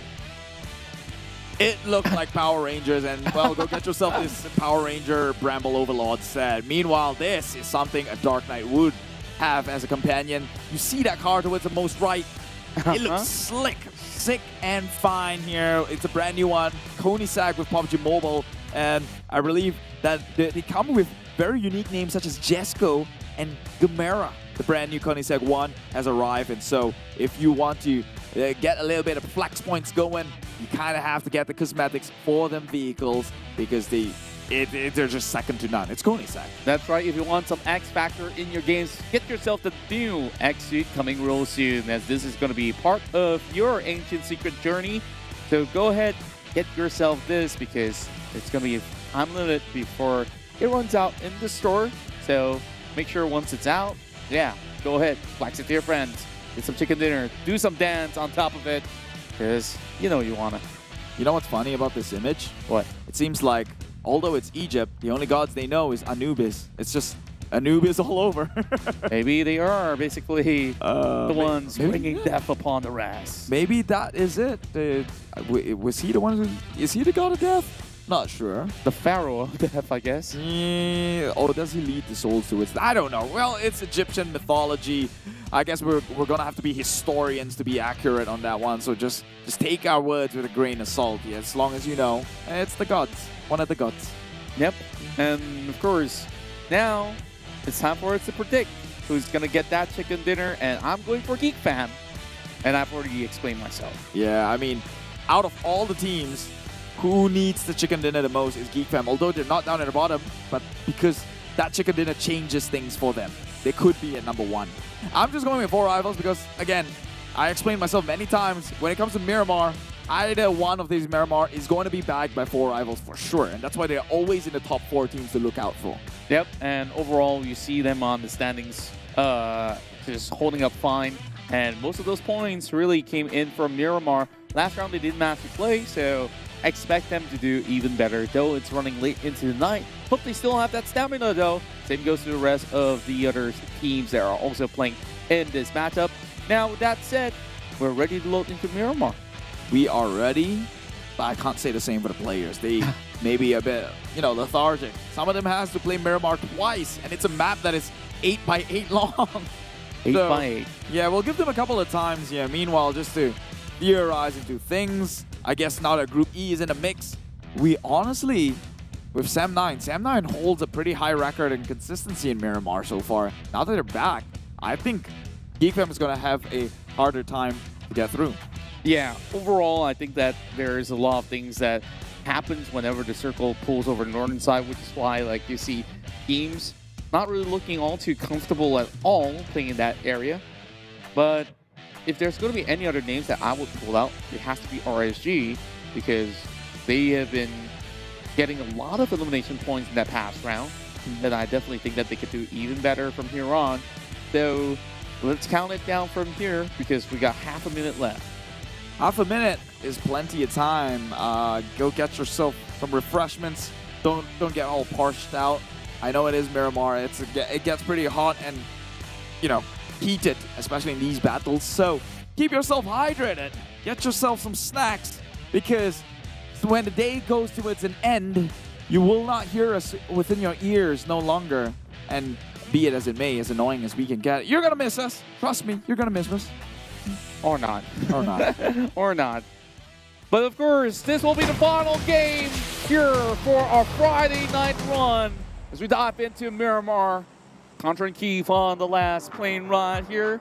We'll take you through it all as we are having this one flying seemingly from the north end all the way into the south. So from this trajectory itself, actually it's far eastern side. And it's fairly even, I would say. It's the same split that we have this one just recently. Quite recently. Isn't this the flight path in the previous game? Does it also tell you that it's going to be the same circle, though? Oh, that's true. That's going to be the difference. But, if all things similar, GEEK gets a second chance at things. Yeah, and they definitely need those chances here, as we've seen them having slight dips of their own expected performance. But to everybody else, that's the kind of point that they kind of wish they could get. So now with two teams moving upwards into El Azahar as well as Terra Franca, MAB will go into the far northern end of Capital Military if they should. But now with a glimpse of it, we just got to check where the first phase of the circle will be. There's a bunch of teams moving into Las Leones area, so there might just be a little bit more battles that will happen there. SMG stretching very far wide, and it's going to be inside of Montenevo. Good chance for Genexus to play this one out. Tabah NSEA, who goes to Valdemar, remember, they like to play these sort of circles. Western side circle, and right now they are in no hurry to actually loot around the area, maybe even go wild and drop their way onto Los Egos. But we'll see how they play this thing now. Meanwhile, they have quite of a switcheroo here in Sam9. But it is Adibs who gets in. Manpa steps out. I guess in a crucial map like this, I think Manpa almost always don't play the Miramar, right? Seems like it. Like, overall, I think like they prefer having higher firepower on the Miramar runs and play a little bit more strategically when it comes down to angle and the rest. That's why you see Manparang switches in and out. But we saw, even for Farang themselves, they're bringing in Stone to play Miramar, as Bravo is not going to be in the game. And take a look at that. Micah, a few 100+ points away from chasing against Yuhai. And the closest other team to match up is going to be Genexus. As much as this week wasn't the best performance we see out of Genexus, the record still remains as Luyu. There's just so much damage. But let's see. Is that an overall? Yes, overall damage. Oh, okay. Can't be a single match. That would be No, I thought like in a week, like a weekly thing. Does it reset in a week? I believe it's an overall. And we're going to have that highlight again from DBD. Clutch moment from Jimmy OP. And a huge blunder out of GEEK Fam to try to chase against this one corner. And of course, he went out in style. That is just so bad. People make mistakes. You can say that it's bad for GEEK Fam, but it's absolutely great from Jimmy OP though. Yeah, well, I'm going with the notion of he was one guy, he didn't move his position. You could have possibly just shot him down, right? Yeah, but he was the one shooting everybody else down. Peeking hits. I thought they taught them that for the longest of time. But we'll not hold on to that traumatic history. We got to move on. We acknowledge it's there, and that's the first step to recovery. Trauma. Reminds me of somebody. Oh. Meanwhile, I will remind you to play PUBG Mobile for free when you switch to Yoodo. Scan that QR code right now. Yoodo, Papas Elcom, because you do it better. Happy thoughts. Happy thoughts. Yeah, I mean, I'm not sad. Yeah. Some people are. Why would we be sad? Because it's free data for PUBG Mobile. Of course we won't be sad. That's all happy thoughts for me. Yeah.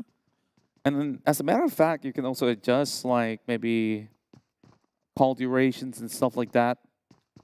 See what could possibly fit you best. Meanwhile, you follow PUBG Mobile Esports MY to receive the latest updates.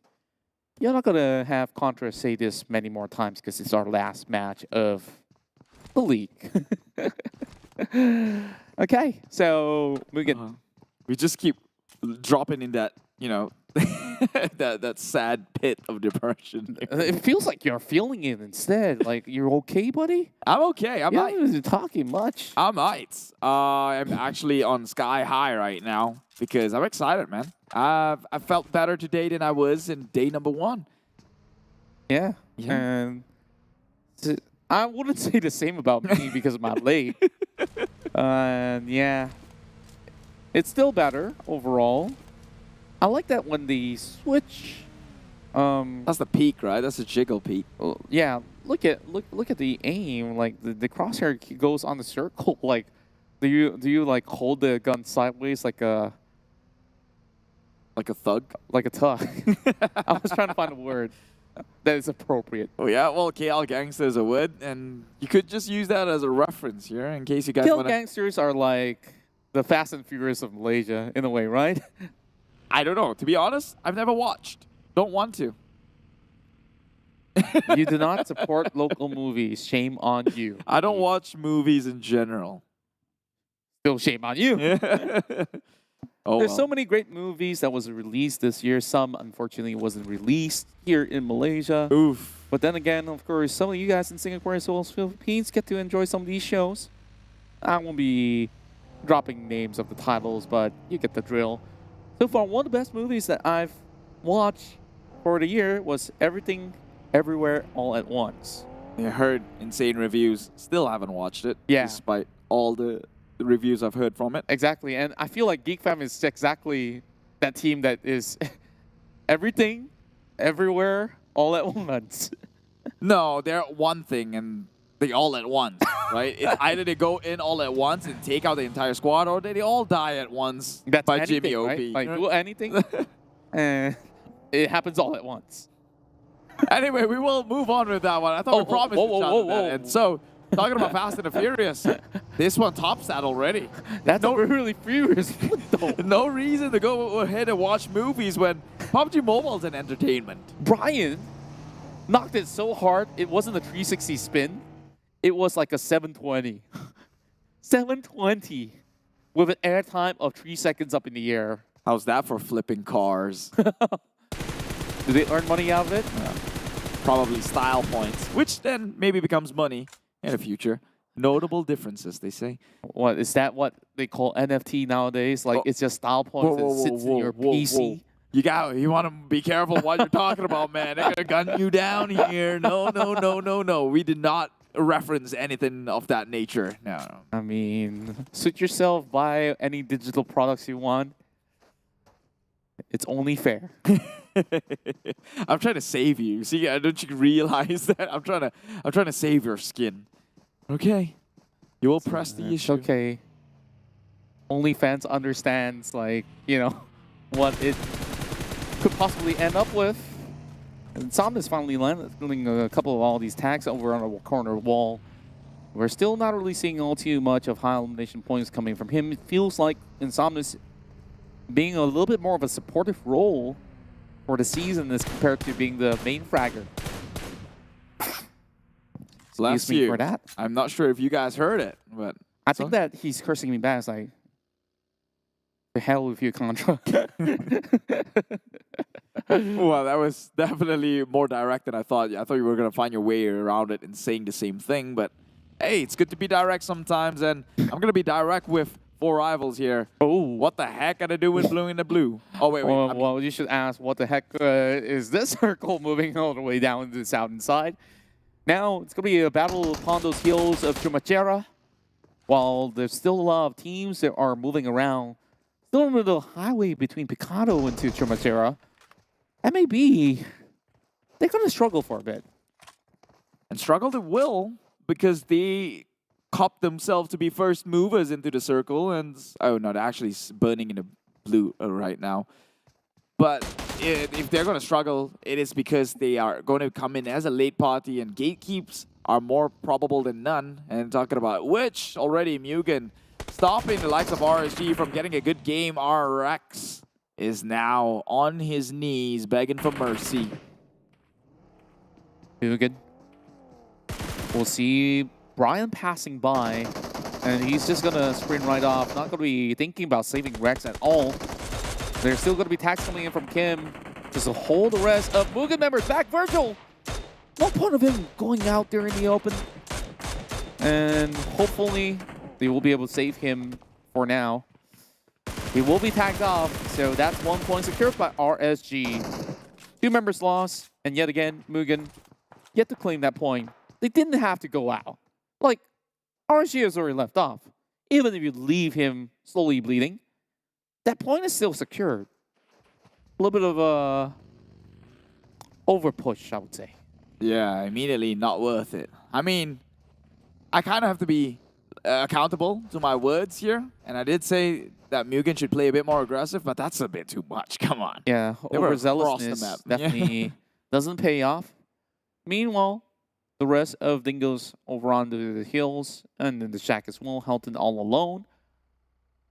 He's basically being sneaky about this. Well, he can sneak up upon them, but HYVE International will not have anyone sneaking up on them because man may be too far behind. As we have a little bit of replay, Brian comes in with a shred from the back. Yeah, it takes down Nasty immediately. Secures that kill. So they're disciplined in that aspect. They don't play with their food all too much, as it should. But right now, HYVE coming from the far side here, finding their way into the circle. They're going to take quite the distance, I believe. Yeah, they are a team who plays on La Cabrera. So you would imagine the distance points that, or the distance stats that they're going to rake out. Yep. But right now, Dingoz has got company by the midst of it. Yoodo Alliance rub shoulders with this one, and they might just bite back. Speaking of shoulders, this seemed like a really broad shoulder. Quite a distance in between the two teams. MAB Esports about to get into the safe zone, but then again, look at how many mats have they utilized if they're only at 1 more. And the coast is not clear just yet. I mean, by now, I wouldn't be surprised if MAB have members dropping outside the blue zone and they couldn't save themselves from it. Like, that's the problem about dropping inside of Campo Militar and you're taking a 360 spin across the map, but at least they have already reached Montenegro, but about to run into the rest of SEM9. And that's another thing they should worry about because they've already expunged all their MAD 8. And so they have to just get out of there. And they're finding another alternative into the circle, but I don't think it's any better, seeing as though that you do have some sort of saturation on the outside of the circle on the western end. But it's a gamble that they will have to take. Everything in life is not without risk, and they will have to risk it for the biscuit. What flavor is the biscuit? Chicken. Chicken biscuit? Yep, it's meant for pets. Dog biscuits. So it's a chicken flavor. I wouldn't risk it then. I will never risk it for dog biscuits. And here goes Olio though. He doesn't take risks, but Stone does. I guess that he is going to be going for another flip, and tags are coming in as well. Stone will eventually be claimed. But then again, more taps coming in for Brian. Ridiculous shot. You don't even see Brian in the map. How did he even get that shot? Oh, that makes sense.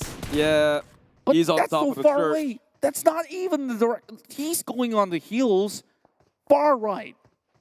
That's far down there, and he's like, okay. It's in the same vicinity. Yeah, he saw that one. It's so far away. That's like, he's got a scope, and it's level 300 ground. meters almost. It's still level ground. So I was confused on how he got that tap, because there was an elevation, and Yoodo Alliance Olayo was on top of the hill, so I figured that no one else could have gotten a sight at him from the downside. But apparently they're in level playing field. Same planes. Oh man, Brian's just built different. Yeah. Yeah. That could be it. That could be it too. On top of that, now more of these teams are going to be rotating across the wide areas of play. Only 3 players were out. And it's almost 15 minutes, man. Come on, give us something. Give us something. The last game of the day, and they're really dragging the time here. I like it. It's like PUBG Mobile says, we're going to squeeze an additional hours from you, you know? Stay on longer. Pay us for overtime. Whoa, Just whoa, whoa, kidding. whoa, whoa, whoa. Wait, that's folding up in the air. That's a huge jump coming in from that kiddo. Yeah, and it's kiddo. Actually, I think they got Brian. RSG Brian, who was on the roof. The eyes in the sky is getting shot at the attempt. We got eyes in the skies. Now it's going to be a bird's eye view of a camera view on top of Blanks. Trying to save himself. As you have the rest of MAB just right smack down below. He might have actually looted that crate already. Like he will basically spot this one out. Quickly go in to claim one live. Edo10 with good work from afar. Meanwhile, more of all these sacrifices might be made by MAB. Cosmic Fart, perfect catch onto Seed, but Maki's pushing upwards though. Got to be careful. Seed got nowhere else to run. More tags as he does whip a couple of shots. He runs into the shack. Blanks forcing MAB to retreat.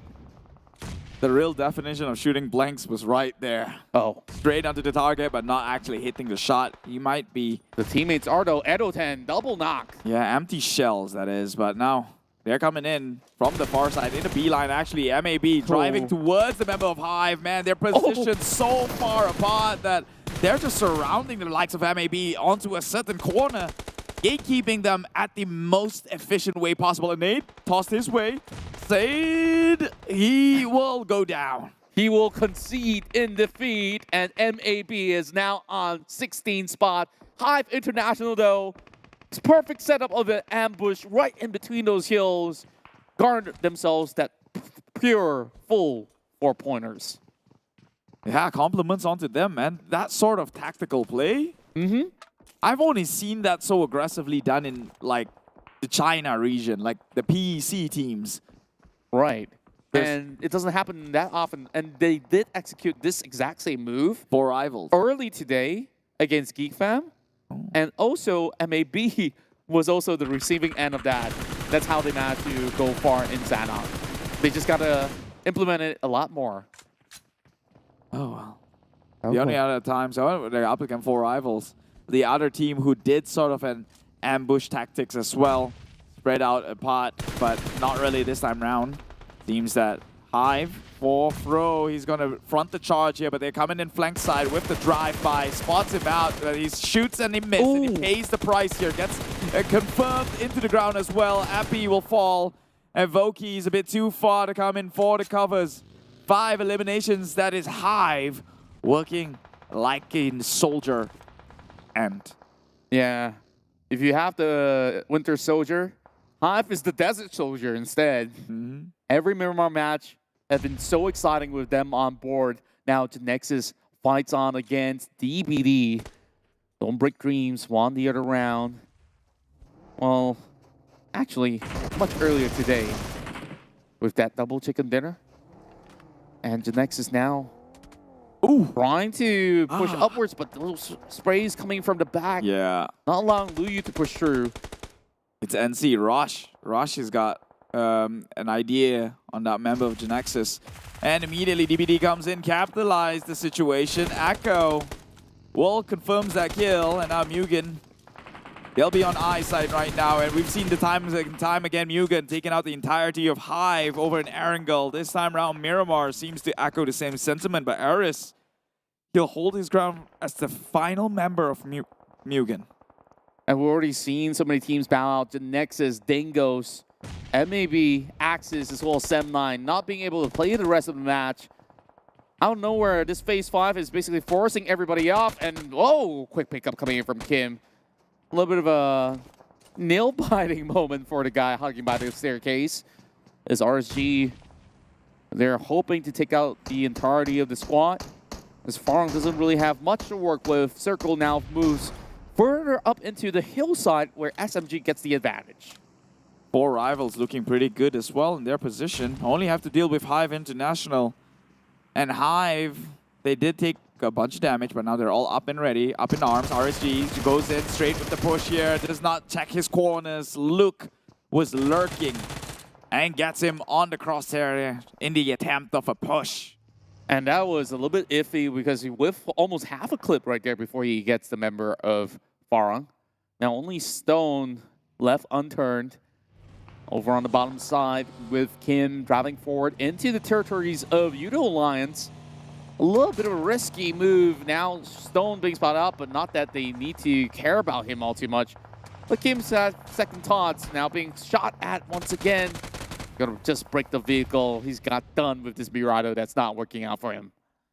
North side is where all the action's coming at. SMG, although they got their way in the circle, I don't think they're the safest right now because coming in from so many directions is all the other teams. DBD, MUGEN, RSG now in compound and play. So they are going to go up against all odds here. 2 members from SMG occupied with the likes of RSG from the far end.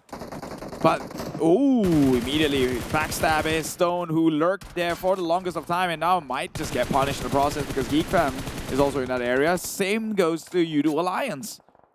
Rebel Boy finds Stone. And SMG managing to defend against GEEK Fam, who's on the approach, not Molotov being thrown up inside. Mile will be burned out, but then again, there's still Jenny on the block. Same goes to Shinzi now, charging outwards there, hoping to seek those kills out. They're not going to allow them for that revival inside the smoke. They're being blinded up, but they will still give chase to GEEK Fam, and they will push through. Shinzi finds one member off. Sonic 7 days already down on the ground. Damrude. While Damrude is the only healthy member. Meanwhile, Micah tries to hold him back too. They can still do this. GEEK Fam, they have enough members still alive and they're healthy as well. Can look to push, but SMG is going in with the pickup, trying to turn it into a 3v3 tide here. Sonic is up. Actually, all the members of GEEK Fam ready to be deployed, but they do have to get in some mad aid to maybe weather the storm a little bit more. But let's take a look at HYVE International going up against Yoodo Alliance. Suddenly, this team can take fights and 5 kills in the bag. Still 3 members. Respectable run so far by GEEK Fam. That chapter against SMG continues here with Yuhai and a good nade for entry. Immediately, it's go time. They're just going to push up, swing in as Double takes another kill from SMG. And this is SMG crumbling what seemed to be a great stronghold towards the last few circles, now taken over by GEEK Fam. Seems like they have to fold their cards right there. While there's only one member left for them, HYVE International now makes it 5. Couldn't possibly pick up another one. Grenade flies right in. Blanks tries to secure another as Adik Luke tosses that Molotov. Hard for him to survive. He gets burned and knocked. But there's still Edo 10 from the back, the one that had been leading the charge, doing all the damage, trying to flush out Adik Luke. But he's on the lower ground. got himself more cover. Blanks still needing a little bit more assistance, but it will take some time before they get there. This is the only compound left inside the circle, and everybody else wants to secure an apartment block. But tell you what, there's no more agents selling any vacant spots. Voki down, and that is the entirety of 4 rivals as well to fall, since they only had 2 members and they got shot down over in a kill feed, 2 eliminations. So I'm wrong with the prediction, but you might be right with yours. GEEK fam. Still looking relatively strong. They were knocked down with only 2 members left, and the quick recovery has been able to set things up well going up against Team SMG, and they are currently dominating as we speak of it. Yoodo Alliance as well have 3 members up those hills, and perhaps these hills can help them secure another victory that has been long awaited by the team. 11 kills is Yoodo Alliance, 10 for Tabah NSEA. Man, this couple of days, the fragging power counter from the top 5 seems to be consistently across the board. No one is freeloading in these matches anymore. The standards have gone up drastically. Everyone's earning their keep, and it's translating all the way right now. Devroot gets shot down, spots him first, and now RSG getting shot down by Halton. He has eyes, and he knows that the blue is closing in, and so they're pressured to do something real quick, real fast. Halton immediately storms up to the front here. Sonics has got eyes. They will wipe out the likes of RSG, but Yoodo Alliance gave up their strong ground, their high ground. Still on the top side though, it's Sadik Luke, and they do have a bunch of members, so that would be GEEK fam, unfortunately, bowing out. 3rd place. Yeah, they managed to secure 6 elimination points in the top 3 at the very least to chase up against the rest of Team Bosskurr. Now NSEA over on lower end. Yoodo Alliance now dropping the big grenade. Rush still managed to find a mark, almost snaps it over to Halton, but Halton was even quicker than he is. Now Flax will be taken out. Yoodo Alliance will secure the final chicken dinner of the night to close off a Friday run. My God, Yoodo Alliance, now that's a name that I've missed to see up across the board here, but they are back, it seems. The community heroes rebranded with the green and is now dancing with the tier 1s here in the MYSGPH fall. My God, welcome back, boys. Yoodo Alliance, they are here to basically put themselves up on the map once again, and they definitely stand a solid chance hitting into the Grand Finals and perhaps even to Southeast Asia League itself. So with that being said, first, we're going to be able to take a look at some of the highlights coming up shortly as we celebrate the victory of Yoodo Alliance. You do it better, they said, and no one else is better than the community champions. Turning pro right now. They've been pro ever since the last couple of seasons, I would say that. And of course, them just carrying forward with their best possible display is the best thing that we've watched through the rest of this night. That is indeed. That is indeed. Let's take a look at how some of these highlights that went past our eyes. You see Yoodo Alliance, they've got eyes onto almost everyone. RSG tried to pin them, but they're sharp on their feet. It was SMG who neutralized Brian on the top side of that hill by the bell. And, well, that rings bell, it seems. But Yoodo Alliance spraying down from a lot of vantage points, so they didn't really actually go into close quarter combat confrontation besides this. Yeah, there was a lot of long-range shots coming all across the corner. What's really impressive was that HYVE versus MAB matchup where basically they set up that perfect trap, and that was one hell of a shot coming in from 4 rivals as well. GEEK fam, I think that they were also stuck in a sticky situation here, and they managed to recover, but after that, Yoodo Alliance basically has drawn every single attention upon them, alongside with NC. So GEEK fam, as much as they got those sort of takedowns, they could not really play much longer. Just look at how well Sadik Luke was basically going on those red attack. And that was the issue, right? GEEK fam, although they won that fight against SMG in actually securing the compound, it was their cross towards the entrance of the to enter the circle, got them pinned down. Obviously, there's some luck in play here. It does favor the high grounds in which Yoodo Alliance took over.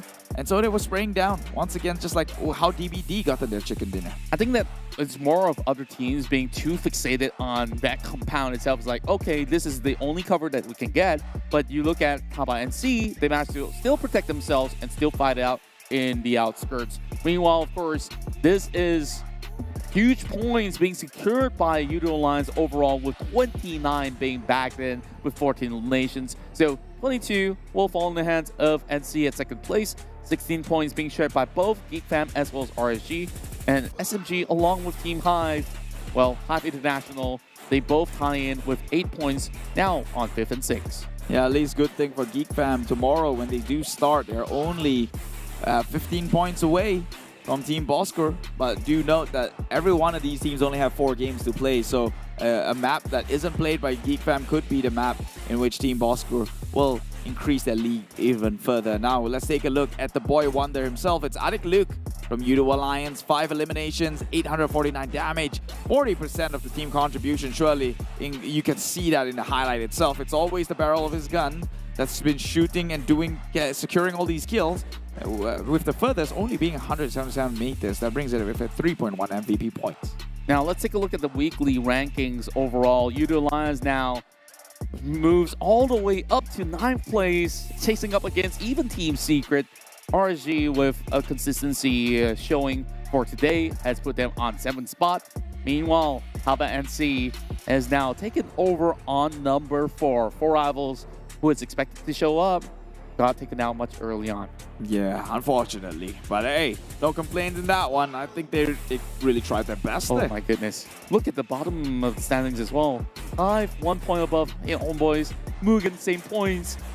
It's going to switch around a lot. Yeah, but it makes no difference to them because it goes down to the bonus points of the week, right? They have to beat that one. And so if HYVE were to get the full, if they get number 1 today, then they will walk away with 24 points. But right now, you have to identify the bottom 4. That is HYVE International, HomeBois, Farang, and MUGEN, and make sure you don't fall within that threshold. So I'd say about 10 points and above, you should be safe.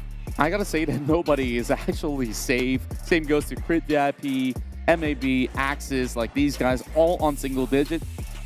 I'm honestly not too sure what could possibly end up being the 4 teams that will be relegated from playing for the grand finals overall. I think one thing's for certain is that HomeBois is definitely not looking all too clear. Yeah, and same with MUGEN and Farang Guerilla. As for HYVE, at least like from last week onwards, they have definitely improved. For GEEK Fam, needless to say, they are the best kids on the block. Yep, hands down, undeniable. Because of the sheer consistency, not just judging about this week, but week 1, week 2, number 1 spot. Week 3 looking like they might catch up in the number 1 spot as well. Now only about 14 or was it 11 points away to even the odds. But to be safe, you want to go 15 just to have a little bit more points ahead from the current number 1 spot, that is Team Bosskurr. And so these faces, remember the name because they are about to change the game here in the 2022 PMPL MYSGPH Fall. My God, GEEK Fam, I've said this many times, but this is the strongest I've ever seen them come in. That's right, and 3 of these members are about to hit 100 pointer of eliminations each. Like, Yuhai just needs 5 more takedowns and he's going to be there. Same goes to Mika with a few more. So let's take a look at the recap once again. GEEK Fam, yes, they may have actually done well, but this game belongs to Yoodo Alliance. And they started off from Los Lunes. Moving into Chumacera wasn't really the hardest part of the match. It's more of making sure that you can defend that ground is possibly the toughest thing to crack. Yeah, but I think the biggest part about this is they somewhat found vantage points within the circle that played around with, and that point stayed within circle for the longest of time. So they were spraying downwards upon anyone they have their sights on. I remember seeing RSG in that crosshair. I remember seeing SMG in that crosshair. Farang as well. Even Dingoz right next to them. So they had to handle all that, and they could do so from a very safe distance, not really needing to go into a 4v4 confrontation, close quarter combat. And so when I think that one kind of gives them the edge, because we know how sharp Adik Luke is as a player. That's right, and we see some of these players come in from the outskirts as well. MAB took the furthest of rotation, and that's how they end up meeting up against HYVE International, and they were absolutely defeated, blasted off the map, as if that Campo Militar rotation never happened, right? But Yoodo Alliance, you take a look at their position from that point onwards, it seemed as if like, okay, they may not have moved all too much, right? But it's that high ground that was giving them that edge, which eventually they move into where Helton stays. So 4Rivals, I think they had a little bit of battle between NC, Crit VIP as well as HYVE, and therefore they didn't manage to make the cut into the very end. And they were also having a few players taken off them much early on, so it was definitely rough. Insomnia's only one player left, couldn't really last to tell the tale, though they were in the middle. Yeah, I think it was surprising as well because 4Rivals, I remember them dealing with the HYVE International, but because Tabah NSEA was in the area, it got too difficult for the likes of 4Rivals to, you know, keep up with the pressure, right? Because initially when you look at the circle, you thought that, 4Rivals got their way in, not many teams behind them, it's only HYVE International, they can deal with that one, move on, and maybe even get a chicken dinner. But then came NC, who immediately rotates and gatekeep the likes of 4Rivals, pincering them in their advance here. GEEK fam as well, finding it hard. They are overly committed onto RSG. As you can see, well, the blue zone is turning in. They are playing down the hill, out in the open, and Adik Luke from the top side just snipering his way through, although not wielding a sniper. Yeah, and it came down to this 3 versus 2 where they have already covered majority of the map, basically zoning off any potential threats coming out of Tabah NSEA. Flax was the only one left on that low ground, and Adik Luke definitely had that cover, even though Repable was knocked down. 2 versus 1, and probably doable because they have that vantage point. They have the bird's eye view, and of course, Yoodo Alliance will claim the final chicken dinner of our Friday run. And that also means that we might actually get an interview with these guys or one of the representatives of the team out of the 20 teams. Because the best performer today, I gotta say, it's DBD. I would say so myself. I mean, 2 chicken dinners back to back. How could anyone forget? DBD definitely comes out on top, the main star or highlight for day number 3. But so we have an interview with one of the members or one of the teams who played here. What are their thoughts? I guess we'll find out in this interview soon enough. So I'll pass it along.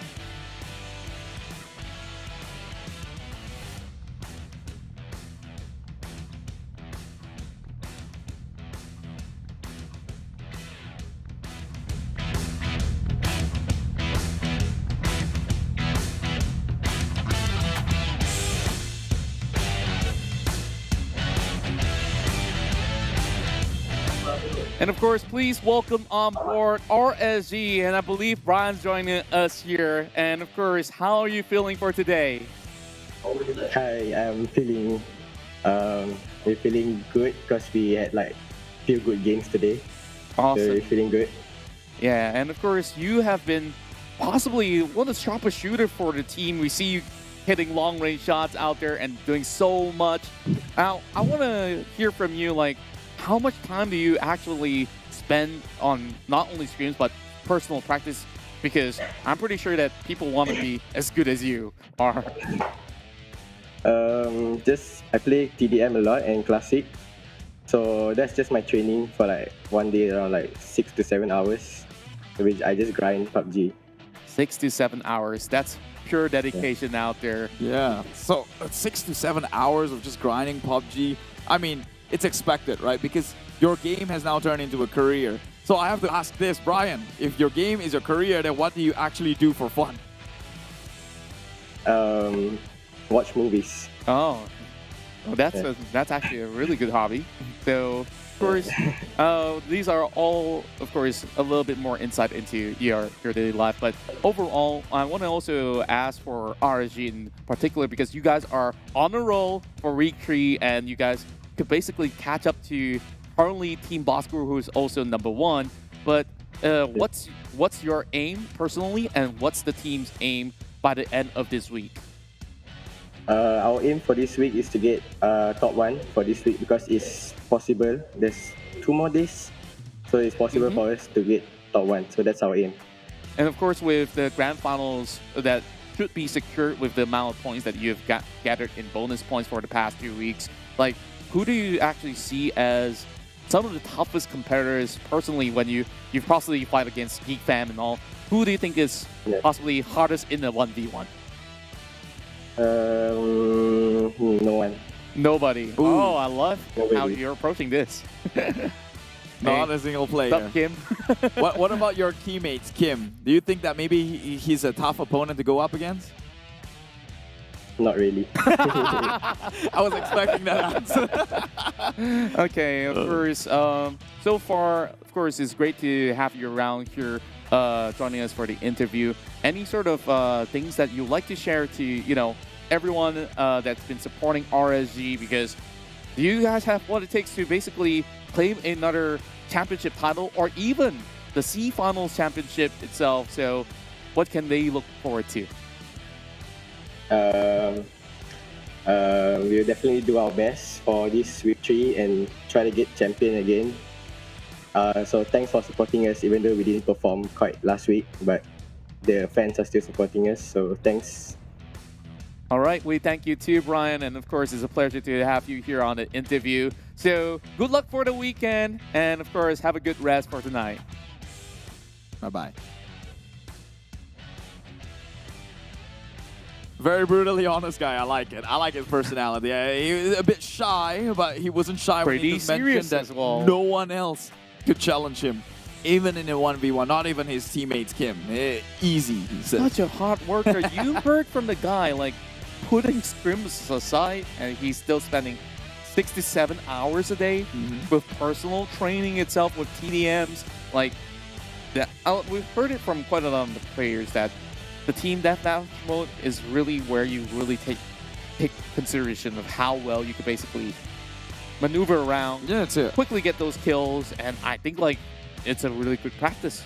I mean, the TDM is essentially putting you in the situation of going head-to-head against and putting your mechanical skills in a test, right? And that's why all this close quarter combat, you have a specific player in mind when it comes to always having a high success rate in those sort of situations. Truth be told, I didn't think Brian was one of those kids, because so far he's gotten like far-range shots in, and we've never really seen RSG crashing onto compound and trying to take things head-on. But now that he mentioned it, I want to see RSG do that, since no one else can put up against his superiority as he proclaimed. That's right. I believe that's all that we have here from us. It's Keith as well as Contra here. This is our final day of the show. Tomorrow you'll get Choo Choo as well as Sir Cloud coming back to the PMPL MYSGPH. So Keith, I allow you to, with your last words, what you want to say. I want to say thank you so much for bearing with the both of us. I know we have a hashtag cringe down in the comment. Actually, we don't. We should. And we're gonna miss you guys, but do treat Sir Cloud and Choo Choo the same way. Not any better. Same way. I guess that wraps in the night. It is the 2022 PMPL MYSGPH Fall. Again, Contra, Keith, we'll see you when we do. Bye-bye. Good Love night. you guys. Take care.